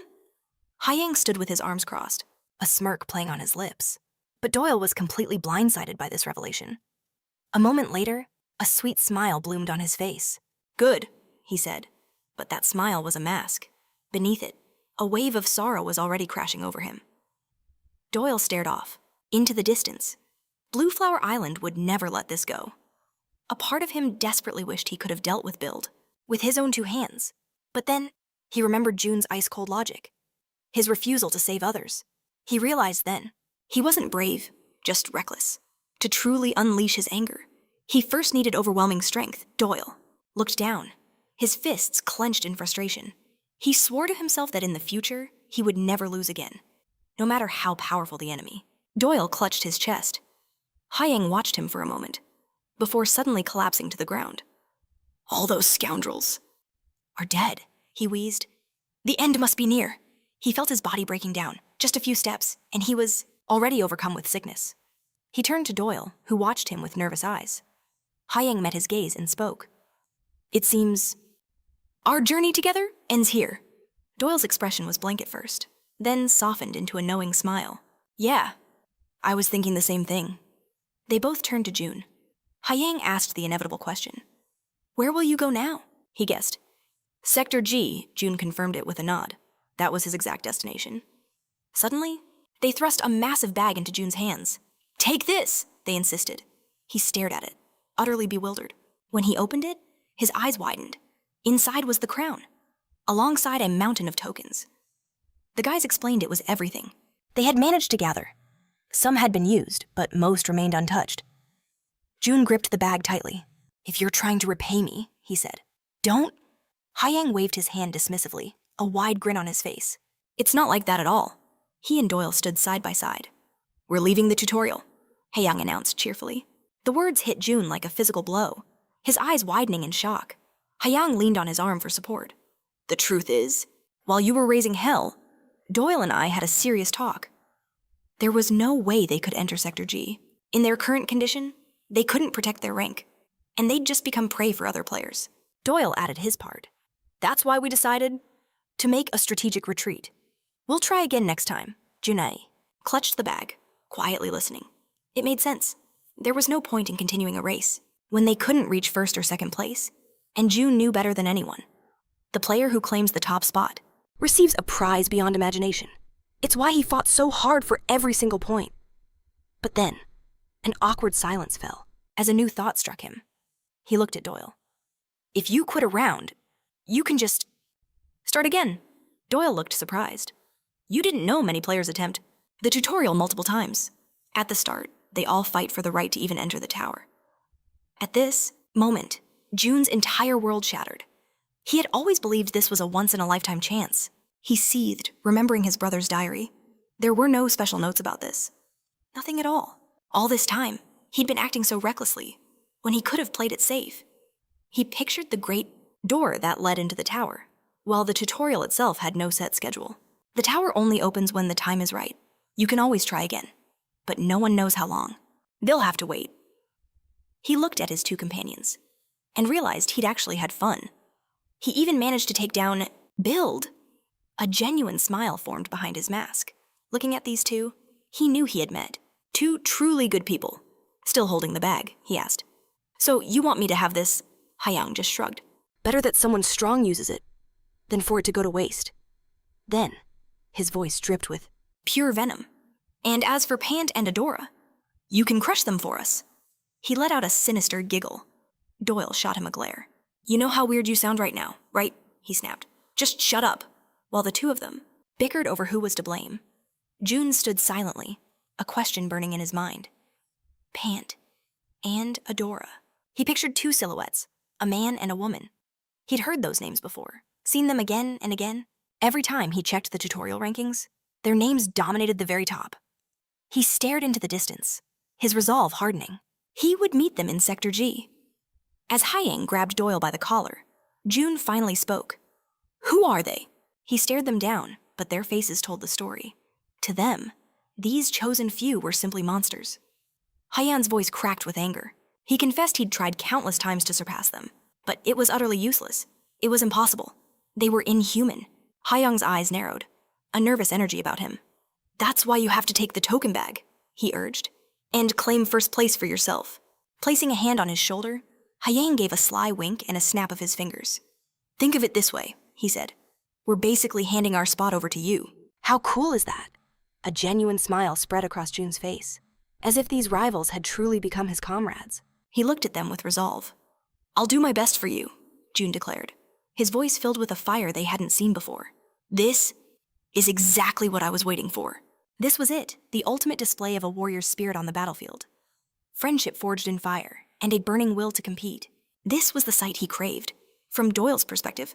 However, the whole scene was bizarre. He shot Haiyang a strange look, just as June began to place the fabled crown upon his head. The moment it settled, the other players erupted in hysterical laughter. June simply stared back, silent, as they wiped tears from their eyes. He glanced at the timer. A little more than a day remained. This was the final sector, the end of the line. There was nowhere left to run. It was time to break through.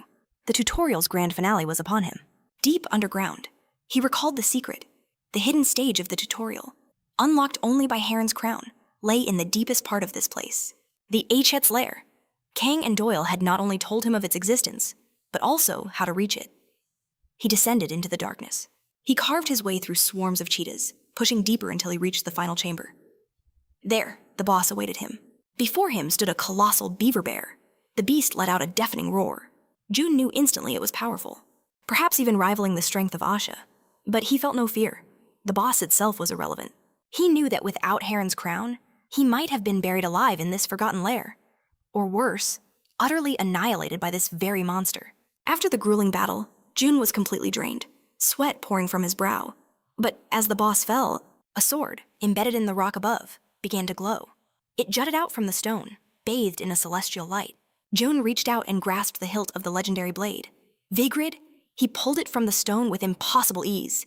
Realizing this was the final piece of the puzzle, Kang and Doyle had prepared for Pant and Adora. As June examined the sword, someone was watching. A spectator watched June, giggling with delight. No matter how you slice it, a voice chuckled.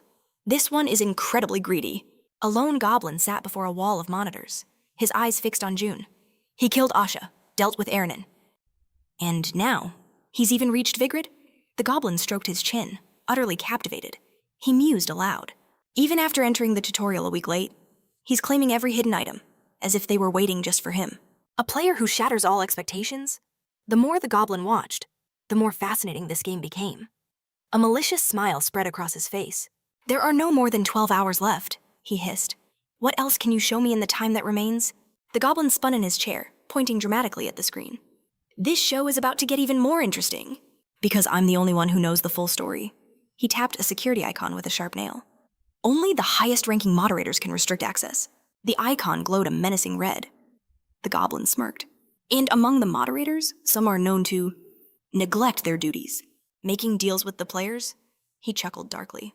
It's better to hide this little spectacle, to avoid any unpleasant consequences. With that, his attention returned to June. A system notification appeared.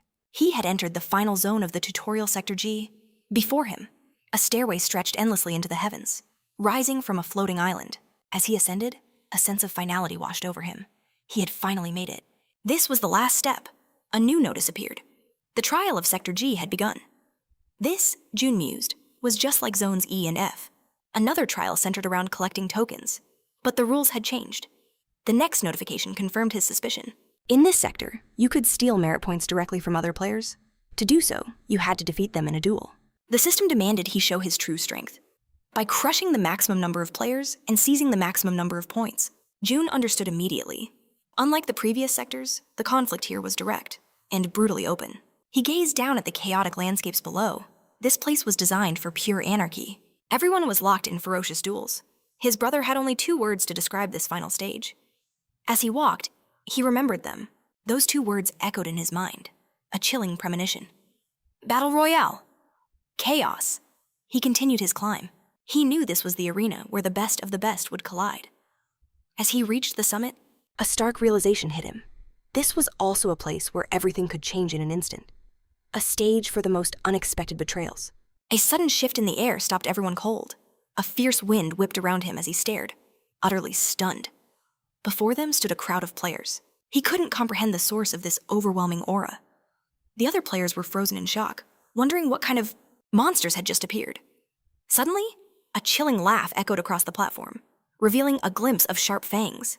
It was the purple-haired man, radiating an incredible pressure. He roared with amusement, finding their desperate struggle pathetic. June's eyes, however, were drawn to the girl standing just behind him. He studied her intently. The man had a single, sharp horn, as did the girl with violet hair. These 2, they were from the one-horned tribe, Fanti and Eudora. The man with the single horn slammed his fist on the ground. June thought, the one-horned tribe. Of all the beings in the tower, they alone are called the living embodiments of martial arts. The surrounding knights were thrown into chaos, but June stood perfectly still inside his mask, thinking. It's him. The one-horned man stretched out his hand with a sinister grin. What am I doing here? He asked mockingly. Did you think I came all this way just to shake your hand? June knew this player was Fant.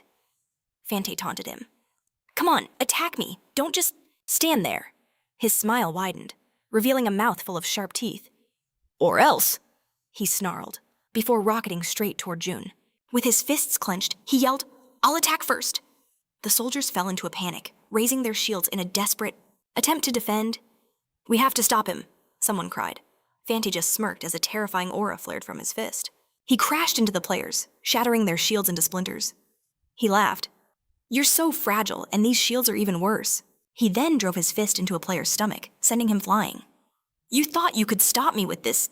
Another punch connected with the player's face, sending a tooth spiraling through the air. You couldn't even handle a garden. Scarecrow with this level of power. In moments, 3 men were down. The remaining soldiers stood paralyzed, watching in. Absolute shock and silence. Fante turned, holding up a bloodied soldier by the throat, and glared at the others. He could see the fear beginning to boil in their eyes. He casually dropped the man to the ground, his head turning slowly. The rest of them were frozen solid, their faces pale with terror. With a cruel smile, Fant launched his assault, tearing through the soldiers, felling them all with a single strike each. He scoffed. And you were just going to stand there, pathetic. June had watched the entire massacre unfold. He saw how Fante had effortlessly dismantled everyone before him. He's on another level, June thought. He stepped forward, moving past the fallen soldiers on the floor. No wonder they dealt with Asha so easily. June's gaze then shifted to the girl standing calmly with a red gun. There's another one, he thought. he stared at the girl with the purple hair and single horn. That must be Adora, Fante's younger sister, the unsurpassed player who holds the first place ranking. He remembered what Kang had told him about her. The red-haired man had said, Fante's strength is pure insanity. Facing him is like staring up at a massive, insurmountable mountain. As the memory played, he recalled Kang holding his chin. But Idora, she's a different story entirely. The memories continued. She appears much calmer than Fante, but she's completely and utterly unpredictable. When you look at her, it feels like you're staring into a bottomless ocean. He remembered the description of her golden eyes. That's what makes her terrifying. You can see the peak of the tallest mountain, but you can never truly see the bottom of the sea. June turned to face her, finally understanding what Kang meant. It was as if she was hiding an entire world within her. As he tried to focus on her, her entire lower body seemed to be shrouded in shadow. The power she concealed. It was immense and terrifying. Just then, she noticed his piercing gaze and tilted her head. What is it? Idora turned fully toward June, who continued to look directly at her. He met her gaze, his own expression unreadable. Such calm eyes, he thought, feeling a strange pull. As she stared back, he wondered, was something lurking deep inside her, watching him back? A faint smile then graced her lips. June's eyes widened slightly. Did she sense me? He broke away with a smirk of his own, thinking, I wanted to observe a little longer, but it seems it's time to end this. He had watched long enough. He casually picked up his backpack, walked toward her, and reached a hand inside. He thought, there's no other way. He pulled a small bag from his pack. I'll have to show them. He took a final step forward.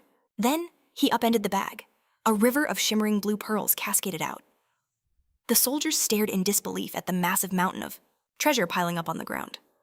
What is that guy doing? Why is he just dumping them?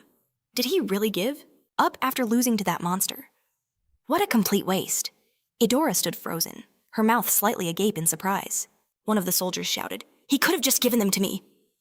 Even Fante turned around, his attention captured by the commotion. People screamed, He's insane. How much is he throwing away? 1,000, maybe more. They couldn't believe their eyes. A tense silence fell. Then, June poured out a king's ransom in pearls. Convert, he commanded, and a blinding light erupted. The system's voice echoed in his mind. All tokens from sectors E and F successfully converted to merit points. The points flooded into his main account. Just then, a single golden pearl flew into his grasp, and with it, another notification. Tutorial rankings updated. The words flashed before his eyes. A new name now sat at Thesi. At the very top, Jun. His score a staggering 10,984 points. Far below him, in second place, was Adora. Classification. Unknown, category unknown. In a forgotten Silver Age, there existed a holy sword. A blade coveted by the greatest heroes of its time. But as it passed from one owner to the next, It drank deep the blood of countless battles, slowly transforming into a demonic weapon. Even after eons, the sword could not reclaim its holy nature, to restore its original form. Special conditions must be satisfied. Most of its abilities remain sealed, awaiting a specific class, or a unique trigger. As he held the sword, an overwhelming wave of azure energy exploded from Jun. Onlookers were caught in its powerful current, crying out in shock. What is that power? Fear filled their eyes. A weapon with such a terrifying presence. It shouldn't exist. Where did he even find an artifact like that? They had all seen his score, his meteoric rise in the rankings. Even a small piece of that prized and would be enough to catapult them up the ladder.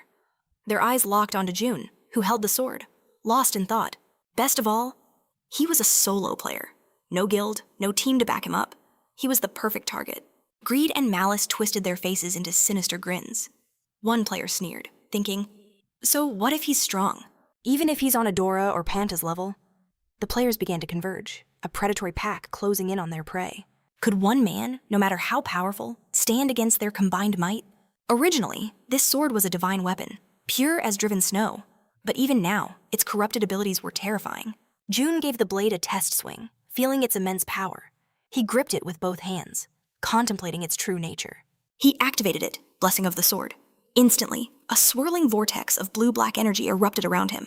A deafening shriek filled the air, forcing players to cover their ears. The system spoke once more, blessing of the sword. The hatred of its former masters has twisted its divine power into a curse. A cruel smile touched June's lips. This was the very ability Kang and Doyle had warned him about. The system continued. Demonic energy accumulates within the blade. growing stronger with the number and power of your foes. Critical damage chance greatly increased. June recalled their conversation perfectly. Kang's voice, filled with tactical genius. The sword's power scales with your enemies. Against monsters like Panta and Adora, it will become unstoppable. This is how you will match their strength. Kang had called it the simplest path. To dethroning the titans of the rankings.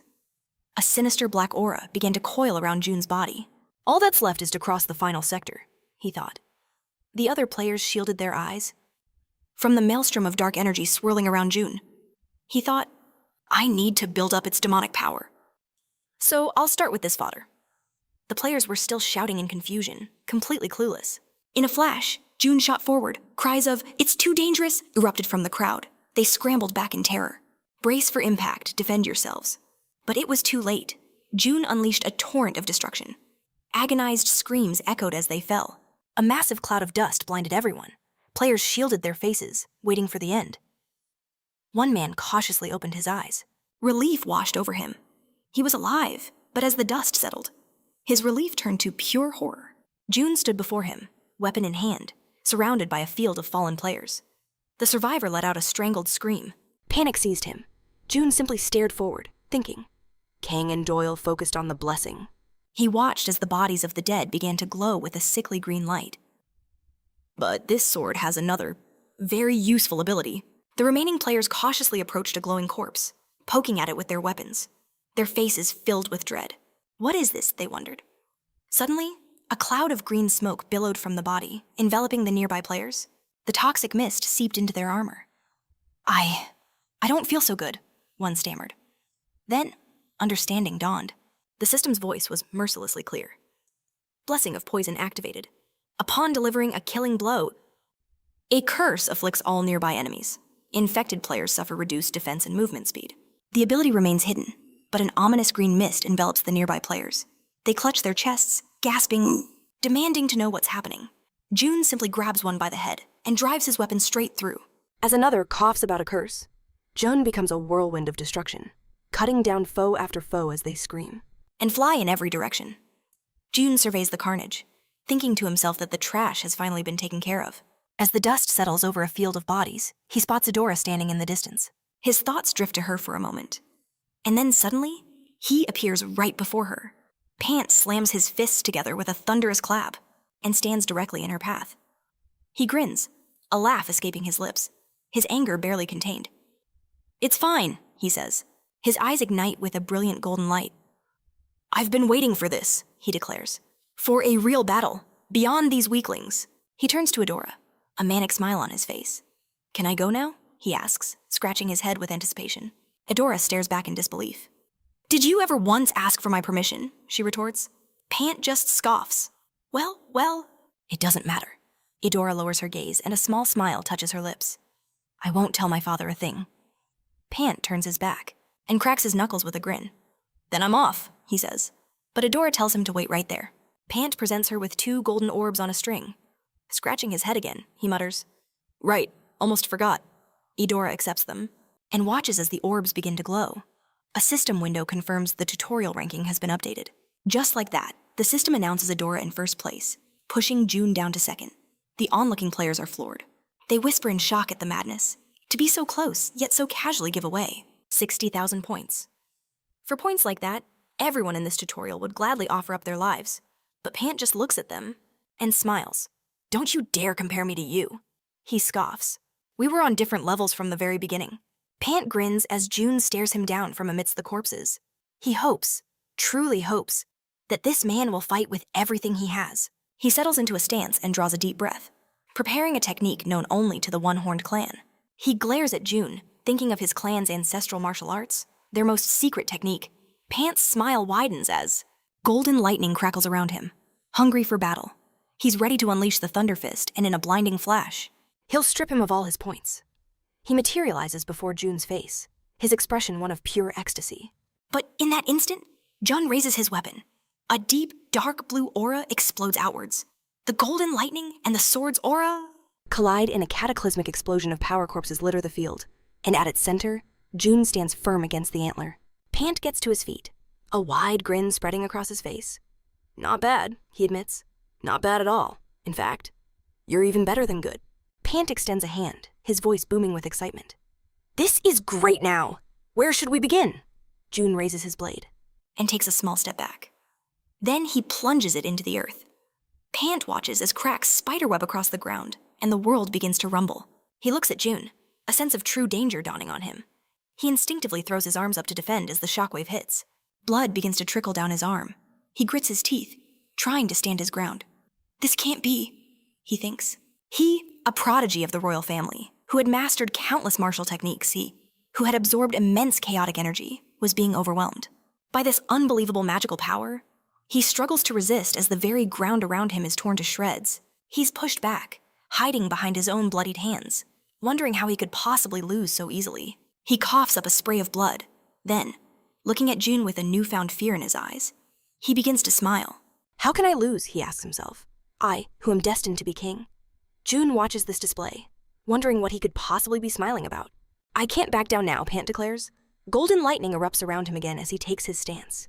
This was a technique, taught to him by his own father. The antler overflows with an immense torrent of golden lightning. This, he proclaims, is his true strength. Pant's smile is savage, his eyes glowing like molten gold. Interesting, he thinks, before launching himself. Straight at June.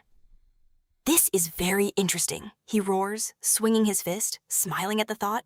I never imagined I'd meet a player like you in a place like this. Jun braces, blocking the blow with his weapon. He grips his weapon with both hands to withstand the crushing force. From the sidelines, Eudora watches intently, activating her golden eyes. They begin to glow as June leaps away from Pant, who smashes his fist into the ground where he just stood. In midair, June looks down to see a massive cloud of dust obscuring everything. The sudden impact had kicked up so much debris. His vision was completely blocked. Looking down, he realizes he can no longer track the antler's movements. And while June is processing this, Pant appears right in front of him, a predator's smile on his face. How? June thinks. How did he even see me? Then, the horrifying realization dawns on him. A presence flickered behind him. As he turned, Pant's fist slammed into his stomach, a blow too fast to block. A relentless barrage of punches followed. Blood trickled from his lips, staining the ground as he collapsed. Just as he fell, Pant soared through the air, grabbing June's head mid-flight. His fist began to glow with a golden light, crackling with sparks of raw lightning. Pant's mocking smile appeared, whispering that this was the end of the fairy tale. June saw it all flash before his eyes. He thought to himself, this is exactly how it was supposed to happen. The way Pant crushed him, grabbing his head. He even used a skill June had never seen before. He remembered the vision. A premonition. This was the skill he had tested just once. He'd tried it right before heading to Sector G. It was just as the system described, a precognition skill, with a level of only 0.5%. The description was clear. It lets you see a specific moment in the future. The length of that vision depends on the skill level and your magic power. The system warned that after its use, the player might feel dizzy from the sudden shift in reality. June realized he had completely forgotten about this skill, leaving it dormant for so long. He stared at the system window, rereading the description. This could be a game changer. It allows him to see a fragment of what's to come, just like the system said. A glimpse into a future moment. The length of that foresight depends on his power. Could it really be that simple, he wondered? He recalled his time in the trenches during the war, remembering the countless lives he'd seen extinguished in an instant. He always believed that if those soldiers could have seen just a few seconds into their future, they might have survived. This skill offered that chance, even if only for a brief moment. But the cost was enormous. It would devour his magic power, just as the system warned. The time of possible movement depends on the level of skill and magic power. For now, it could grant him only a few seconds of foresight. The more mana he poured into it, the more he could see. But the toll for using this ability was terrifyingly high. The system's clock seemed to melt away as he realized it would consume 2/3 of his entire mana reserve. Right now, he could sustain the vision for no more than 5 seconds. He looked at the skill again. The true challenge wasn't its power, but figuring out the perfect moment to activate it. After all, he could never be certain when his life was truly on the line. In a duel, the situation can change in a heartbeat. 3 seconds of foresight might not be enough. He would have to analyze the vision and react instantly. It sounded simple, but in reality, it was an insane gamble. He wondered if he could push past his limits by predicting the future. Of course, one wrong move, and he would die instantly. Back in the present, June flawlessly blocked Pant's onslaught as Eudora watched in awe. She thought to herself that he seemed to have gotten the hang of it, and that he wasn't so bad after all. With that, June leaped into the air, blade in hand. As Pant slammed into the ground below, A massive cloud of dust obscured everything. But June didn't need to see. Through his foresight, he already knew what was coming next. Pant appeared from the dust, right behind him, a vicious smile on his face. But June was already turning, his blade aimed perfectly. Thanks to the dragon's eyes, his desire for combat, and his enhanced senses, he could now perfectly refine his body's movements. June landed a crushing blow, sending Pant into shock. As Pant reached for him, June used a lightning-fast step. He grabbed Pant's arms and yanked him forward, off balance. Pant's face twisted with rage. June knew he had to use his magic power to its absolute limit. Pant swung wildly, screaming, "You're not leaving! You're finished!" But he missed. June pulled his head back and coldly replied, "Yes, it's over." With a sharp pivot, June's foot slammed into Pant's side. "This is for him." Blood erupted from Pant's mouth as he stood there, utterly defeated. June summoned his weapon, which began to pulse with a brilliant blue magic power. He was activating the blessing of the sword. Pant stood frozen in shock as June's weapon pierced through him. The slash cut him open, and he screamed in agony. Covered in his own blood and a blue aura, Pant raised his head for one last, desperate attack, leaping from above. June thought, "I have 1 second left." His next target was Eudora. He instantly leaped towards her.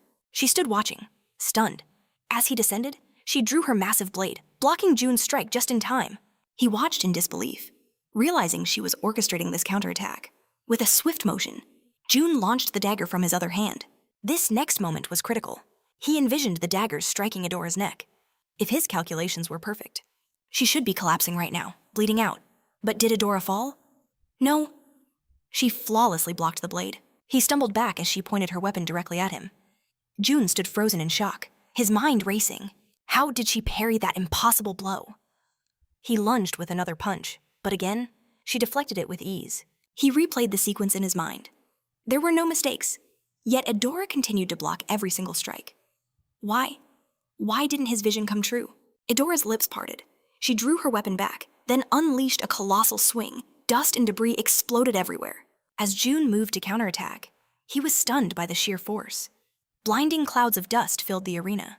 When the air cleared, Eudora had taken her stance. Her blade aimed directly at his heart. Her power was undeniable.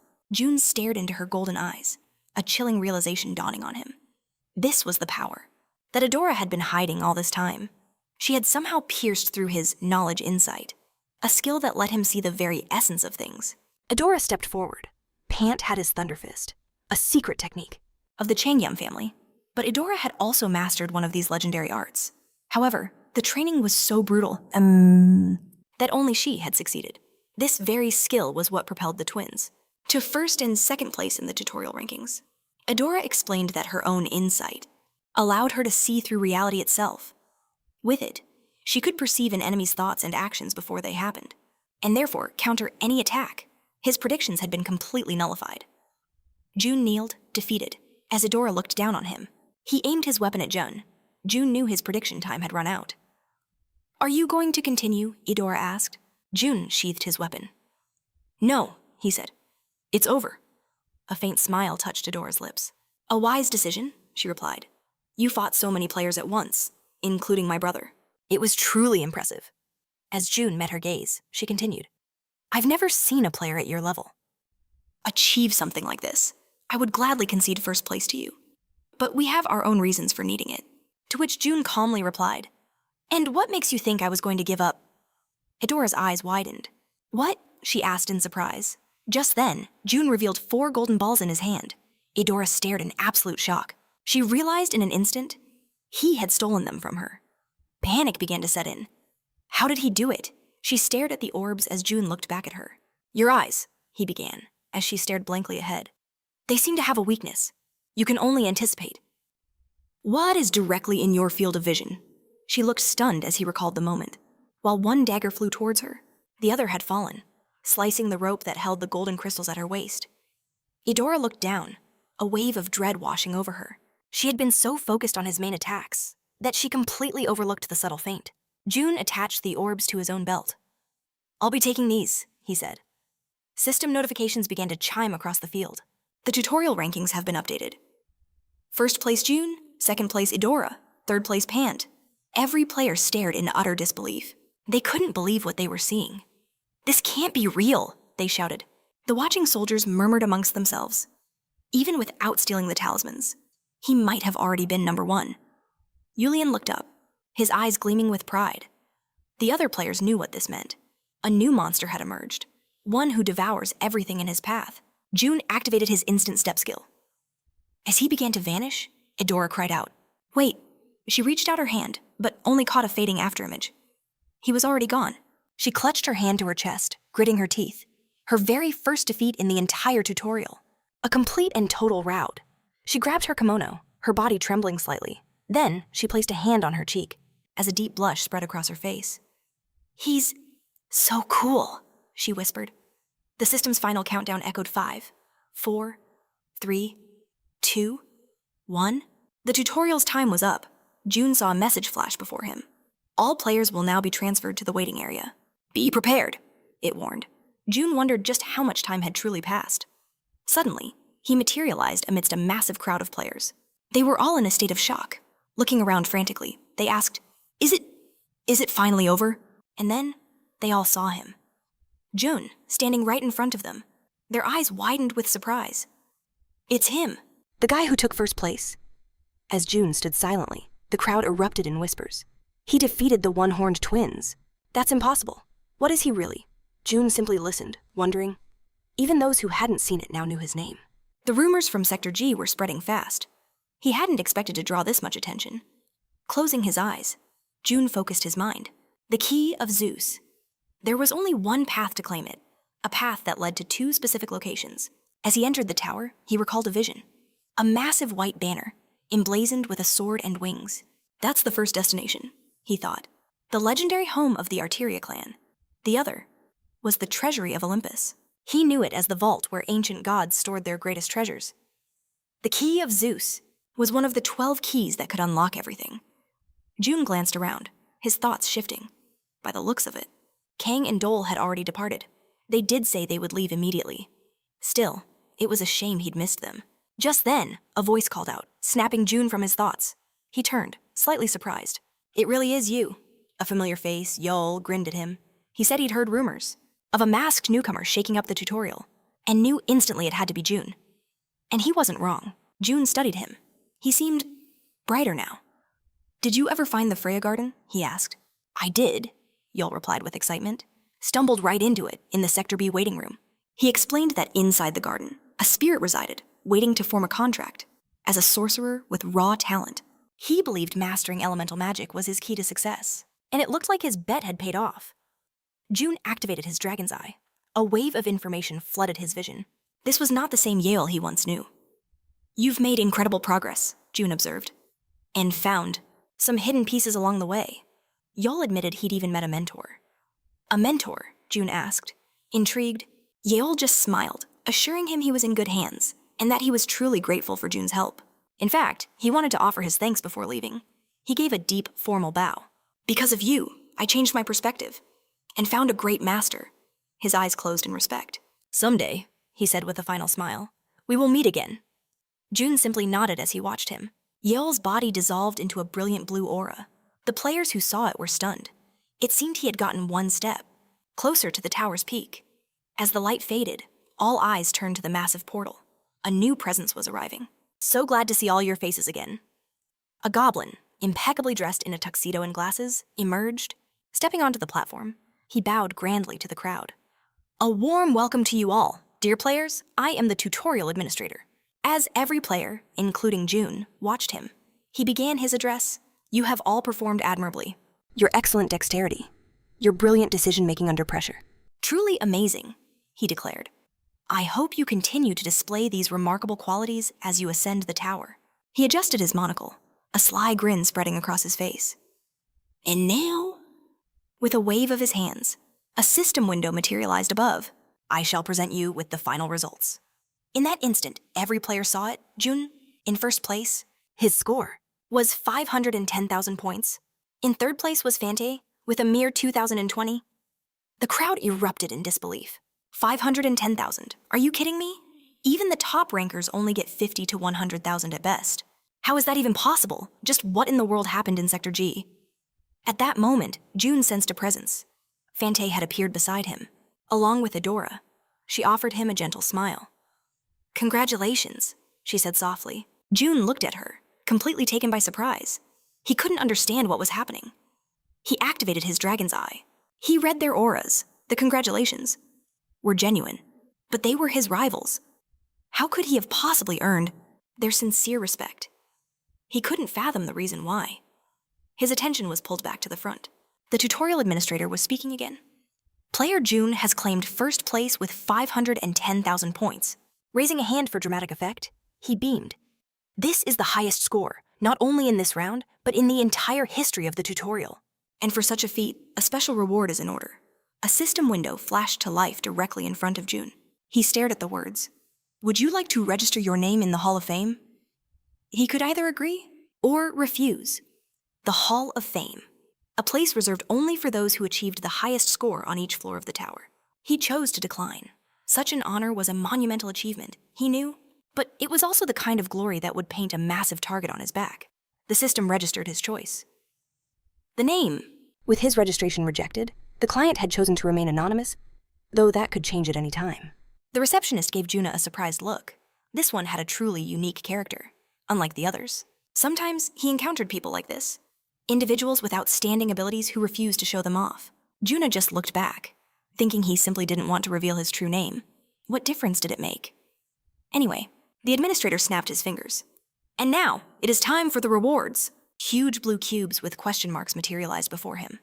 The system announced his prize an ibis egg and the lion helmet of the king of beasts. He mused that they could be exchanged for other items, but on their own, they already looked quite impressive. Juna smiled, thinking about one prize in particular. He checked the system log, and there it was, the Keys of Zeus.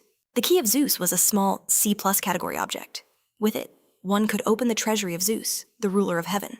The method of application, however, was unknown. Juna held the key in his palm as the other players milled about. In the eyes of an ignorant person, it looked like a worthless F-class item. In fact, many players who had taken first place in the past deemed this key useless, either throwing it away or losing it. He peered at it, remembering how those same players later learned its true purpose, and how they deeply regretted their foolish mistake. He recalled every possible key, knowing that to complete the set, he would need to collect all 11. Juna clenched his fist. The remaining keys were hidden, and there was no doubt it would be difficult to retrieve them. But he had to open the treasury of Olympus, no matter the cost. He looked at the key, feeling that holding it in his hands marked the true beginning of the end. The receptionist then clapped his hands with a smile. "And that concludes our ceremony." He held out his hand. "Do your best, everyone. I will be happy to see you again." Players who were eligible to enter the tower would receive a separate notification. If not, they could try their luck next time. After that, the administrator bent down, and a brilliant light began to shine from the floor around him. The exit was open. Many players were blinded by the intense glow, shielding their eyes with their hands. Juna read the system notification. "You have proven you possess sufficient abilities to enter the tower. We hope you will continue to strive to become a tower deity. Do you wish to enter?" Just then, a bright blue light flared from the floor, catching Juna by surprise. "Pan!" someone shouted. Juna turned to see him approaching, holding out a clenched fist. "What is it?" Juna asked.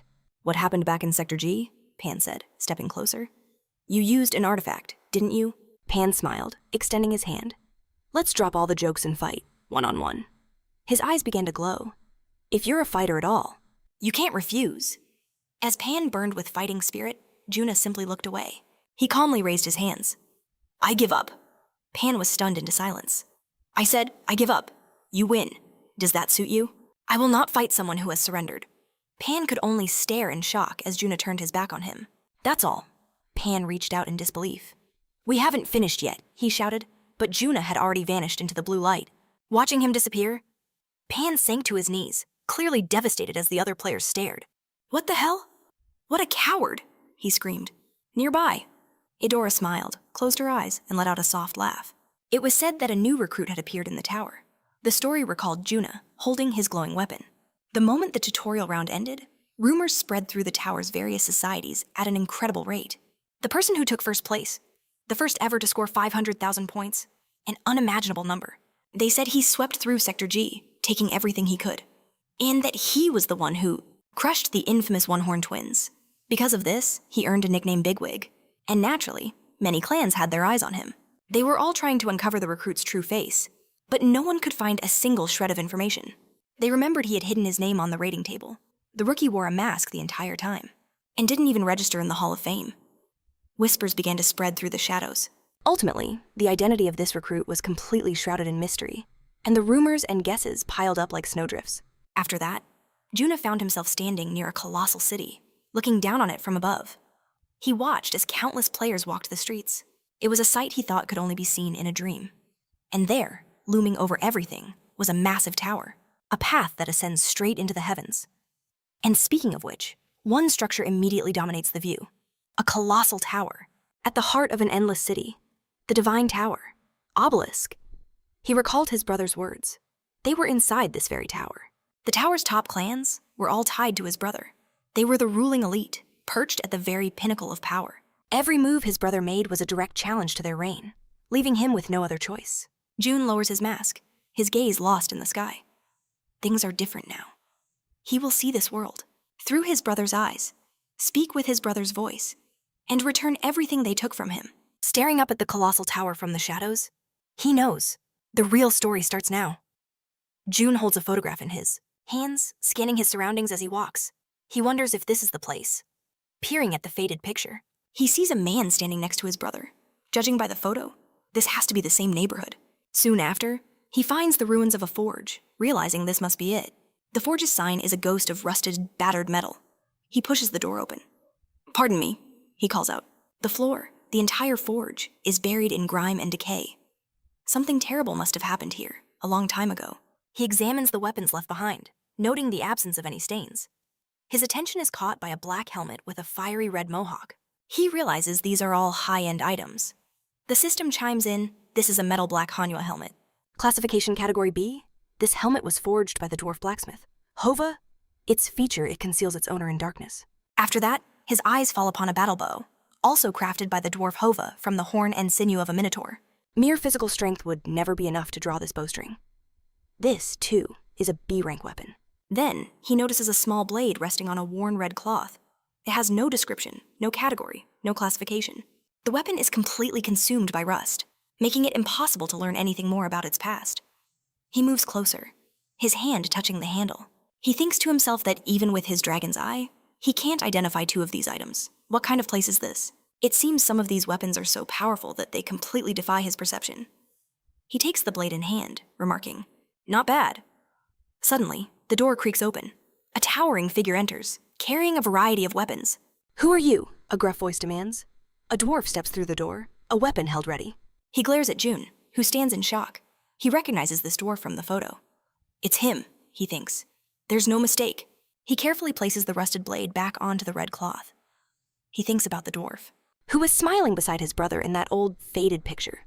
His brother mentioned him several times in his diary. He was a member of Artery, someone his brother had relied on more times than he could possibly count. He remembers images of the dwarf standing proudly by his side. His brother often wrote about how much the tower depended on him. In the end, this dwarf was the only companion his brother could truly rely on. He was like a father figure to him. At that thought, June lowers his head and lets out a hollow laugh. Father. He remembers when they were little, how they used to have fun with their own father. He thinks about how, in all honesty, neither of them had many memories left of their actual father. They were told he died in an accident. The only memory that remained was of him holding both of them in his arms, happier than ever, as they all laughed together. So what was it about this dwarf that made his brother call him father? The haggard Hova looks at him. June says he came to buy a weapon, to which Hova scoffs. A weapon? He points a finger around the shop. Can't you see the state of this place? June glances around. Cobwebs hang like funeral shrouds, and everything is cracked and decaying. Bewildered, June asks, "Is that really a problem?" Hova's patience finally snaps. Gripping his own weapon, he storms past June. "You're a sick man," he growls. "Stop fooling around and get out of here." But June holds his ground. "I'm serious. I came to buy a weapon." Hova spins around, his face a mask of pure rage, telling him to get his ass out of there. I don't sell weapons anymore," he bellows. "Now leave." Hova shoves June hard and yells at him to get out. As the dwarf stomps away, June calls out, "Is it because Artery disbanded?" Hova freezes, his eyes wide with shock and fury. He clenches his trembling fists, turns around, and snarls, "Kid, don't talk about things you know nothing about." June watches him, thinking. I was right. He remembers the pictures of Hova and his brother, always smiling, always together. He was Artery's blacksmith.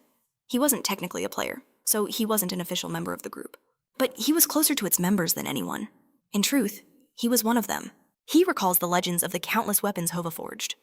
Amazing weapons that led them to victory time and time again. So many battles fought. June watched Huno, wondering why a craftsman of his caliber refused to sell his incredible weapons. With a sigh, June voiced his thoughts. He knew the clans were pressuring Huno, trying to force his allegiance. At the accusation, Huno trembled, snapping that it was none of his business. June simply lowered his head. He understood. A man with Huno's pride would never bow to pressure. No, it had to be something else. Perhaps those clans targeted the customers who dared to buy from him. June realized this must have choked his work. As a blacksmith, he didn't need to dig any deeper to understand Huno's simmering rage. But June cut him off. If that's the reason, he said calmly, then you have nothing to worry about. Just sell me the weapon. Huno set down the die blanks he carried. Fine, he conceded, turning to face him. If you're that determined, what is it you want to buy? In response, June presented the rusty blade. He'd been studying. This one? Huno glanced at it and shut his eyes in disbelief. Are you serious? He demanded. Then came the real question. Do you even have the money for it? June smirked. Can I put it on credit? Huno exploded. Throwing his hands in the air, he roared. What the hell are you insane? Stop! Messing with me. But June just smiled. Of course I have it. I was just joking. He then heaved a massive bag onto the counter. Huno's eyes widened in shock. Incredible! Did you really get this from that dark elf? June nodded. He wondered how Huno knew instantly. Huno's mind drifted to the elf. To think he gave this to you. You must be more than you appear. He knew that dark elf would never bestow an item upon someone he didn't acknowledge. A bitter mutter escaped Huno's lips. That skinny, tall elf? Despite his foul temper, I have to admit, his eye for talent is sharp. A slow smile spread across Huno's face. All right then, he declared, spreading his arms wide. Show me what you earned in the tutorial, but I'm warning you. My creations aren't cheap. Their value will surpass your wildest expectations. And so, June laid out his treasures. Goblin teeth and jaws, the eyeball of a lizard man, orc ribs, and even troll brains and blood. Huno stared at the pile, his first thought being, what is this junk? But then he looked closer. Individually, they might be worthless, but they were the core materials for powerful artifacts. The quality of these items was far too high for a mere beginner. Huno's gaze then fell upon June's weapon, which radiated a potent aura, a sword containing both holy and demonic energy. Under normal circumstances, such a blade couldn't possibly exist. There was only one explanation. It was once a sacred weapon that had been cursed and twisted into something demonic. He needed to get a closer look at the black bracelet on his arm as well. But he was certain it was another artifact of immense power. And he got all of this. In the tutorial just then, Huno saw June pull out an egg. He pointed a trembling finger. Are you mocking me? He growled. Why would you think that? June asked innocently. Huno's hand clenched into a fist. He roared, Don't play dumb. You have to know what that thing is. June's expression didn't change. Yes, of course. He gestured to another item. This is the lion helmet of the Beast Lord, a Category A helmet, once worn by the Beast Lord himself before he vanished for reasons unknown, forged from the hide of a mythical white lion. Huno pointed to the stone-like object. And isn't that a demon egg? June shook his head. It's an ibis egg. Laid by the demonic ibis, it only hatches under very specific conditions. And upon hatching, it will imprint on the first creature it sees, June continued his explanation. The Beast Lord was one of the tower's most famous rulers. He managed this floor alongside the Vampire Lord, while his items might rank slightly lower than the vampire's daggers. That hardly means they are useless. This egg, for instance, is a priceless treasure. The demonic ibis is a hell beast living deep within the hyena jungle. Hatching it is a monumental task. But the reward of having such a creature as your loyal pet is more than worth the effort. The helmet and the egg? If one person were to wield both of these legendary items, they would undoubtedly become one of the tower's most outstanding players. Huno stared at June, his mind reeling. He was confident in the weapons he forged. But even his greatest masterpieces were nothing. Compared to the treasures this young man possessed, he felt a sting of humiliation. Was this guy mocking him? Why? The hell did he ever let that old fool Geltor look down on him? June then held out his hand. If these items aren't enough to cover the price of the daggers, then what about adding a custom order to the deal? Huno crossed his arms, Stunned. Could he truly be asking for the eye of... June confirms it with a nod. It's a giant, with dozens of hands and hundreds of eyes. An artifact named after such a monster. Would undoubtedly be worth the 2 items presented. Hova, leaning against a nearby stand, seems to agree. Was this his true goal all along? To appear as a complete madman? It's not like he didn't grasp the situation, knowing only 5 master blacksmiths could forge such an item. And Huno was one of them. June admits he knew the master no longer crafted artifacts. That's why this crude, disrespectful method was the only way to reach him. With a deep bow, Jun offers his apology. Please, accept my sincerest apologies. Ankanova simply closes her eyes, lost in thought. Huno glares at his anvil, then back at June. Do you truly understand what you're asking of me? You want me to forge that? But June remains resolute, stating that he will personally handle the fallout from the other clans. He tells the master not to worry, that his only task is to concentrate on forging the Eye of G's. As Akanova seethes with anger, June delivers the final blow, baiting the master's pride. Of course, if you are afraid of them, then this conversation is over. Enraged, Huno roars, "I'll do it!" A system notification appears. Evaluation failed. The Dragon's Eye skill proficiency has increased by 15%. Before him lies Huno's magic dagger, a blade the master poured his entire soul into for 3 long years.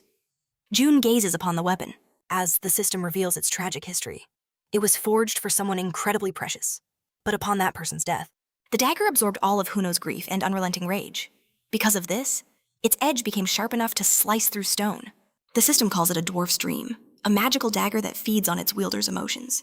The more intense the feeling, the sharper the blade becomes. Now known as the Blade of Rage, the dagger inflicts a bleeding effect, slowly draining an opponent's life force. If a target's health drops below 20%, it has a chance to inflict a deadly ice poison. And most importantly, this is a growth-type artifact, a weapon that grows stronger alongside its owner. The speed of its evolution depends entirely on the wielder's connection and mastery over it. Staring at the incredible weapon, June thinks that it's far greater than he ever expected.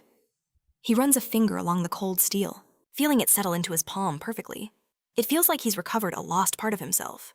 His mind flashes back to the system notifications, how it was forged for someone irreplaceable, and how upon their death, it absorbed the creator's despair and fury, gaining an edge that could sever bedrock. June looks toward the heavens, wondering just who this cherished person from the description could have been. That night, outside the smithy, June inspects the clock. 1 month has passed. He pulls it out, watching the hands. He recalls how they were once frozen in time, but now, they are moving. It's a crawl, but the mechanism is slowly winding up. He tucks it back into his jacket, thinking this should be enough for now. As he looks ahead, a faint glow emanates from his eyes. He senses it instantly. Several players are watching him. He has a tail. June continues walking, his mind already calculating. Are there 15 of them, or 17? Are they here for his artifacts? Or is this just an attempt at intimidation? June scoffs internally. They might be weaklings, but they'll become a real problem if he doesn't cut them out at the root right now. He ducks into a darkened alley. The players exchange nods and pursue him into the shadows. But as they scan the empty passage, they find nothing. June is gone. They curse in disbelief, wondering where he could have vanished. They can't lose him now. Meanwhile, a hooded figure navigates the back streets, entering a quiet tavern. With a faint smile, he approaches the counter. He drops a heavy pouch of gold and makes his request. A table on the terrace, the highest floor. The owner happily leads him up. From his vantage point, June looks out over the sprawling, dark city. The owner smiles, remarking on his good fortune. Our terrace is famous for its stunning views, quite popular with our clientele. You're in luck, our regular just left. June leans against the railing and places his order. Nutty coffee, no syrup, and I trust you don't use artificial grains. He surveys the cityscape, lost in thought. His brother used to frequent this very cafe. June had been visiting many such places, retracing the steps his brother detailed in his diary. He knew most players didn't find the outer areas very interesting. But for his brother, this place held countless memories. As his coffee arrives, he remembers that his brother's recommendations were always exceptional. He looks around the terrace. What did you see here, brother? What were you thinking? He can almost picture it. His brother and his comrades sitting at this table, sharing coffee, sharing a laugh. He wonders what it felt like, to laugh with your friends like that. June takes a sip. It's bitter. Of course, there's no syrup. The next afternoon, the sound of a hammer striking steel echoes from the forge. Huno is hard at work when he notices June's arrival. He turns, his face stern. Why have you come here again? June gives a casual shrug. I was just passing by. I got bored. He claims he's just checking on the work's progress. But Hova knows he provided all the materials yesterday. What more could he possibly want? Rage simmered in Hova's veins. He grumbles that as he thought, June has a hidden agenda. He'd already started, but June would probably stay to watch. Just in case, Hova grips his hammer, his knuckles white. This kid was infuriating. Over the past few days, he'd learned this young man was forged from some unbreakable metal. No matter what he did, he never obeyed and never got angry. Stressing about it would only burn out his own nerve cells. With a heavy sigh, Hova gets back to work. The rhythmic clang of the hammer fills the air. He decides to just pretend the kid isn't even there. But June is watching, his dragon's eye activated. He observes every single detail of Hova's craft. The process was methodical first, the slow melting of the raw metal, then casting the molten liquid into the dagger's mold. Next came the forging, hammering the glowing steel into the desired shape. And finally, the sharpening. Watching the master at work, the entire process became crystal clear. One word echoed in June's mind. Craftsman. He remembered his brother, and how thanks to the legendary artifacts, created by Hova's skilled hands, he and his brother were nicknamed the Wings of Heaven. To see how those legendary items were forged, suddenly, Hova is right in his face, his expression furious. Are you seriously sleeping? The dwarf's voice booms through the workshop. How dare you fall asleep after saying you came to watch me work? I'm busting my ass over here and you're just dozing off. But June calmly replies, Didn't I mention I was bored? That was the last straw. Hova snatches a tool from the bench. He hurls it towards June, shouting, If you're so bored, then get over here and try forging something yourself and stop getting on my last nerve, you lazy brat. But June effortlessly catches the projectile. Okay, he says simply. Then he asks, So how do I light the furnace? You'll have to teach me the proper way to do it. Hova just stands there, his jaw on the floor in utter disbelief. June even asks if his blood pressure is too high, offering to fetch him some medicine. It'll go down if you just shut your mouth, Hova roars back. Okay, June agrees. But seriously, how do I start the fire? In that moment, June closed his eyes, a small smile on his face. He finally understood why his brother was so fond of this dwarf. The scene shifts to a place of ruin and despair. An armored figure walks through wreckage, passing a tattered flag. A man in a blue hood kneels, picking it up. What a disaster, he mutters. His colleagues gathered around him. He runs a hand through his hair in frustration. The reality on the ground was far worse than any report had suggested. Forget about survivors, one says grimly. Everything we put our efforts into was gone in a single day. This damned place was awash. Blood and destruction were the only things left.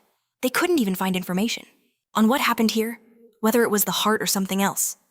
The man in blue rises, his voice ringing with authority. Find it at all costs, he commands. Search every inch of this tutorial zone. He pulls back his hood, revealing striking silver hair. This is Lanty, one of the 5 leaders of the Blue Flower Island. Why did this have to happen now? Back at the blacksmith shop, Jun presses his case. So, are you really going to teach me metallurgy? Hova glares at him, still fuming. But June's expression is completely serious. It's fine if you just teach me the basics. I truly want to learn. June watches as Hova finally relents, sitting by the furnace. The old dwarf's voice is low when he finally speaks. What do you need this for? There's something I want to repair. June answers honestly. Repair, Hova scoffs. You're going through all this just to fix something. June looks away. I'm sorry, but I can't show it to you. His thoughts drift. To the watch that hangs around his neck. It was already broken and battered when it was returned to him. But because of the magical device locked inside, he couldn't disassemble it on his own. Of course, a master craftsman like Hova could fix it in an instant. However, this was something he had to do with his own 2 hands. This watch was the last thing his brother left for him. It held all the precious memories of their childhood. Hearing this, Hova quietly lights his pipe. Taking a long drag, he mutters, Well, it can't be helped, then. June looks over, a hint of surprise in his eyes. Did you really think I'd get angry? Hova grumbles. Over you asking for training without a good reason? At least now I know you're not joking around. You're a complete zero asking a master for a favor. Hova waves his hand dismissively. Forget it. If you don't want to talk about it, I won't ask. After all, what player who leaves their world behind to climb this tower doesn't have a story of their own? It has to be him. That mask is undeniable proof. Anova sits, staring into the distance, her hand resting on the keys. Table. Huno declares that because of her order, there's no time for proper training. He'll teach the boy the basics. But the rest, he must learn by observing. Jun simply looks at the master's back and offers his thanks. Huno snatches his hands away, demanding to know if Jun truly thinks he's teaching him out of kindness. His ears flush a deep red as he grumbles, "I'm just bored, got it?" a smile spreads across Jun's face beneath his mask. As Huno's ears burn red, he realizes, for all his tough looks, he's just a shy old dwarf. At Huno's smithy, passersby can hear the master's roar echoing through the streets. They're shocked by his shouts of, "No, that's not how you do it." Huno slams the weapon down and smacks Jun squarely on the back, barking at him to start over from scratch, meanwhile. Jun sits with his tongs, while Huno smokes his pipe, watching his new student forge onward. The old dwarf thinks to himself, he's not so bad. Glancing over, he watches Jun strike the steel beside the furnace. He reflects that usually, when a novice first picks up a hammer, they can't control their power. They make endless mistakes. But this kid, once he learned the basics, his progress was remarkable, truly impressive. And while Huno was observing, Jun was using his dragon eyes. Huno gets the strange feeling that the boy can see the exact points to strike, with what force, and how many times it's needed. Jun swings the sledgehammer, and Anova smiles, watching him. She thinks he looked like a complete amateur at first, but every time Huno pointed out a mistake, he learned instantly. Now, he's already indistinguishable from an average blacksmith. She's never seen someone learn this fast. Anova puts her pipe to her lips, wondering, is this the person her brother spoke of? He holds up a pair of tongs with a grin, pleading for Huno to teach him, exclaiming how much fun it looks. Then she sees Jun holding a twisted piece of metal. Huno stares, thinking to himself, he must be getting old, worrying about such useless things. He clenches his pipe and hurls it directly at Jun's head, screaming, "You snot-nosed brat, that's the wrong angle." That evening, Jun descends the stairs, dressed in a hoodie. 2 weeks have passed since he began his training, and this path already feels like home. He remembers when he started, how Huno constantly yelled at him, "Are you even trying?" followed by a smack, calling him a worthless punk. Jun raises a hand to his face and smiles. What an interesting old dwarf. He grumbles and complains about every mistake, but he always makes sure he's learning properly. As Jun walks, he finally understands why his brother said the dwarf reminded him of his father. Huno wasn't a monster. He was actually a kind soul. Jun smiles and closes his eyes. He may have lost everything, but he knows he still has people left who will never betray him.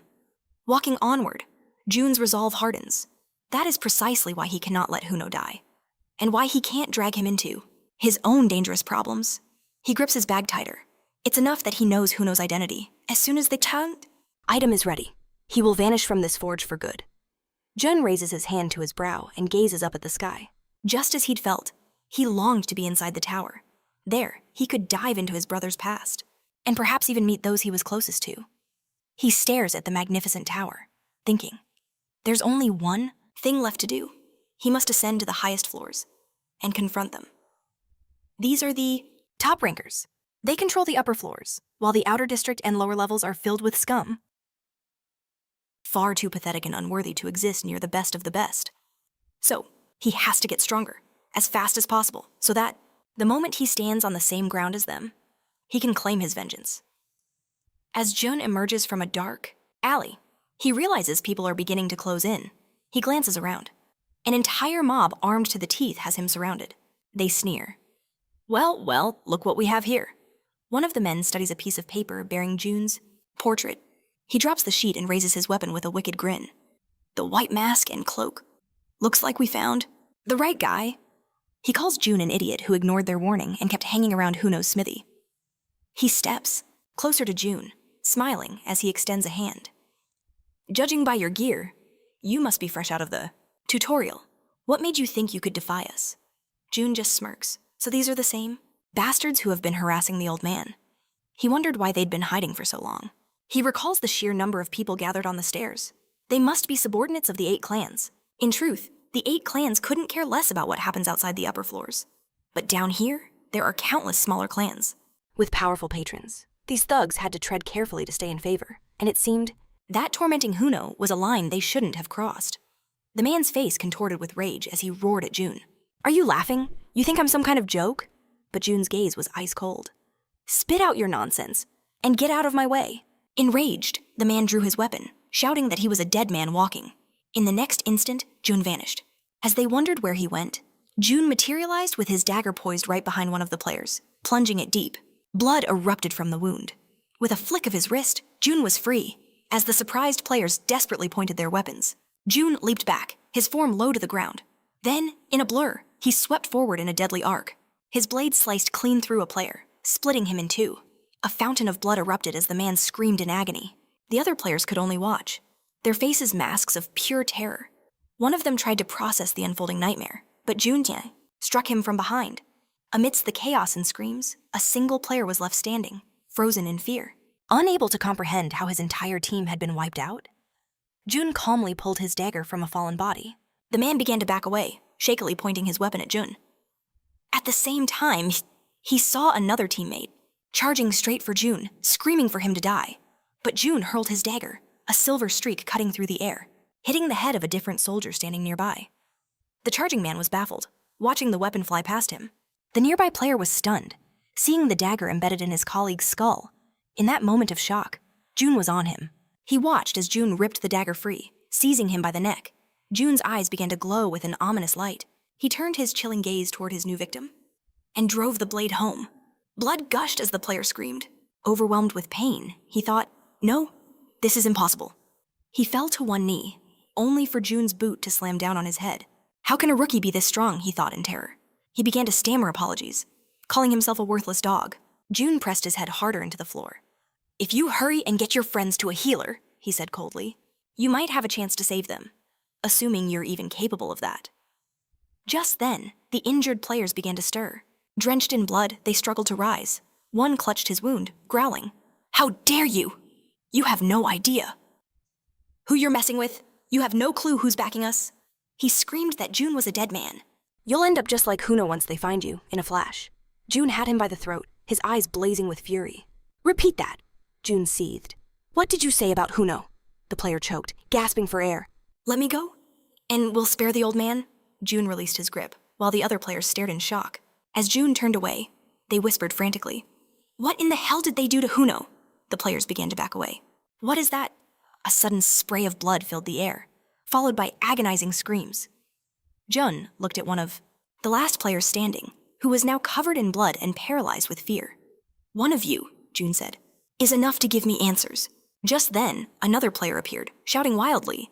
He confessed that their boss had ordered them, saying if they didn't get rid of Huno, he would ruin their reputation. So he sent another group to destroy the smithy. With a final, swift motion, Jun ended him. Blood splattered everywhere, drenching a player who was hiding nearby. Jun stood tall, radiating pure fury as he stared down the survivor. "Lead the way," he commanded. Jun entered the smithy to find it utterly destroyed. He rushed to a man sitting in the rubble and grabbed him by the shoulders. It was Huno. He apologized, his voice weak. "They took all the items you ordered. I don't know how to repay you." Jun gripped his hands firmly. "These are not serious problems. I will take care of everything. You need to recover your strength and rest."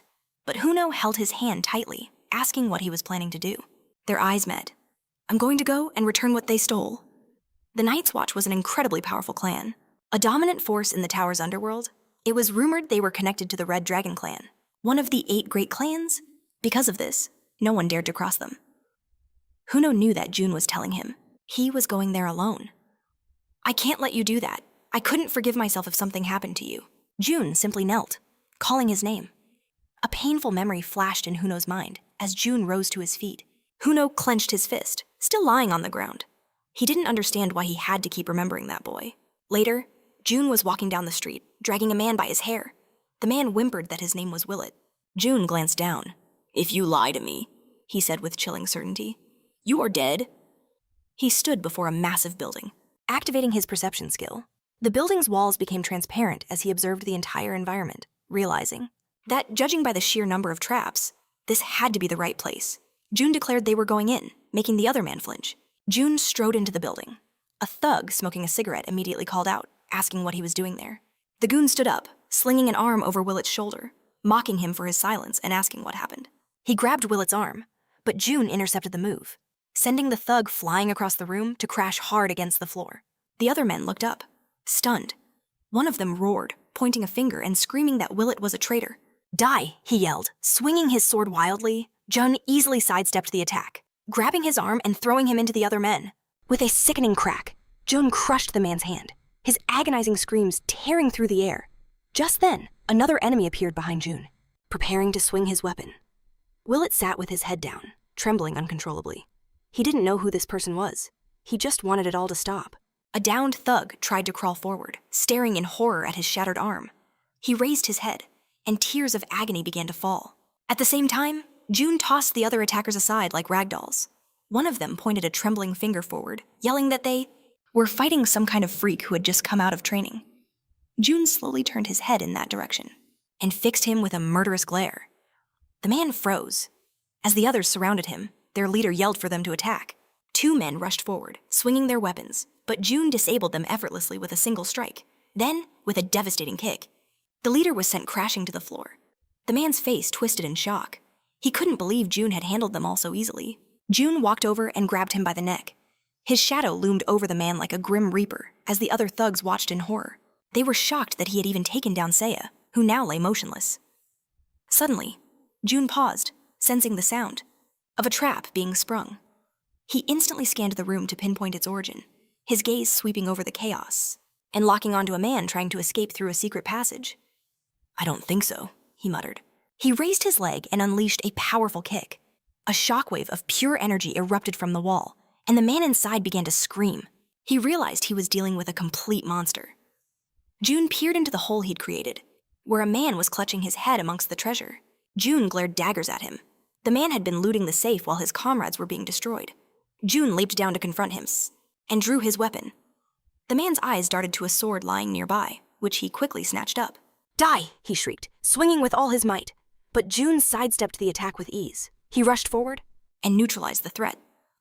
The man stood frozen, completely bewildered as his sword suddenly cracked and then shattered into 1,000 pieces. Before he could comprehend what happened, June delivered a final, decisive blow. Blood streamed from the man's ears as he fell down.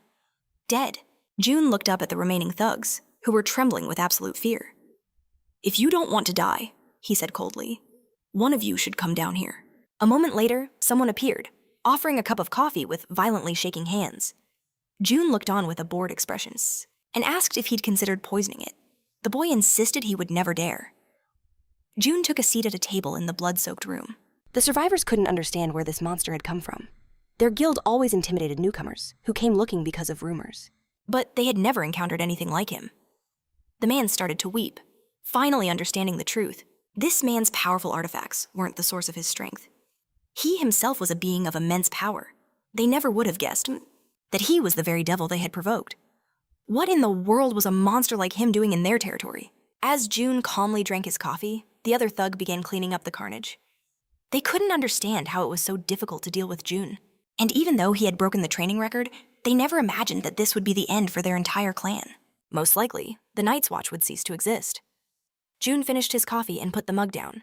He looked at the man and decided it was time to discuss compensation. "Compensation?" the man asked, confused. June folded his fingers and said he needed money to replace the destroyed relics at their expense, and all the profits Huno lost due to their blockade of his business. And, he added, payment for the treatment of his physical and psychological wounds. That was the gist of his demands. The man nodded frantically. June continued, "And if you have any problems, I can just take the little thing that's to your leader's neck. Now, bring the contents of the safes to me. You are also going to guard Huno's blacksmith shop. I want you to bring me everyone who was responsible for the riots and the intimidation," he commanded. "You will also repair the blacksmith shop yourselves, and from now on, you will be responsible for protecting Huno from the blackmail of other clans." June glared at him from the table. "I don't care. What you tell the clan about me or Huno, it's your problem, and it means nothing to me." With a menacing glare, the man began to nod frantically. June rose to his feet, and the man bowed in submission. "I'll leave the rest to you," June declared. To him. Outside, the first rays of dawn painted the sky. June walked forward, clutching the newly forged blade, knowing he had to see this through. But June decided to do more than asked. Spotting Huno, he knew it was time to make an example of them. As Huno began to turn away, June called out, stopping him in his tracks. He then tossed a heavy bag his way. Huno peered inside, his eyes widening at the trove of jewelry. "You fool," he scoffed. "You shouldn't have courted this kind of trouble." He put a heavy hand on June's shoulder. Not that you're the type to listen to me, anyway, he grumbled. At least you made it back in one piece. Now, take this all inside, Huno ordered before heading into the house. A knowing smile crept across Jun's face. In another part of the city, a fist slammed against a table. Whispers circulated about a new power emerging in the outer district. They spoke of a greedy devil who had remained perfectly hidden until now. It was highly likely. One man theorized that this was the blacksmith master. Huno, from the outer district. This master was known for single-handedly repelling attacks from the local criminal clan, time and time again. The man smirked. He thought about the outer district, as a nearby woman mentioned that she'd heard that name somewhere before. Back at the forge, Jun and Huno surveyed the newly restored buildings. Jun gestured toward their new home. So, what do you think? They stepped inside to a blacksmith shop that was in pristine condition. Wouldn't you say it's an improvement? Jun asked with a grin. You should be grateful, he added. Huno simply lowered his head, muttering that Jun was the one who rushed the construction. He insisted that since Jun was the one who needed it done, there was no reason for him to offer any thanks. Jun smirked. On Earth, there was a specific word for people who acted just like this. Tsundere? Huno looked at him, completely lost, but our main character just shook his head and said nothing. With the forge now complete, a system message appeared. Dragon eyes can now perceive hidden flaws. Skill proficiency has increased to 22.9%. As Jun began to craft a new sword, he finally understood why the dragon race was known as the wisest in the world. He plunged the glowing weapon into the water, realizing the sheer power he now held. Even with just a fraction of a dragon's abilities, the skill of Dragon Eyes was enough to rapidly raise his level. He wondered what kind of godlike abilities he could obtain if he forged a complete dragon body. Another message flashed. His metallurgy skill had increased, unlocking a universe of new opportunities. As Jun absorbed the new knowledge, his intelligence rose. Body awakening has resumed. Current progress. 93.94%. Jun sat down, placing a hand on his shoulder as a profound realization dawned on him. For his body to fully awaken, psychological and spiritual growth were just as vital as physical enhancement. He sighed. This connection to his mental state was exhausting. But then, awakening progress, 94.9%. A slight smile touched his lips. He took out the sword he had just made, deciding to give it a proper inspection. The system window flared to life. Item unfinished blank of good metal. Type 2-handed weapon. Provisional rank F. Estimated strength 5 to 10. The description was simple and direct. A blank that shows remarkable quality for a first attempt. The sword itself was gleaming, perfectly forged. Looking at it, Jun realized it was an incredible achievement for his very first try. He then glanced toward Huno, And he tried to assess his master's characteristics. Race dwarf. Level unknown. Characteristic extremely shy. Jun's head snapped up. He could now see other people's information. Huno was stunned by the intense gaze. What are you staring at? He barked. Get back to work. Jun put a hand to his chin, his mind racing. He thought this was a totally unexpected evolution, even though his dragon eye level had increased. Who could have possibly guessed it would grant him the power to analyze other people's stats? He realized that being able to study an opponent was a massive, game-changing advantage. Jun shivered with excitement. He processed what was written there, that Huno was extremely shy. He realized the description fit him perfectly. Jun stood up, holding his sword. Master, he began, I have a question for you. How do you determine forging direction when welding? And what should you do if the heat rises above the optimal temperature while the bellows are weak? Also, Jun pressed, why does this part of the sword have this specific shape? Huno was completely shocked by the barrage of questions. Finally, he exploded, shouting, I told you to practice, not ask me a million things. Jun continued, unfazed. I'm asking all this precisely because I don't know how to do any of it yet. Huno pointed a trembling finger at him.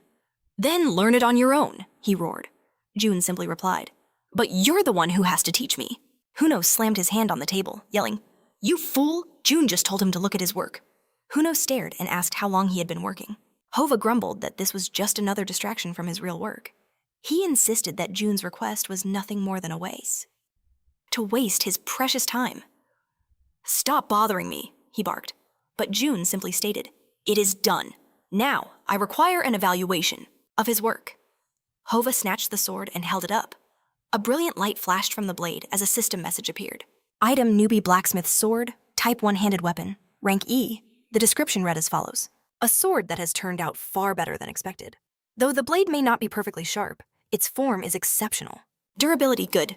Hova stared at the blade, his mind reeling in disbelief. This was clearly the work of a complete novice, someone with less than 10 days of experience. He knew Jun was a fast learner, But this level of growth was monstrous awkwardly. He handed the sword back. It's a decent attempt for your first time. Is that what you really call this sword? Huno scoffed. Couldn't you get it right? June fired back. What, would it kill you? To be struck by lightning if you offered just one compliment? Huno jabbed a thumb at his chest. Shut your mouth, I'm the one.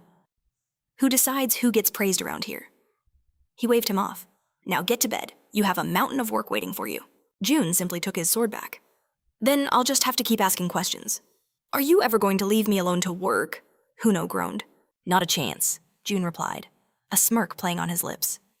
Suddenly, their argument was cut short by a deafening roar from outside. June's instincts screamed danger. He moved in a flash, tackling the old blacksmith and shielding him just as an explosion ripped through the forge. As June protected Huno, a furious figure emerged from the smoke. The man roared, his fists clenched in pure rage. Because of you, he bellowed. I had to look under every damned rock to find this place. June rose to his feet and began rolling up his sleeves. The real fight was about to begin. Soon after, the sounds of a brutal clash echoed from within the forge. After that, we see the calm blue sky, above the blacksmith shop. Huno sat with his eyes closed, but his expression soured as he recalled the aftermath. He pointed a finger at a beaten figure slumped in the corner. Looking at June, who was already back to work, he asked, Are you just going to leave him like that? June glanced silently at the intruder, who was nursing his battered face. Without a word, he returned to his craft. But the beaten man wasn't done. He pointed a trembling finger. You only beat me because you caught me off guard. That doesn't count, he declared with a pathetic sneer. Let's start over, fair and square this time. I will definitely crush you. Outside a battle of man to man, warrior to warrior, June didn't even turn. He simply drew his new sword. In an instant, the challenger fell silent. He dropped to his knees and burst into tears. Please, just listen to me when I'm talking, he wailed. Huno looked away, exasperated, when a young woman approached him. Try to relax, master, she offered with a smile. Huno's eyes widened as he recognized the sword at her hip. You created this for me, Sir Huno, when I was very young, she said fondly. Hova remembered. Of course, you were a very persistent child, and you've grown up well. Huno took a drink, lost in a memory of the past. This girl, always following him, tugging his pants with innocent eyes, begging him to make a sword just for her. As he took a sip, another memory surfaced. Come to think of it, there was another brat who always bothered him. One so annoying he'd even bopped him on the head. He glanced at the man still crying and begging June for a fight, and then it clicked. So he's that brat. He hasn't changed at all. Huno sighed, looking at the young woman. Are you just going to leave him like this? Eudora looked on calmly. It cannot be helped. That is just the kind of person he is. And so, Pan's daily challenges began. At the forge, he'd walk up to Jun and shake him by the shoulders while he ate. He'd even follow him to the bathroom. I'm trying my best. Can you at least pretend to listen to me? Don't just ignore me. His threats soon turned into begging, which then devolved into outright whining. Still, June pretended not to hear a single word. Finally, Huno clutched his head, having reached his limit. I can't take this anymore, he yelled. Jun, just fight him once. At this, the challenger's face lit up with absolute joy. At last, June put down his tools. He turned to the side. And why should I do that?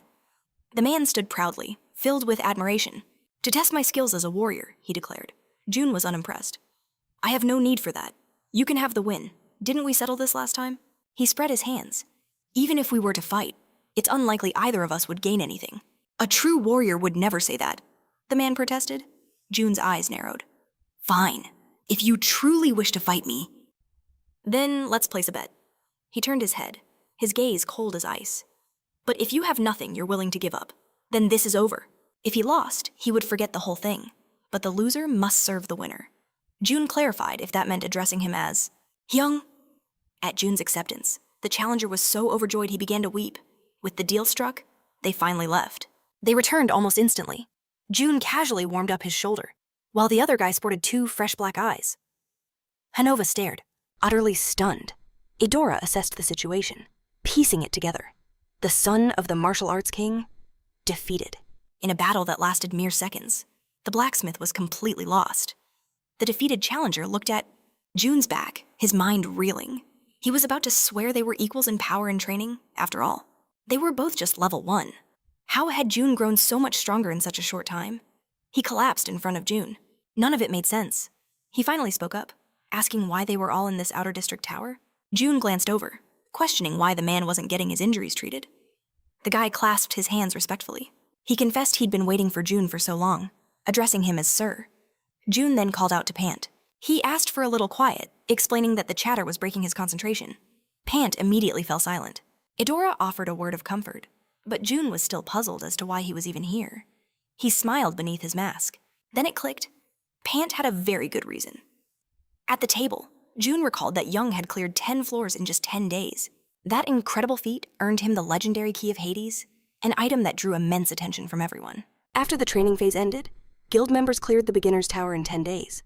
For players who blitzed through floors 1-2, Floor 10, the reward was the Key of Hades. But there was a catch. You had to break the standing record, meaning all 10 floors had to be conquered in less than 10 days. June looked up, a shadow of regret in his eyes. After getting his own key, he was tormented by what he'd learned. The Key of Zeus could only be obtained during the training. If he'd only pushed a little harder, he could have claimed it. But fortunately, a path remained. A chance to enter the treasury of Olympia. It would be much harder now than if he'd done it earlier. June closed his eyes, picturing the artifact. It might take a long time, but he had a premonition. It wouldn't be impossible. The experience and skills he'd honed during training would surely see him through. And for that specific task, he would need Jai's eyes. June smiled as he gazed out the window. It felt like a rivalry between two brothers had just begun. He stood tall, feeling the weight of his role. He possessed his older brother's strength. He couldn't show a moment of weakness before his junior. Meanwhile, Hanova was at his blacksmith shop, grumbling that they were all fools. He swore he hadn't had a single quiet day since that kid arrived. He couldn't understand how things got so chaotic. No matter how much he yelled, they never seemed to even pretend to listen. Hanova silently stood, remembering the kid's words. "If your sword is good." The boy had simply used it, stating he wouldn't even need a skill. Then he complained he couldn't concentrate on reading because everyone was too noisy.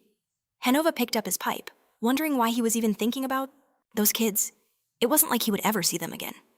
He exhaled a cloud of smoke, feeling his age. He grabbed a poker and began to stoke the furnace. Muttering about being distracted, he decided to call it a day. Just then, the door creaked open. Hanova turned, announcing, "We're closed for the day. You'll have to come back." But the words caught in his throat. He stood frozen in surprise. A figure with long hair, appeared in the doorway. "It has been a long time," the visitor said. "Master." Elsewhere, June was at his desk. A system message glowed before him. Information unavailable. Evaluation failed. Item identification. Failed. June glanced at the watch on his wrist, a spark of success in his eyes. He'd finally unlocked the item's information window. Soon, he'd uncover its secrets and gain more experience. Just then, Pant burst into the room, asking what was happening. They all gathered at the table. Eudora commented that Pant wasn't as simple-minded as he looked. She was certain he was already planning his future. "Moves!" The guy pointed at her, and Eudora shot back that if he wasn't her brother, he would be her Oraboni. They began to squabble. Pant argued that she should call him Oraboni too. June just sat there, sipping his drink and listening to it all. He realized they seemed much more comfortable with each other since their first meeting. Siblings. They were the same everywhere. The bickering duo suddenly looked away, their expressions shifting. They focused their vision on the same point. A new presence had entered their space.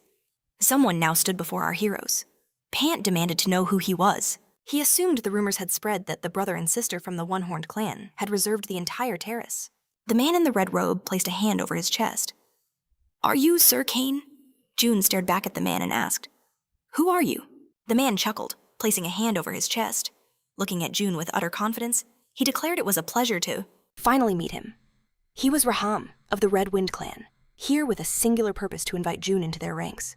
On the table sat a mountain of letters. Pant glanced at Jun with a smirk, noting how popular he'd become.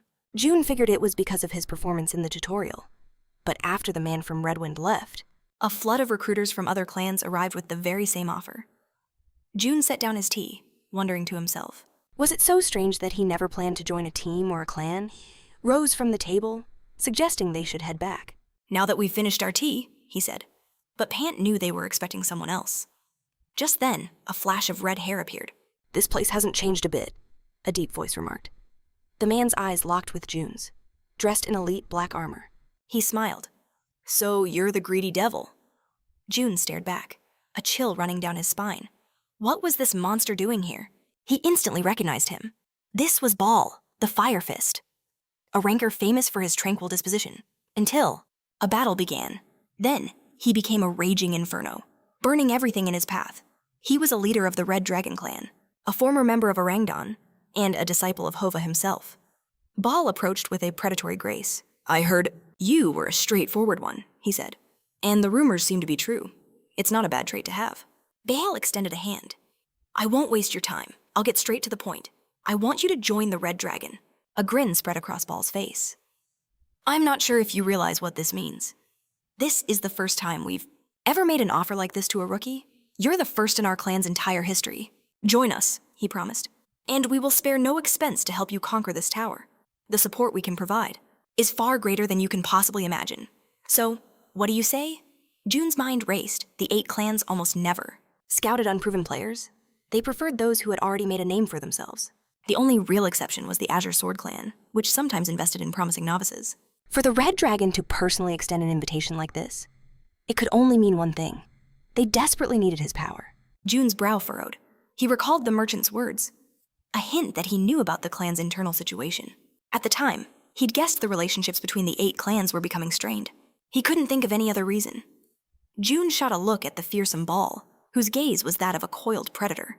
He might appear calm, but underneath, he was a ferocious beast. Standing on the balcony, June knew he had to answer carefully. He couldn't afford any suspicion. "To be honest," he began, "I'm not looking to be tied down by any restrictions just yet." Baal's smile widened. "Ah, the rebellious phase, where you think you can conquer the world alone." As he walked past a tense June, Ball's voice dropped. "Still, I hope you'll face reality soon." June turned, confused. Ball continued, a chilling smile on his lips. "Especially about Hova. I've grown quite fond of him. You see, he's rather soft-hearted. So please, take good care of that old man for me." The moment June heard those words, ice filled his veins. He took off, sprinting toward Hova's workshop at blinding speed. He burst through the door, his heart pounding in terror. Hova sat calmly in his chair, smoking a pipe. He looked up, puzzled. "What brings you here at this hour?" June exhaled, relief washing over him. He stared at Hova and thought, so Ball just came and went. Maybe he was just trying to intimidate me. Maybe I'm overthinking this. Hova closed his eyes. "Well, your timing is perfect. I was just looking for a way to blow off some steam after these long days. And I happened to finish that artifact of yours a little ahead of schedule." Hova moved toward a small chest. "What do you mean?" June asked. Hova declared. "That's right, the Eyes of Jai are ready." He placed the chest before June. "Take a look." June opened the lid. Inside, he saw gloves, a dragon mask, and a set of armor. He frowned in confusion. The Eyes of Jai was supposed to be an amulet. What was all this? He glanced at Hova, who was just ending a call. "Are you sure this is the right chest? I don't see any amulet here." Hova chuckled. "That's it. All right, just try it." "Once you see what it can do, you'll have a newfound respect for me. You won't dare bother me again." June activated his skill.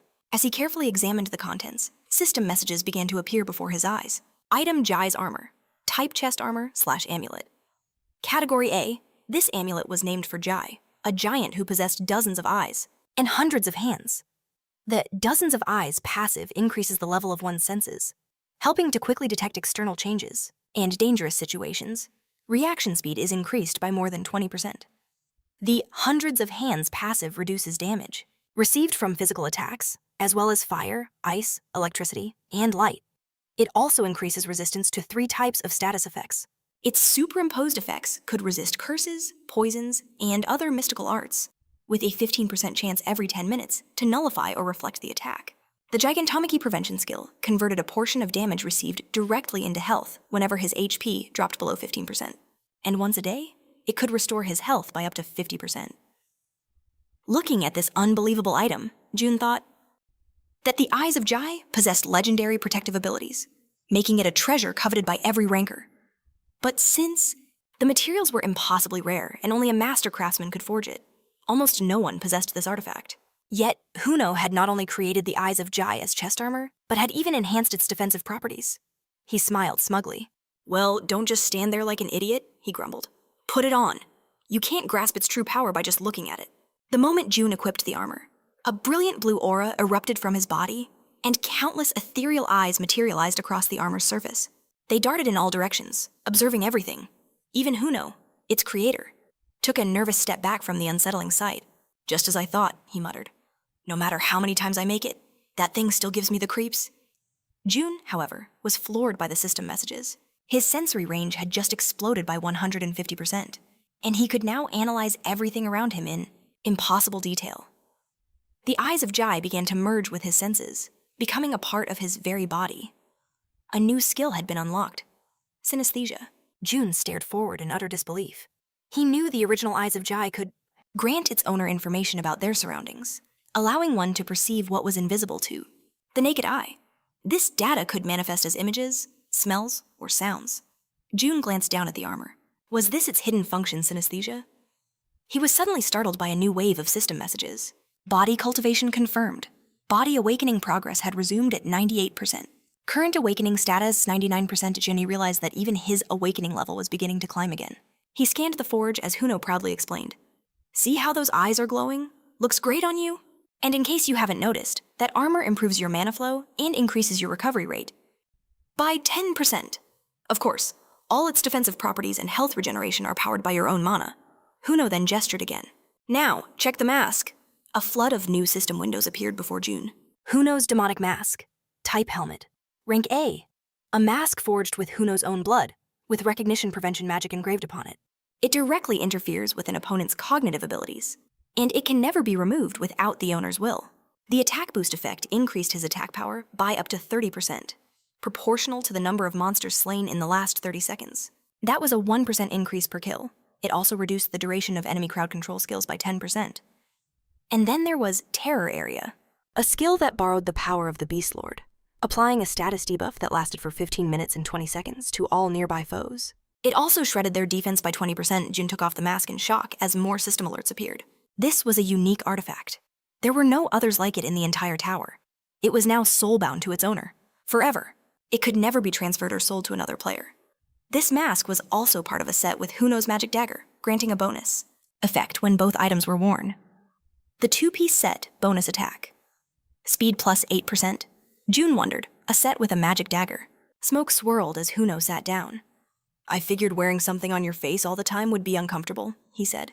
I had some spare time, so I made that for you. You won't even sweat in it. And the size should be a perfect fit. June looked from the mask to the blacksmith, his expression puzzled. You did far more than what I paid for. A slight blush touched Huno's cheeks as he stood up, puffing his chest out proudly. Did you really think your pathetic payment could buy the work of the great Huno? Just take it, I'll put it on your account. You can pay me later. June smiled as he looked at the mask, remembering that he'd told Huno. He was just going to take out a loan anyway. Huno glared. What's with you? Why so quiet? Are you that moved by my generosity? He really hasn't changed a bit over the years. June thought. He looked at the blacksmith and said firmly, I'll put it to good use. Huno nodded, then stopped. Oh, right, I completely forgot. He rubbed his head. In all this time, I never even asked your name. What is it? June looked at him, shocked. Before his expression turned somber, he lowered his head sadly. Huno's gaze sharpened. Hey, I'm asking for your name. Why aren't you answering? In a heavy voice, June replied, My name is Kane. He clutched the mask to his chest. My name is Kane. They were then led outside model. As he descended the stairs, one of his subordinates stood blocking his path. Ball turned, his brow furrowed in annoyance. He questioned why the man was guarding him again, reminding him that such protection was utterly pointless. His hands, saying, Countless eyes are upon him now. It pains me how careful one must be. Bahel just smirked and spread, his arms as he walked away. The confused warrior watched him go. I thought a greedy demon like him would join us instantly. Bahel chuckled. He said he would consider our offer. The warrior's brow furrowed in doubt. What an arrogant rookie, he muttered. Let him be, Bahel replied calmly. At this stage, they all believe. They can conquer the peaks of the world all on their own. Don't you remember? We were once the same. Bahel and his companion moved forward. Besides, he added, June has no path left but the one that leads to our clan. From the very beginning, our goal was to prevent other clans from ever getting close. The moment I approached him, personally, not a single fool would dare make a move. The warrior stared, his expression puzzled. But enough of that, Bahel said, his tone sharpening. He shot him a glare. Report. How did the investigation go? Everything is just as you predicted. the warrior replied. Bahel let out a cold laugh. Seriously, that fool. That idiot Lanty never changes. The Red Dragon Information Group recently uncovered a strange report about him.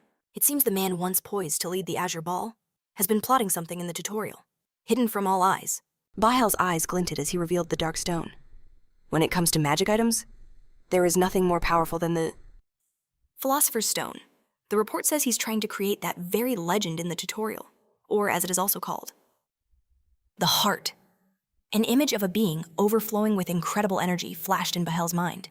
He knew that every player who climbs the tower possesses a mana circle, and the vessel containing that mana is known as the mana organ.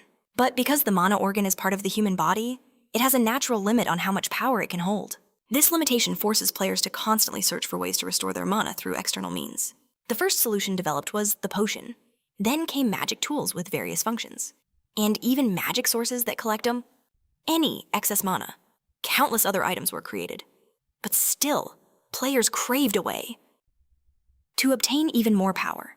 Their greed drove them to create things that could grant an infinite supplies of mana, and the easiest way to create such a thing was to forge it from human flesh and soul. Bahel smiled and looked down at his hand, his gaze turning menacing. Creating a new mana organ by grinding up hundreds, thousands of players. I always thought it was just a dark fairy tale. To think he is actually trying to do it. Bahel then asked, "So what did you find?" "Where is Lanty?" the warrior replied. "He's already left the tutorials, and he will be heading here soon." Bahel's lips curved into a wicked smile. "Excellent. Let's give him a warm welcome." The warrior looked on, confused, as Bahel placed a hand on his heart. "As I said before," he continued, "our goal is the item and Lanty himself. If we can't seize them both, then we'll simply get rid of Lanty." A mad grin spread across his face. "Regardless, that item must fall into our hands, no matter the cost." The warrior bowed. "It will be done." The scene shifts to June, who sheaths his blade and fastens his mask. He rises, fully clad in his battle gear. His companions look at him with admiration. June looks down. "I don't know how long I'll be gone." Inside the tower, Huno folds her arms. "That goes without saying. It's your decision whether you go in or out. So what's the point in telling us?" June started to say something, but then hesitated, lowering his head. He felt a pang of disappointment. "It's nothing," he said. He wondered if they could ever understand what he was feeling. This felt like their last goodbye. June offered a sincere smile. "Thank you for everything." He then began walking down The street, stepping into a puddle. He soon reached a huge gate and held out his hand, when suddenly, someone grabbed his arm at the last second, shouting, "Stop!" panting heavily. He had managed to stop June just in time. His face was flushed as he yelled frantically. "How could you? You completely ignored me when I begged you not to go. What changed so suddenly? You should have at least told us you were going inside." June looked at Pant with a puzzled expression. "Why, I'm being serious." Pant insisted. June turned round completely. His voice was cold. "I don't know what you all think of me, but I don't have time to play. These little family games, playtime is over. I have my own path to walk." Pant threw up his hands. "What are you?" Just then, Edora came running up behind him. Pant was still confused about what he meant as Edora finally caught her breath. She smiled and said, "Then you can go first, Pant." She passed by a worried Pant and declared, "We're going after June. It's our decision. You wouldn't stop us, would you?" June could only stare. As they moved, Edora and Pant exchanged a look. June glanced back, telling them to do as they pleased. But he made one thing clear: he wouldn't wait for them if they fell behind. Pant grinned, jabbing a thumb at his chest. He told June not to worry. He'd likely be the one blazing the trail, destroying everything in his path. This was only the first floor, after all. "Don't be so arrogant," Edora snapped. "I remember." Someone made a complete mess because they ignored the rules. As June pushed open the gate, Pant fired back. He yelled at Edora to be quiet. Anyone can mess up the first time around. This time, they'd simply do better. Edora muttered that they'd see about that. June stepped inside, the sounds of their bickering fading behind him. A vast hall materialized before them, dominated by a vintage staircase surrounded by tables. Knights rested there, their energy low. A system message flashed before June's eyes. "You have entered the obelisk." This was the waiting area for the first floor.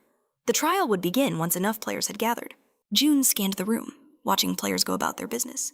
So this was the staging ground. A place to prepare before tackling the tower's trials. A place where loyalties are forged and alliances are made. He took a quick head count. About 50 players in total. His focus was forward. But a sudden whisper from behind broke his concentration. It's them! They're here again! June turned, his eyes meeting the hostile glares of other players. Their animosity was palpable. Idora sat nonchalantly in a chair, while Pant browsed a nearby shelf. June realized their hushed words weren't about him.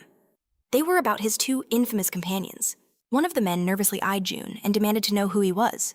The other scowled, calling them the greedy devils. This round is a lost cause for us, isn't it? His friend lamented. June's brow furrowed, but he didn't engage. It was better this way. He had no intention of making friends here anyway. His mind replayed the image of the 3 keys. The mission was clear: conquer the first 10 floors in just 9 days. A task far easier said than done. Success would grant him the key of Hades, but he also had to find the hidden keys on each floor. One from the tutorial, one from the initial floors, and the remaining 10. Each a hidden item on the first 10 floors. Some were concealed in the most unexpected places, while others were rewards for completing secret quests. A figure stepped out from the crowd, a man in a fine tuxedo with startling, bright red eyes. He gestured to himself grandly. Welcome, dear players. My name is Aaron, he announced, and I am the guardian of the first floor. Instantly, he had everyone's undivided attention. He smiled, his voice echoing. I know some of you are veterans, returning to challenge this trial once more. You are already familiar with the rules. However, we have newcomers, so I shall explain everything again. Aaron clapped his hands sharply. Please listen carefully, he warned. I will not repeat myself. The world shifted, transporting them to the Double Cliffs arena. Aaron hovered dramatically over a deep chasm. Below him, suspension bridges swayed in the wind, connecting 2 cliffs where countless players stood poised for battle. A system message confirmed their new reality. The first floor trial is now beginning. June saw 5 crystals materialize before him. An immense chasm separated the 2 teams. The fragile bridges the only path across the deadly drop. The rules appeared in another system window. 2 massive cliffs, each holding a team of 100 players. The goal: protect your team's 5 crystals, while stealing or destroying the enemy's crystals. The team that seizes or shatters the most crystals within the time limit will claim victory. Aaron held up his hand, a glowing blue crystal forming in his palm. As you can see in your notification windows, he announced with a flourish. He looked at the crystal with a wicked smile. On the opposite cliff is a team of 100 players with 5 red crystals. We shall call them the red team. And you are the blue team. The players stared back, a mixture of confusion and anticipation on their faces. It matters not how you protect your crystals, Aaron continued. Hide them in a secret place, or entrust them to your strongest warrior. But always remember to consider what strategy your opponent might be devising. June's brow furrowed as he stared across the chasm. This was an insane mission for the very first floor. They were expected to work together with complete strangers. He pictured the hero's key and the crystals. His hidden objective was far more demanding. He had to acquire all 10 crystals, both red and blue, to claim the key as his reward. The problem was, other players might simply decide to destroy them. If even a single crystal was shattered, the hero's key would be lost. If a crystal is destroyed, obtaining the key becomes impossible. Jun lowered his hand. This was going to be annoying. But there was no other way. Negotiations wore. He had no time for such trivialities. He would simply crush anyone who stood in his path. As he held the glowing blue crystals, June knew his mission to get all 5 of them into his hands. Aaron smirked as he soared into the air, declaring, "The tests are starting now. I will grant these crystals. To your team's chosen representative." The players exchanged uneasy glances as Aaron pressed. So, who will it be? Someone raised a hand. A confident warrior in crimson armor stepped forward, announcing with a smile. It would be an honor for me, but a menacing voice cut him off. Wait! Pant strode between the warrior and Aaron. His brows were furrowed with intensity. The warrior looked at Pant, utterly baffled, and demanded to know what was going on. I don't recall agreeing to that, Pant sneered. The warrior's face hardened. It doesn't matter. We can discuss our plans after we have them, he argued, reaching out his hand. But Pant just smirked. No, give all the crystals to me. Pant's expression darkened. Wouldn't it be safer for me to protect them than to have you amateurs trying to hide them? He glared at the other players, challenging. Is there anyone here who thinks they can do better? The warrior gritted his teeth, his voice shaking with rage as he stared down Pant. Have you no shame? Because of your insufferable pride, all our crystals were shattered last time. The players began to murmur in agreement. The warrior roared. If you hadn't been so greedy, starting a pointless massacre, I would never have. Let you take them this time. June observed this, crossing his arms. He wondered what exactly had happened in the past. June closed his eyes, a faint smile playing on his lips. So, Pant broke the crystals while he was fighting on the front lines. How utterly ridiculous. He turned to the other players and showed them his fist. "What you want to fight about it," he snarled, "and find out who's really the strongest here." The warrior clenched his fist, glaring daggers at Pant, as his restless comrade held him back from starting a fight. Aaron, enjoying the drama, held up the 5 glowing crystals. "It looks like you've made a decision." "In that case, I wish you luck." Pant looked at the crystals, a triumphant laugh escaping his lips as he took them. This time, everything will be different. But then, June stepped forward. He held out his hand to Pant, and all the players froze in shock. June spoke calmly. "Don't give them all to me." In another place, Aaron teleported into a room filled with system screens. He turned around as a voice chuckled. "You're back already." A goblin in a sharp suit and hats appeared before him. "Yes," Aaron confirmed. The goblin asked, "And how did it go?" Aaron replied. "To be honest, I'm not sure." "What's wrong?" the goblin asked. Aaron glanced at a screen showing June and Pant. "Well, I can admit that he's a strong player for a rookie, but that doesn't change the fact that he is still a rookie." On the screen, June could be seen taking the crystals from Pant. Aaron continued. "I just don't understand why the Elder has such grand plans for him." The goblin glanced at Aaron and said, "I see. Then what about our bet?" Aaron looked at the goblin, confused. "The bet?" The goblin smiled slyly. He put a finger to his lips. "If he accomplishes the unimaginable, you'll say yes," Aaron conceded. "Fine. I'm betting against him. The bet is on." Meanwhile, Pant and the other players were standing before Junin, completely frustrated. The players looked at him, terrified, and asked what had happened to the twins. Outside the tower, Pant had just called him Jun. Now, he kicked a stone in frustration. "That Jun is unbelievable. He just took the crystals to show off." Eudora walked past the players. She smiled and asked, "Jun, what's our plan?" The other players blushed as they watched her. June turned to her and asked, "Can you guard this place for a while?" "For how long?" Eudora asked. "At least 30 minutes," June replied. "And an hour at most," Eudora smiled. "No problem. Just be careful." June turned and walked away. He approached the bridge, his mind already calculating. The real reason the tests on the first floor are considered so difficult is that you have to invade the enemy's base and pinpoint the location of the crystals hidden there. June's eyes narrowed at the long suspension bridge ahead. "This suspension bridge might be a problem," he thought. "It looks like it'll break from the slightest pressure."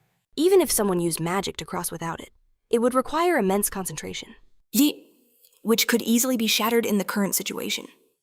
June rubbed his head, puzzled, and wondered if that was why this battle on the bridge was inevitable. June drew his sword. It was covered in a brilliant blue aura as he looked at the approaching players.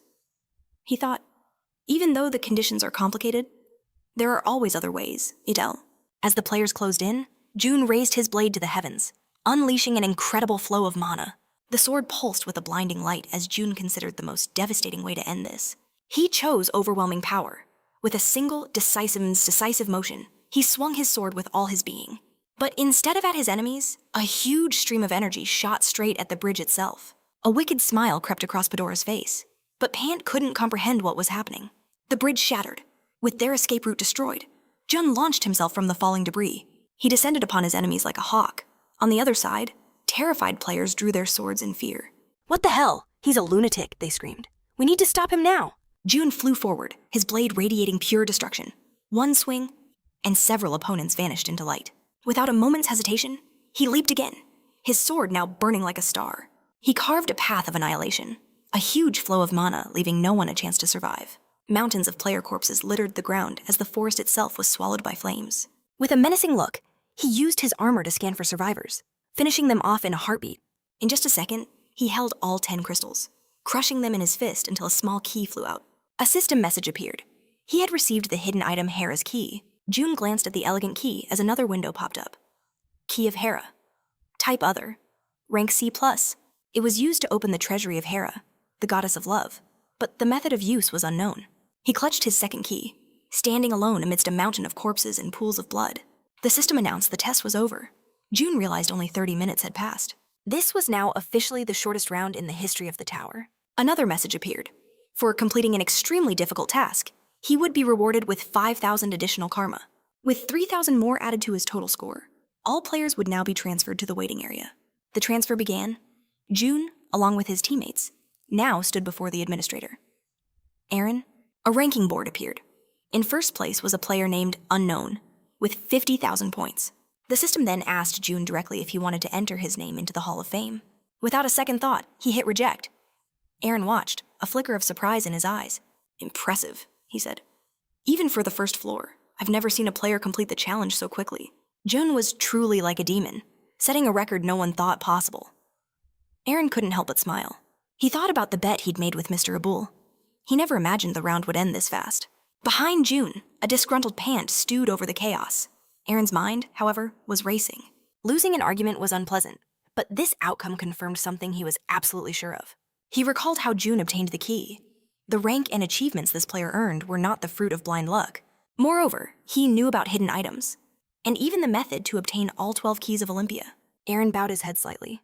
From this day forward, he would only bet on whatever Mr. Iyer was betting on. Now then, he announced, I will start giving out the rewards for But June held up a hand, stopping him. I'd like to get all my rewards after completing the initial zone, June stated. Aaron looked puzzled for a moment, and then it hit him. The tower's rule, the longer you delay getting a reward, the better it becomes. If he can set records on every floor, just how high will his final reward be? This plan is crazy. Aaron snapped his fingers. If that is your decision. A system message appeared before the other players. It asked if they wanted to move to the next floor. The players looked at each other, uncertain. They hadn't gained a single drop of karma this round. Red marks appeared under their feet. We give up, they declared. It's better to wait for the next round. In the end, all the other players left, leaving only June, Adora, and Pant standing with Aaron. The administrator put his hand on his chest with a smile. It looks like there are only the three of you left. Are you ready? Pant smiled and said, It has been a long time. A blue aura flared to life under Aaron's feet. With that settled, they were transported to the next floor. In a flash of light, a dense forest surrounded them, and a system message appeared. Welcome to the second floor, the arena of mountains and fields. June turned to Pant, his expression serious. I've said this before, he stated. If you're unhappy with me taking all the karma points in these trials, then you should turn back now. Pant simply smiled and let out a relaxed breath, saying it was no problem at all. Honestly, I'm just curious to see how high you can climb. Please, let me follow you. With that, June stepped forward. He declared his request a single trial. Instantly, a figure materialized from thin air, enveloped in a brilliant blue aura. Touching down gracefully was a white wolf, impeccably dressed in a suit. He placed a hand over his heart. My name is Joanne. I am the guardian of the second floor. The guardian extended a hand, asking, Would you like to begin the trial now? His gaze narrowed on June. Be warned, it could prove dangerous. But June met his stare unflinchingly. The higher the risk. The more karma I can get. No, the guardian smirked.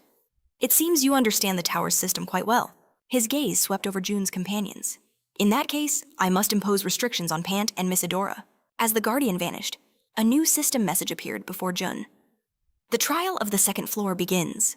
He was now in a beautiful forest, blessed by the goddess of harvest, a land that had always provided for all its creatures. But recently, vile monsters had begun to swarm the forest, seeking to claim its bounty. His task was clear. He must protect the forest from these monsters and restore its tranquility. Just then, a huge horde of creatures rushed toward them. Another system message flashed. Main objective: become the king of the forest. By destroying countless monsters. The beasts closed in with terrifying speed, and a familiar thought crossed his mind. This is no different from the tutorial, he mused, drawing his blade from its scabbard. Will this prove to be just as easy? With a blade in each hand, he charged headfirst into the monstrous wave. His plan was simple: just destroy them, group after group. Soon, he stood holding a golden key, surrounded by mountains of monster corpses.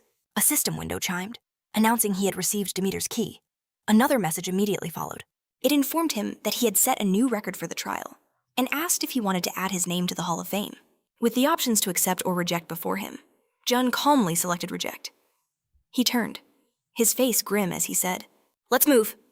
The scene changes to a chaotic battlefield, with players clashing and destroying their own kind. Shouts echoed everywhere. We have to kill everyone. Stop them, no matter what. Don't let them advance. Knights in blood-splattered armor cut each other down as a system window appeared. Welcome to the third floor, the arena of sword and spear. June swiped the message away. From behind, a knight charged, swinging his weapon with deadly intent. He casually wondered what it took to clear this starting area. The knight struck with all his might, but June blocked the attack at the last possible moment. He glared back at the knight, then ended him with a single, brutal blow. Blood sprayed into the air. "I'll finish this in 5 minutes," he thought. The scene shifts once more. We see a massive hall filled with system screens. A voice cries out, "He just completed the 7th floor. How long did it take?" 12 hours and 28 minutes. That's insane. How is that even possible? An elf in a suit stared at a monitor, aghast. "The top rankers set records by working together as a team," he screamed. "But this guy is clearing them all alone. It's absurd." Behind him, a sharp-toothed man looked at the screen in terror, shouting, "The 8th floor!" 7 hours and 5 minutes. He crafted the laurel wreath of Athena and got another key. A shockwave of disbelief rippled through the hall. Everyone began to look around in a panic, completely bewildered. The elf clutched a bag of money and reluctantly held it out. "Here, take it," he grumbled. A goblin in a hat cackled as he snatched the bag. "Looks like I'm the winner this time." The goblin glanced at the screens. "I'm getting rich thanks to this newcomer. I wish every day was this profitable." We are transported to a hellscape of raging lava and volcanic mountains. A system message burns into view. 9th floor, the arena of fire and lava. Suddenly, a massive, fiery paw slams down. June and his team look up at the colossal demon before them. It lets out a menacing growl, its voice thundering. "How dare you worms stand before me, the king of fire?" June calmly drew his blade. Did we perhaps arrive too early? I have no choice, he thought. "Pant, you take the aggro? Idora, support him?" Pant just grinned, eager for the fight. With Great and Idora looking on, puzzled, Gud Pant smiled, his eyes fixed ahead as he slammed his fists together. A torrent of lightning erupted. He launched himself forward, electricity crackling beneath his feet as he closed in on the demon at blinding speed. He swung his fist with blinding speed, but a brutal blow slammed into his chest. The force sent the snarling monster flying back. Just then, Idora appeared behind it. Her blade flashed, severing its head in a single, fluid motion. Meanwhile, June raced across the lava. His legs blazed with a cerulean aura. Suddenly, he launched himself from the ceiling. 2 daggers gripped tightly in his hands. With incredible speed, he descended like a meteor, plunging both daggers deep into the demon's skull. The creature collapsed, its life extinguished. A small sphere of light glowed where its head had been, as its body dissolved into dust. June approached the remains, looking down. His companion stood silently behind him. June glanced at his own hand, now holding a gleaming silver key. A system message materialized before him. "The key of heist acquired?" June gazed at the key, his mind already racing. That made 10 keys, including the key of Zeus, only 2 more. And the treasury of Olympia would finally be within his grasp. June focused on the last 2 he needed to find. He thought that one of them could be earned by setting a new record. For clearing the novice zone, the key of Hades. The other, the key of Hermes, was hidden somewhere on the 10th floor. Another system window popped up. The trial was complete. Did he wish to proceed to the 10th floor? June knew he had to finish this. And fast. The system reminded him the current test was ending. It confirmed again, did he truly wish to advance to the 10th floor? A crucial warning followed the next level was designed. For a solo challenge, his current party would be disbanded the moment he stepped through the portal. June gestured to his companions, asking if they were ready to part ways. One of them just smiled casually. He told June to remember his words, that they would clear their own trials even faster than him. June smirked beneath his mask. A friendly challenge? He motioned towards the portal, and his team nodded in agreement. Together, they stepped into the light, moving to a new location. When June opened his eyes, everything had changed. A system message confirmed his location, the White Room, 10th floor. The 10th floor trial is about to begin. June found himself suspended in an endless empty void, a space beyond life and death itself, where the very laws of time and physics ceased to exist. But Jun was a living being. He didn't belong in this emptiness. His only mission escaped this dimension, by any means necessary. June opened his system panel. "So this is why," he murmured. "Most players fail after the 9th floor." He stared into the abyss. The 10th floor was more brutal than all the previous floors combined. This was the Great Filter. The turning point that most challengers could never overcome. In this place, only a single quality was tested: willpower. June began to understand the tower's cruel design. After setting records on 9 floors, players felt invincible, like kings of the world. They assumed the 10th floor would be another easy conquest. But this cursed tower, it knew exactly how to shatter a person's spirit. The 10th floor stripped everything away. No friends, no family, no allies. He was utterly alone in an ocean of nothing, forced to find an exit with not a single clue to guide him. June stared forward, a grim realization dawning. No matter how talented or strong he was, a psychological battle was entirely different from a physical one.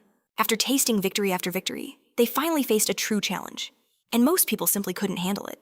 They couldn't face their problems alone, especially after growing so accustomed to solving everything together. As part of a team, June tightened his grip on his dagger. This was different. He closed his eyes, focusing his senses. He knew there had to be a door. Somewhere in this endless space, standing perfectly still, he felt for it.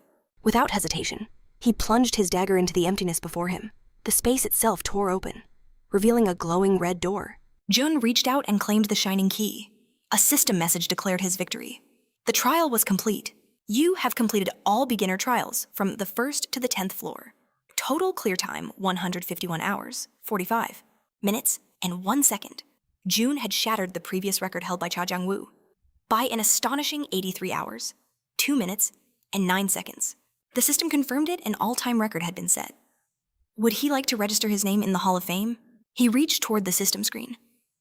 I knew I'd make it here, he thought, watching the letters glow. But when prompted, June's answer was simple no. He refused to register his name. The system announced his rewards: a gold ring, the skull crest, and finally, the key of Hades. Do you wish to claim your rewards? Jun reached out without a second thought.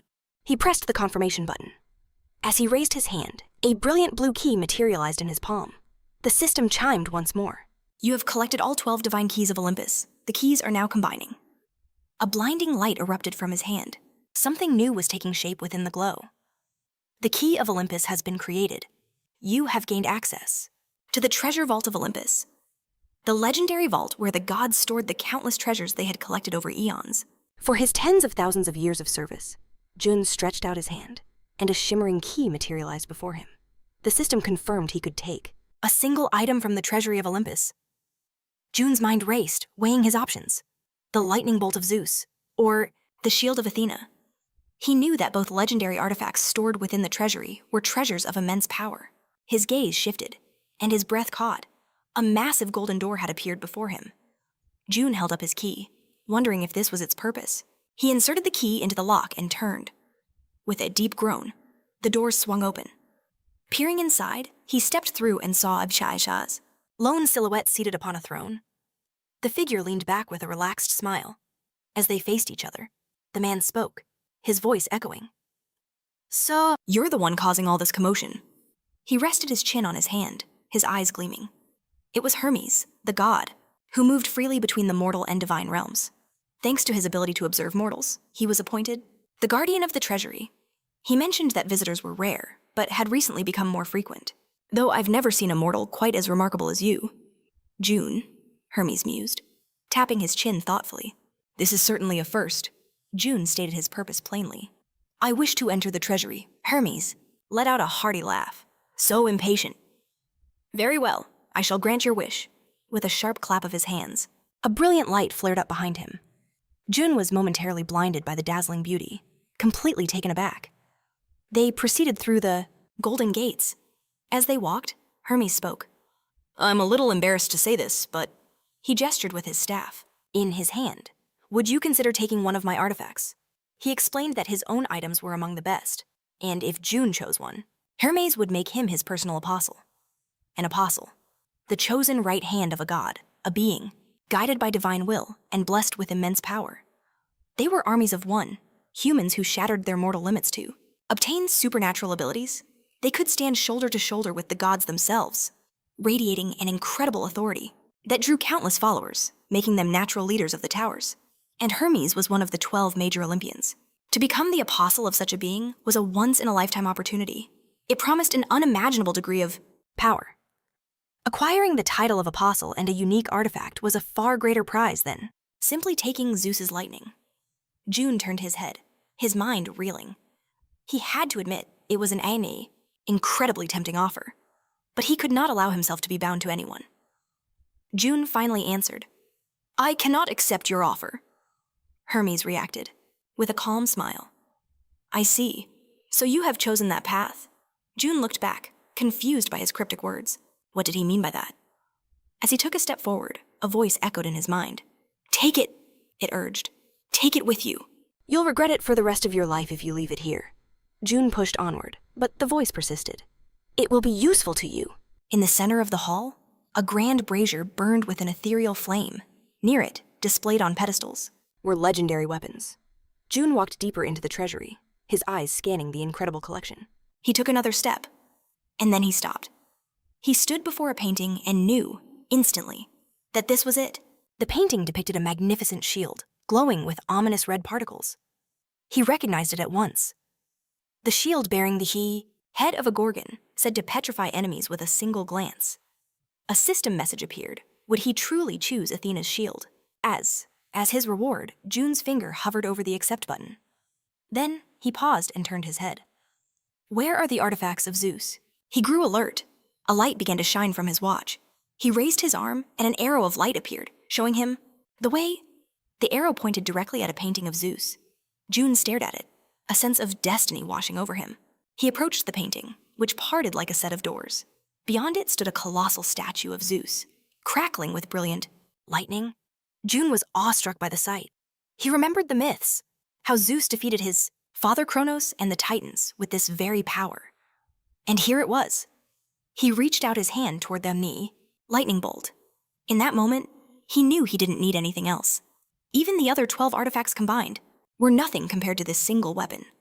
He grabbed the lightning, his instincts screaming that this power was meant to be his. But as he tried to take it, a crack appeared. June pulled his hand back as the legendary weapon crumbled into dust. He stared in shock, unable to comprehend what just happened. He looked from his empty hands to the pile of dust that was once the lightning bolt. How could this be? Before he could process it, a powerful energy began to gather in his palm. June shielded his face as the light intensified. He had no idea what was happening, but he felt a golden power wrapping around his arm. Model. Chains of destiny began to coil around June's arm. In moments, they shackled him completely. He gazed forward, unwavering. This was the path he had chosen. June looked down at the ethereal chains on his hand, knowing there was no turning back. He tugged at the strange bracelet, trying to remove it, but it wouldn't budge. A wave of confusion washed over him, but there was no time for disappointment.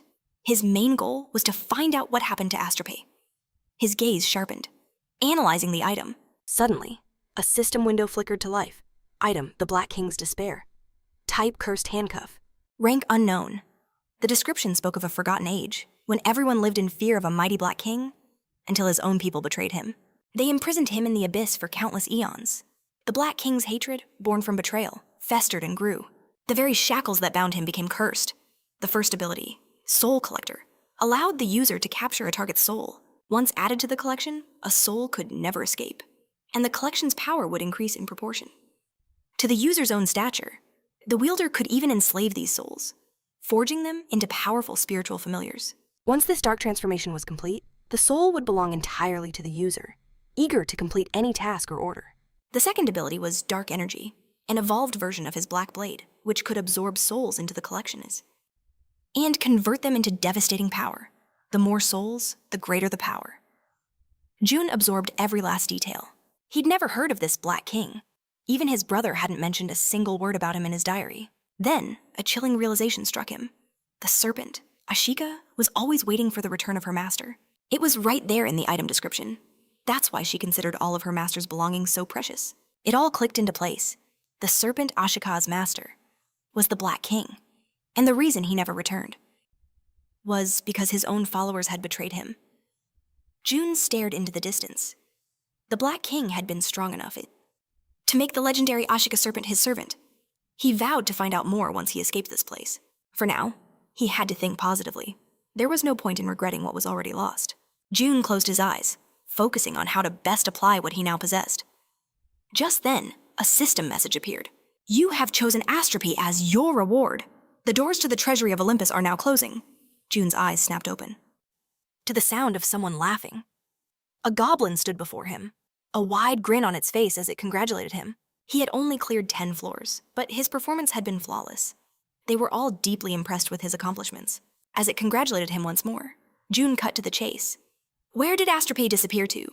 The goblin merely smiled. That's a secret. June pressed on. Who is the Black King? That, too, is a secret.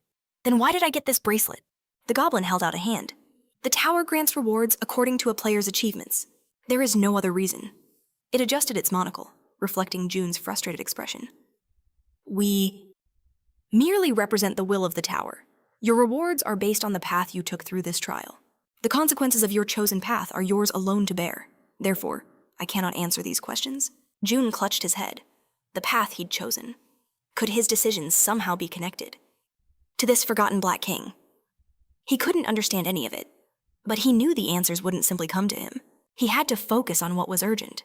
The goblin folded its hands, pleased. Ah, so you've put your thoughts in order. This means it's time for your next reward.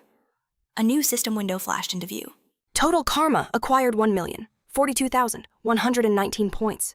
June's head snapped around. The goblin was in awe. An incredible amount of karma. Truly amazing. You've earned 12 rewards for the first 10 floors. Do you wish to receive them now? But June had a different idea. I want to combine them. He wanted to forge them into a single, greater reward. The goblin tilted its head. Anything specific in mind? June's voice was firm. Astropy. The goblin scoffed. How foolish. You know that deal is already done. June's fury rose. I am not joking. Very well. The goblin sighed. If you have no other desire, then allow me to decide for you. June could only stare in surprise. The goblin presented a magnificent shield. You have achieved something no one before you ever has, so this grand artifact should be a worthy reward for you. It held out the shield.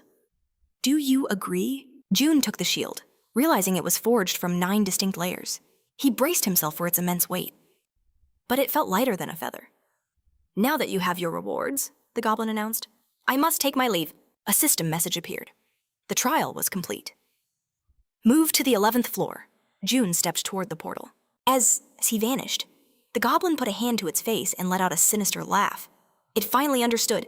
June didn't just manage to awaken the Black King's despair. He also acquired that legendary shield. What a curious player indeed, the goblin mused. That the next guardian should be Laplace. He wondered how that man would react to June's staggering achievements. After all, Laplace can be relentlessly intrusive when something catches his eye. The scene shifts to a vast blue sky. A man asks his companion. If the rookie had truly shattered every record on floors 1 through 10, the system message confirmed it. First place was seized by an anonymous player with 9,345 points. The man smirked. Smarter than I expected. The figure behind him asked if he felt any regret. Regret about what? The man simply smiled, taking in the view. Turning his head, he remarked, I thought you'd stopped keeping tabs on him. Merely a passing curiosity. The other laughed. Are you telling me? Their queen's favorite executioner is asking me a personal question. The man in gleaming armor stood silent, listening intently. Frankly, the first man said, it would have been easier to believe that a dog could meow like a cat. He paused, lost in thought, realizing that while he would be lying if he said he felt nothing, these records are just ghosts from his time in Aria. He held out a hand dismissively. The past is the past. It needs to stay buried, and I'm not the one who's going to dig it up. The only thing that mattered now was how to make this upstart their property. After that, we see a canopy of trees against the sky. Sooner or later, the man declared, he will join our ranks. He extended a hand and closed his eyes. But if we can't have him, then we must consider his elimination. A gust of wind blew, scattering a flurry of green leaves. He gazed upward. This was just like the situation with Artie. Ara had belonged to no clan, making her an object of both universal adoration and bitter hatred. Everyone schemed to possess her by any means necessary, but she never yielded, even attempting to conquer the tower alone. The 8 clans refused to lose face in this situation. You must either claim them immediately or crush them at the very beginning.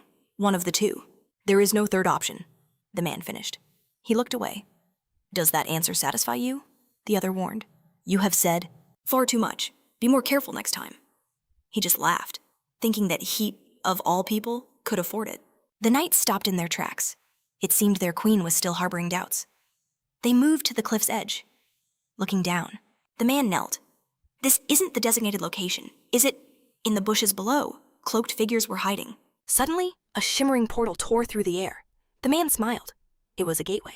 Leading to Aend, He mused. What are they trying to hide? Opening a portal in such a desolate place. Their window of opportunity was closing. They began their preparations.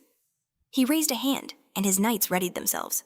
At that moment, someone stepped out of the portal. It was Leand, and he wasn't alone. With a cruel smile, the man ordered, "Attack!" He lunged, his right arm unleashing a volley of deadly projectiles. Arrows tore through the air at breakneck speed towards the Hamjis. Enemy! Lent stepped forward, then snapped his head toward the ambush. He sensed the danger instantly. The reflection of incoming arrows flashed in his eyes, followed by a thunderous explosion. The entire area was consumed by dust, with only a faint silhouette visible within. Lent was wounded, his body drenched in blood. The man watched the carnage with a grin, then leaped from the cliff, landing perfectly on the ground. Well, he said with a smile. It has been a long time. Staggering to his feet, Lent swung a furious arm to strike him. He threw a devastating punch, but the man caught it with a single, outstretched hand. The shockwave was so powerful, it ravaged the surrounding landscape. How dare you attack me? Lent roared. Do you realize the consequences of this? The man just smiled. I couldn't care less. Are you proposing we start a war? With that, they both leaped back, facing each other. Lent stood his ground, battered and bleeding. The man mused. To take the head of one of the 5 people who rule the dynasty. Isn't that a good enough reason for war? He raised his hand, power crackling around his fingertips. We were once friends. It would be awkward to entrust this task to someone else. Leant stood frozen as a brilliant light enveloped him. Lent crouched, gathering energy into his very core. And that, the man said, is why I came personally. He held up his own hand, and it began to glow intensely. You have a Mona organ. Give it to me, and I'll grant you a swift, painless death. Leant's expression hardened as he clenched a fist brimming with energy. His attacker watched with an amused smirk and said, You are far too proud. You leave me no other choice. I will simply have to beat the answer out of you. After that, A series of violent explosions rocked the forest. The scene then transitions to June, standing in a tranquil field of flowers. a system message appeared. This is the 11th floor, the Hall of the World of Dreams. June looked around and wondered if Pant and Adora had made it this far. He sat down in the grass, deciding to wait for a little while. Suddenly, a figure approached, adorned with a pair of long, rabbit-like ears. Dressed in a sharp suit, he stood before June and smiled. It's a pleasure to finally meet you. This was Manager Laplace, his guide for the legendary 11th floor. As June sat on the lush grass, he listened intently.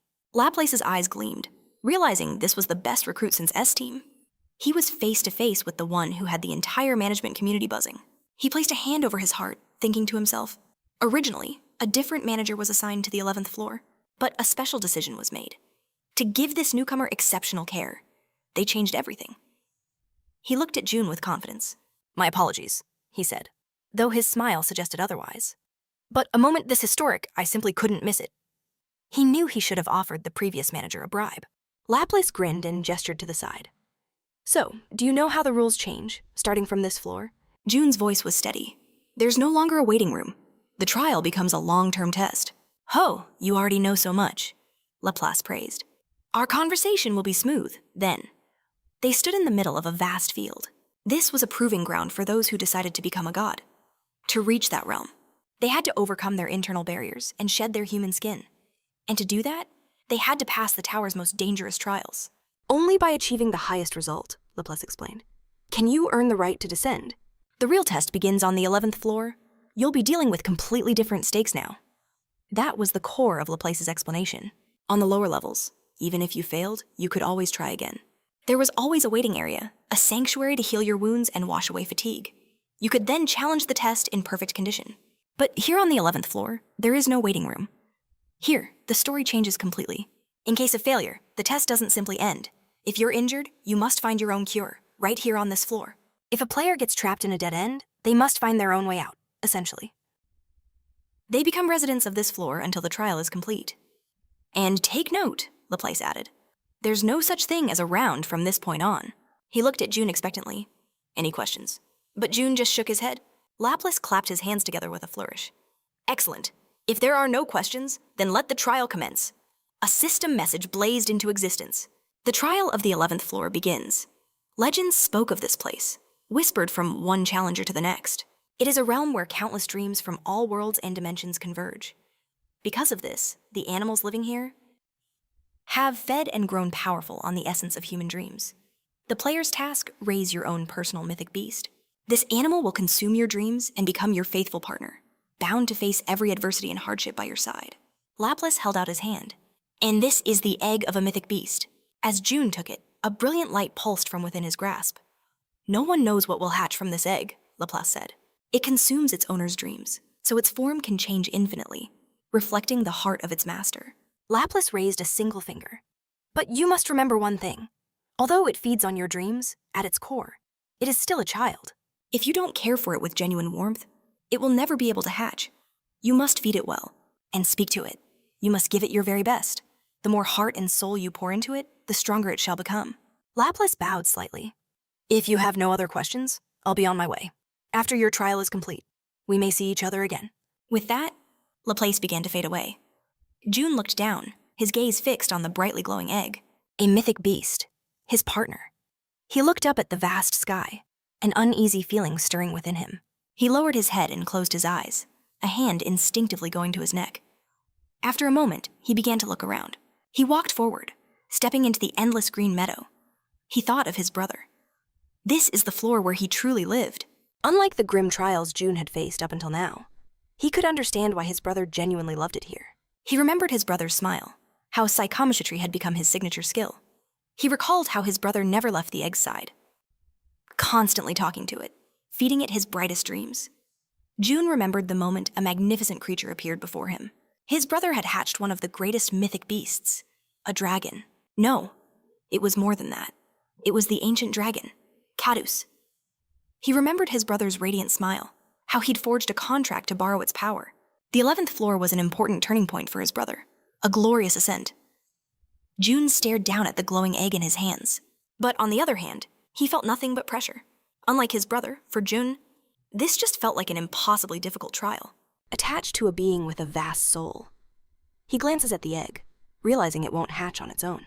His brother's diary was filled with methods for raising mythical creatures. But there's a catch: the egg needs an elemental property. He recalls his disastrous attempt to fry an egg, but realizes the very flames he used could be the key. An idea ignites.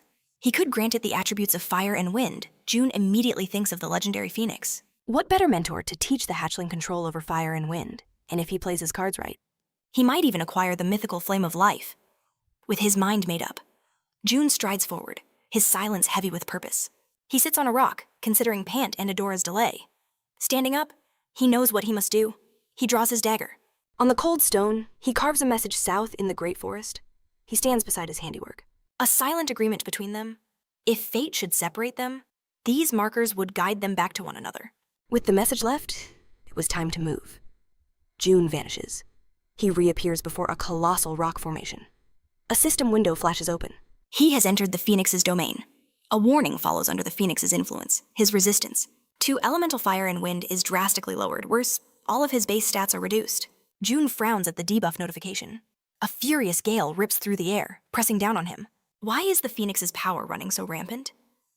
The diary mentioned nothing of this intense hostility. His eyes scan the mountain path ahead. Through a massive fissure in the rock, he spots it. This had to be the Phoenix's lair.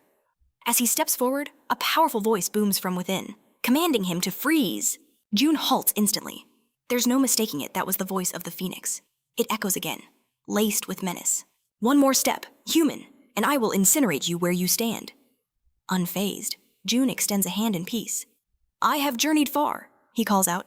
Seeking the flame of life, please grant me a quest. A moment of silence. Then the voice returns from the darkness. I have no quests for you, human. Leave this place at once.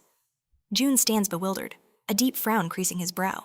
He studies the mountain, sensing a profound wrongness, the mighty creature's presence. It felt less like a predator and more like a cornered animal. A sudden realization dawns on him. Of course. He leaps forward, entering the cave's maw. My apologies for the intrusion. As he ventures deeper into the oppressive darkness, two crimson eyes blaze to life. How dare you trespass in my home? June activates his dragon eyes, piercing the gloom. The sight confirms his suspicion, a magnificent phoenix, shielding two eggs beneath her. I knew it, he thought. Aloud, he states the obvious. You're hatching eggs. The Phoenix looks startled, her surprise quickly turning to fury. That is none of your concern. Begone, I have no time for your insolence. She snaps, her voice trembling. June puts his hands together respectfully. You lost one of your eggs, didn't you? So the rumors were true. Did you come here just to mock me? She roars. Leave. But June simply bows his head. If I bring it back to you, will you grant me the quest? The Phoenix is taken aback. What? She turns away, feigning indifference. Do as you please. Just then, a new system notification materializes before June. A secret quest has been triggered. The Phoenix egg? An egg was stolen from the ruler of the southern Phoenix forest while she was hunting. For her unborn children, the mission: find the lost egg and return it. The Phoenix will never forget this kindness. The deadline before the chick hatches. The first reward, the eternal favor of the Phoenix. The second reward, unlocking. The flame of life quest, June turns to depart, giving the Phoenix one last look before disappearing into the forest. The Phoenix stares after him, a glimmer of hope in her desolate eyes. Elsewhere, two men move through the trees. One of them wonders. The trail leads here, but where did he go? From nearby, vile laughter echoes. June spots them. Two players, and in their hands, a giant crimson egg. What a prize, one gloats. Who knew a Phoenix would be so careless? The other grins wickedly, clutching the fiery egg. Can you imagine the price we'll get for this? He asks. This is one of a kind. He raises a hand to his face, his smile turning cruel. There's nowhere else to get an egg like this. They'll pay whatever we demand. A darker thought enters his mind. Or, if I keep it for myself, I could become the master of a Phoenix. Who could possibly stop me then? With a legendary beast at my command. As he dreams of power, blood begins to pour from his lips. He looks at his partner. How could you? He stares down at his own trembling, blood-soaked hands. What's happening? Suddenly, a hand clamps down on his shoulder. He turns, his eyes wide with horror. It's his partner. Remember that water I gave you? I added a little something. Mandora juice. The accomplice grins, pulling his dying partner into a cold embrace. The man holding the egg scoffed, claiming he knew the ins and outs of their world. He was no fool. He was right. Just then, the player he'd stolen from bled out, gasping in confusion. The thief simply declared, "This is a Phoenix egg." He'd been waiting for this moment, with a Phoenix egg in his grasp. Not even a rancor could stop him. Then suddenly, a blade materialized inside his chest. He stared in shock, asking, "What's happening?" From the shadows, June called him an idiot. A single, clean slice. And the egg was his. He secured his prize as the corpse collapsed to the ground. She'd wanted to make a grand entrance, but feared they'd drop the precious egg in the chaos of battle. Their petty argument was all the opening he needed. June unleashed his fire magic, incinerating the bodies. He watched as the egg eagerly absorbed the fiery aura. More quests like this would be nice, he mused. It was almost too easy. The majestic Phoenix appeared, enveloping the egg with its presence. Its voice echoed. I never expected to find my child again. A warm smile graced June's lips at the sight. Thank the heavens, he thought, remembering his own mother's gentle touch. June stood before the magnificent beast, offering his thanks. It was nothing, June replied, but the Phoenix looked at him intently. You have returned my precious child, it declared. A contract is a contract. As promised, I shall grant you a trial. The Phoenix urged him to speak his desire. June extended a hand, his voice steady. I want the fire of life you possess. The creature regarded him with surprise. You know of what you ask, it questioned. Yes, June confirmed. It is the very power that defines you. A memory surfaced, of an overwhelming nexus of power. The Phoenix is born and dies in flame, he recalled. It erupts from its own end, soaring into the heavens once more. That fire symbolizes rebirth and regeneration, a flame known as the Holy Fire. June presented the egg once more. Is this truly for your beast? The Phoenix asked. Yes, June answered without hesitation. The Phoenix stared at him, then spoke. Very well, I owe you a great debt. I will grant it to you now, without a trial. You seem powerful enough, it added. You would have passed with ease. Suddenly, system windows flooded his vision, announcing his reward. He had earned the gratitude of the Phoenix. Its favorability toward him had soared to 200. The creature's suspicion had vanished. As a reward, the Fire of Life trials were marked complete. He had received the Phoenix's recognition. The mysteries of the Phoenix trial quest was a success. The Phoenix's aura enveloped him. To carry my fire, it rumbled. You will need a worthy vessel. When you are ready, call for me. The system chimed again with a new update. A secret quest. The Fire of Life had been received, the source of the Phoenix's power. The very fire of life itself. Acquiring it was one challenge, but mastering and containing it was another entirely. He had to gather the materials. Smithing at level 11. He had to create a vessel capable of holding that divine flame. The list of items was daunting. 5 albatross eggs, 80, shadow snake apples, and 1 dragon heart. There was no time limit. The reward, the source of Phoenix power, the fire of life. June looked at the list, stunned. He clutched his neck, realizing the truth. Forging this vessel would be far harder than any of the Phoenix's trials. Hurry, the Phoenix urged. Call upon me when you are prepared. Understood, June replied. Later, he sat by a fire, the egg resting gently in a basin. He knew that even if it was just a cub for now, its instincts were sharp. It had to sense what was happening outside. To feel safe and avoid stress, it needed a comfortable and secure environment. June clutched a bag, thinking it was a bit late, but he had no other choice. This was the only way to speed up the process. A soft sound drew his attention to the egg. He saw it begin to glow faintly. Looks like you're in a good mood, June mused. He glanced at a piece of paper, confirming he'd done everything. Exactly as the diary instructed. June closed his eyes and sighed. He lifted the egg into his hands,